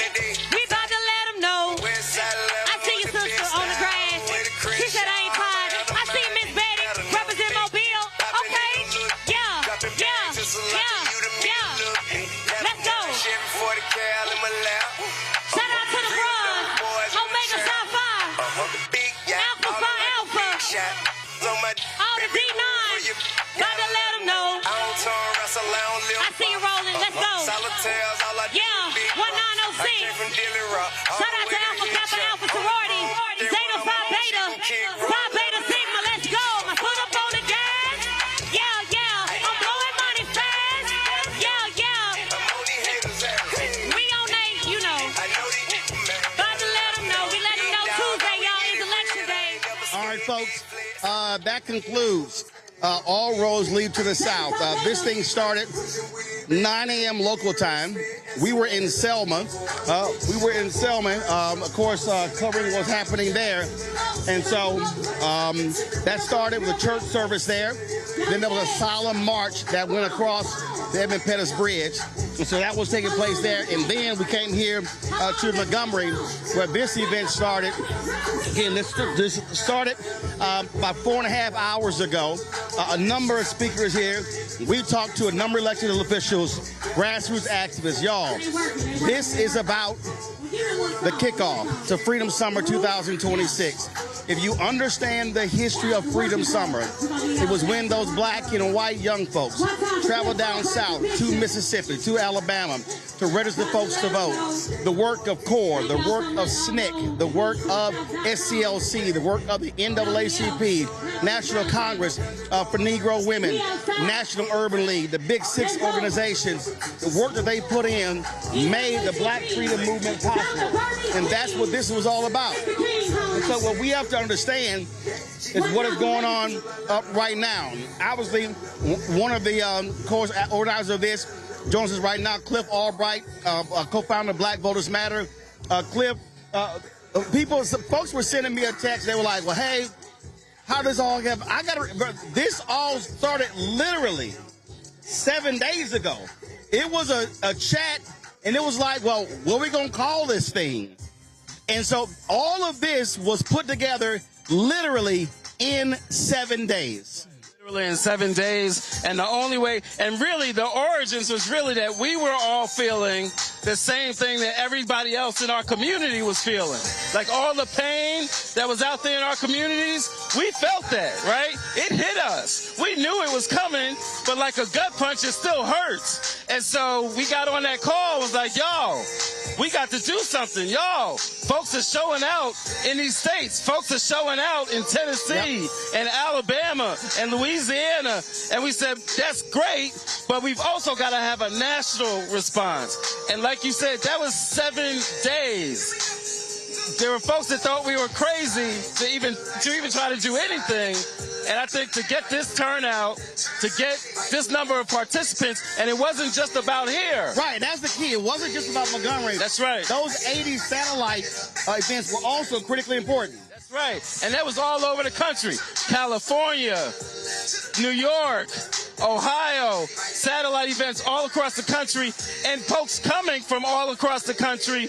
We had buses from as far away as Ohio that came down here. So this was really a national response, and once again, it's a reminder that there's more of us than there is of them.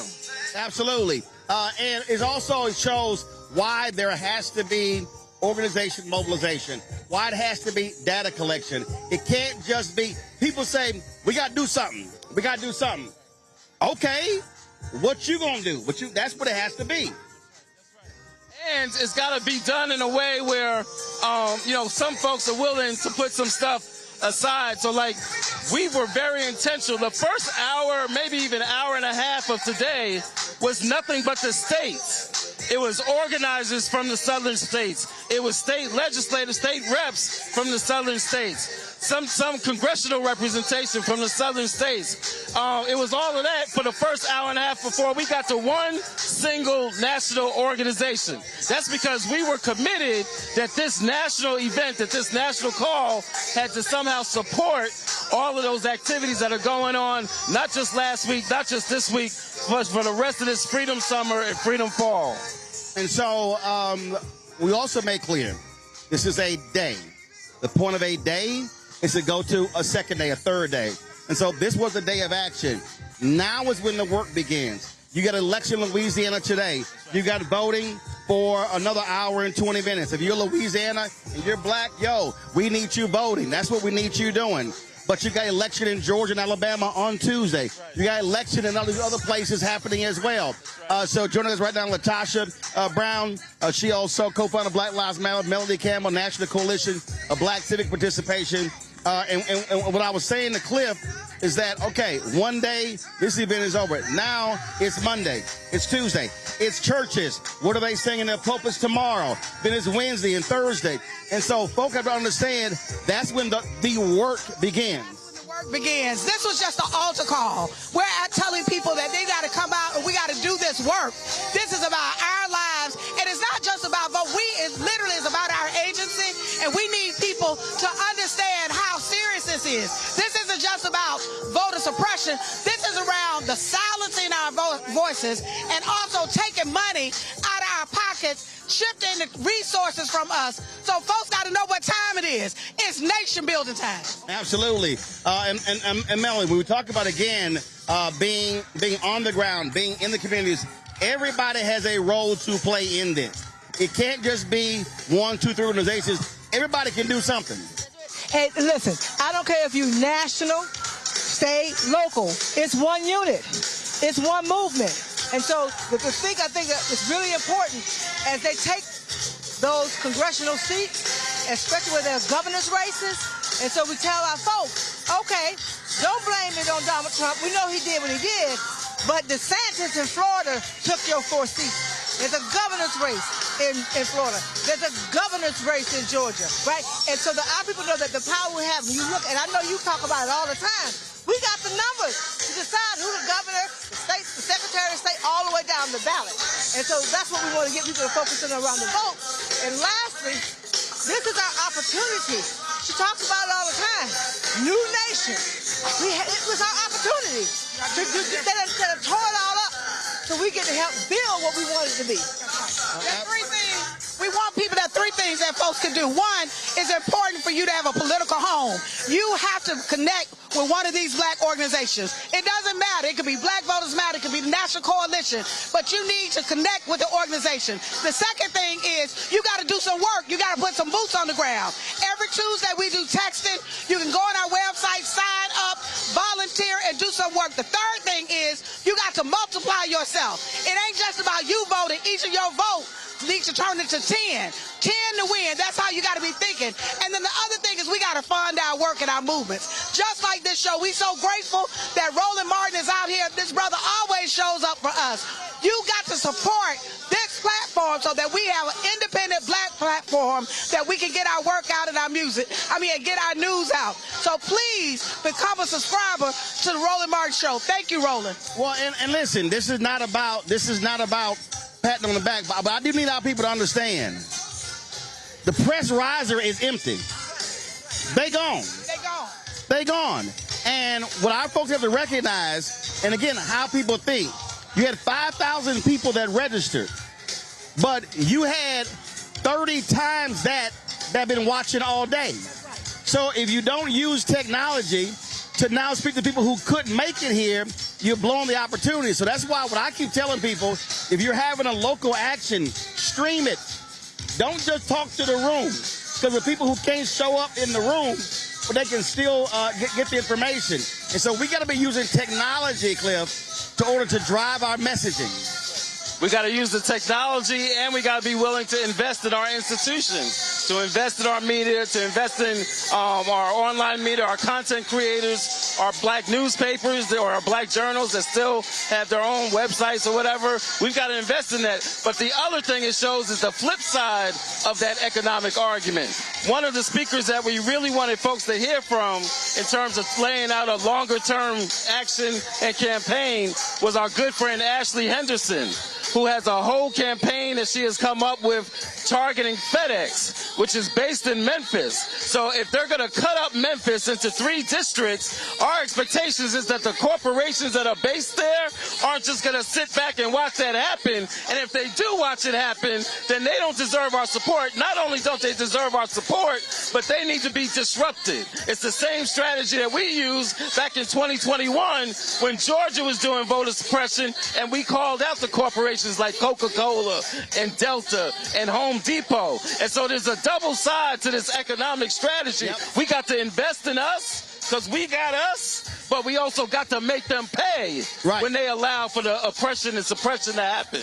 I do want to have Doris Crenshaw share with us just your thoughts. You're here in Montgomery, and just want to share your thoughts. We fine. We got 5 cameras. We good. You ain't gonna worry about that. I just want you to share your thoughts about seeing this generation pick up the mantle and run with it. I'm energized by it. It makes me, I'm hurting a little bit out here, but I'm ready to run. I'm ready to keep it moving. And I want to invest in our young people because I was a young person passing out leaflets for Joanne Robinson.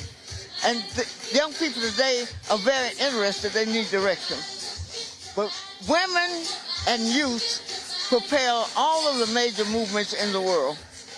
Absolutely. Latasha, I want to speak to this here because Gerald Griggs, I had him on the show yesterday, and he posted something on social media. In the Georgia race, now this was before they crossed 1 million, was about almost 700,000. 55% of the people that voted black were 65 plus. 18 to 39 were 9% of early voting. And what I keep, they're the largest demographic. And what I keep, we were talking to Tiffany Lawton earlier, and what I keep saying to Gen Z, to millennials, Gen Z, Gen Alpha, you got the numbers, but you can't just talk on social media. You got to show your numbers at the ballot box. And then I had somebody say, well, we need folks to sit here and let us lead. I said, you ain't got to ask nobody for permission to mobilize and organize. Well, we understand that because we got some young folks that got it going on. Right. Matter of fact, a lot of this, what you saw happen, was actually organized by young people who are doing this work. And we need to understand that there is a pattern that ultimately it is to get you to disengage. It's to make you feel so dejected that you become cynical. And I need folks to understand cynicism is not a strategy. That is not a strategy. Matter of fact, it keeps you from seeing a sense of hope. It keeps you from seeing what you got in your hand, what you can work with. It keeps you from seeing yourself as of builders of the future. So what we want is we want young folks in particular to shift from seeing yourselves just as citizens of this nation and start seeing yourselves as architects of the next nation. What is it that you want? But you got to build it. If this is to be your nation, you got to build it. You got to show up for you. So it's important for us to show up, but we need you to show up for us. But most importantly, we need you to show up for you. Cliff, I'm going to start with you. Final thoughts. mean, there's a lot. I'm still processing a lot because this was really like just the whole experience of this past week, of this day, of seeing that crowd going all the way down these streets. But one of the things I was thinking of, you know, as I was back there looking out was, you know, we've had this whole narrative around this past year and a half of black folks and where we at and are we resting? Will we come to protest, rally, or whatever you want to call them?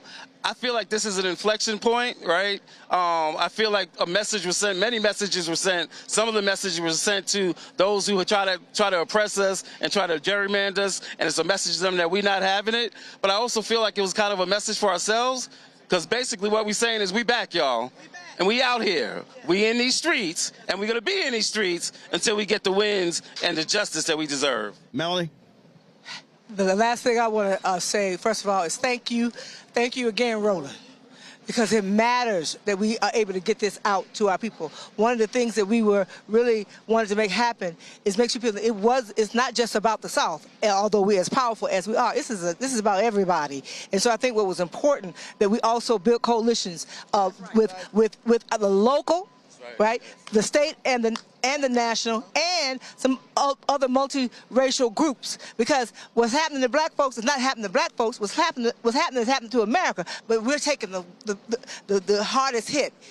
And last, they think they got us on the ropes. And so what did Muhammad Ali do? Right? Did the rope-a-dope. And so when it came around, he took them out. And so those who think that they can just take us out, watch. And what we say when we were out of Florida, let's go. Let's go. Doris? Well, I'm just so happy about today, and I'm especially happy about Roland Martin and communications. When we grew up, it was the Pittsburgh Courier and Debt Magazine and women passing out leaflets. But communications is very important, and you send the information, Roland, and we're so happy about that. And we want to begin to train our young people to be able to communicate. Absolutely. Latasha. You know, Latasha, go final comment. You know you're going to sing something. Go ahead. Go ahead. Before I do that, I do want to say that oftentimes people think that you need money to get started, and money is important, right? Or you need to have the right idea to get started, or you need to have all this time. Sometimes those things are excuses, or either they're masking our fear. The truth of the matter is we were able to do this in 6 days. Yep. 6 days. We didn't go to the mainstream media. We didn't list a famous name. You think that you can't move unless you get a name to come. Yep. We didn't list any names. It was a people's action that we came together. There were 50, it was over 50, 75. How many? It was 80. It was close to 80. We had 80 actions that were self-organized all around the country, including in Alaska. We had black groups, white groups, the No Kings groups that people are saying, well, do they stand with us? Yes, they were standing with us today. Right? Indivisible was standing with us today. The NAACP, the SCLCs, the National Coalition, Labor. This is what movement looks like. And so the last thing that I'll say is that, and the faith community. We actually, in Selma, Alabama, we had over 600, I think it was close to 1,000 faith leaders that came, that we saturated. Our movement is rooted in our rich history of literally a faith. That we understand that our true power is not about what the Constitution says. It's not about what the Bill of Rights says. Our true power comes from the highest power, and that has always been rooted in our belief and faith in God and a power that is greater than these folks on here. And so in this nation. And so in this moment, I just want people to understand that pain births possibilities. And so when it is a moment like this, that many of us are frustrated, this is when our best thinking comes. And so I'll just leave saying, well, the first thing I did right was the day I started to fight. Keep your eyes on the prize and hold on, hold on. Hold on, family. We got this. We back outside, y'all. All right. We certainly appreciate it, Latasha. Thanks so much. Doris, Melanie, Cliff Albright, we appreciate it as well. Folks, I just want to read for y'all.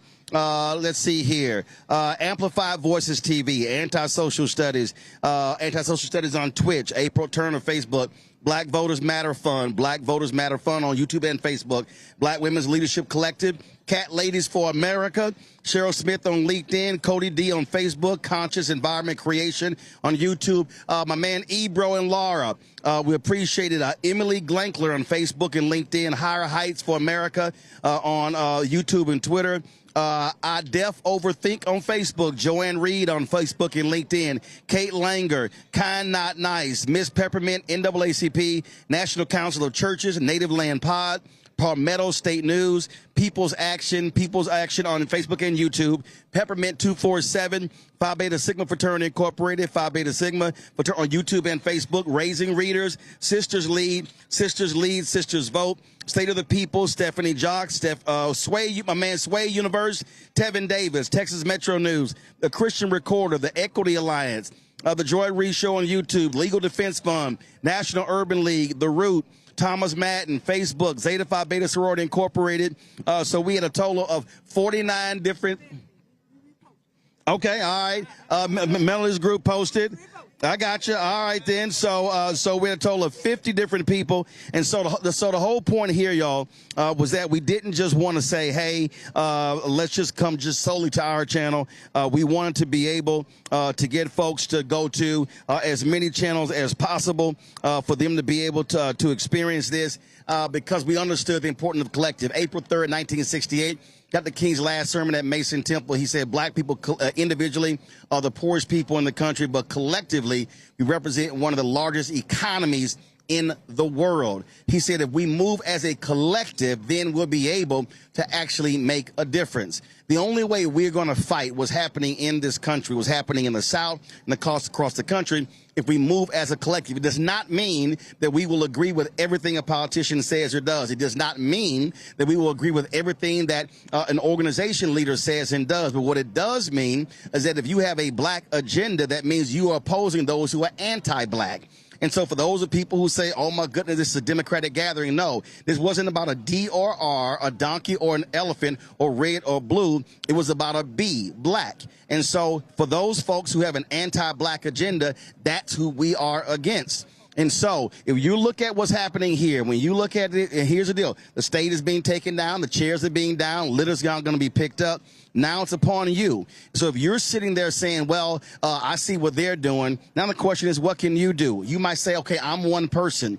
But the reality is this here. You're one person in the house. So the first thing you do is everybody in this house must be registered. And then you say, well, then let me go to my neighbors, left and right, then across the street. Then let me go to my block. Then let me go to my multiple blocks, then my neighborhood, then my city, then my county, then my state, then the country. That's literally how this thing happens. We can overwhelm this system. 90 million people did not vote in the 2024 election. Last two Georgia gubernatorial elections, 900,000 to 1.1 million African Americans did not vote. In November 2024, 616,000 black folks alone in North Carolina did not vote. Texas has the largest number of eligible black voters in the country, but we don't maximize our numbers. I have been saying that we must be looking at a minimum of 70%. Harold Washington was elected mayor in Chicago in 1983 because 85% of all eligible black people voted.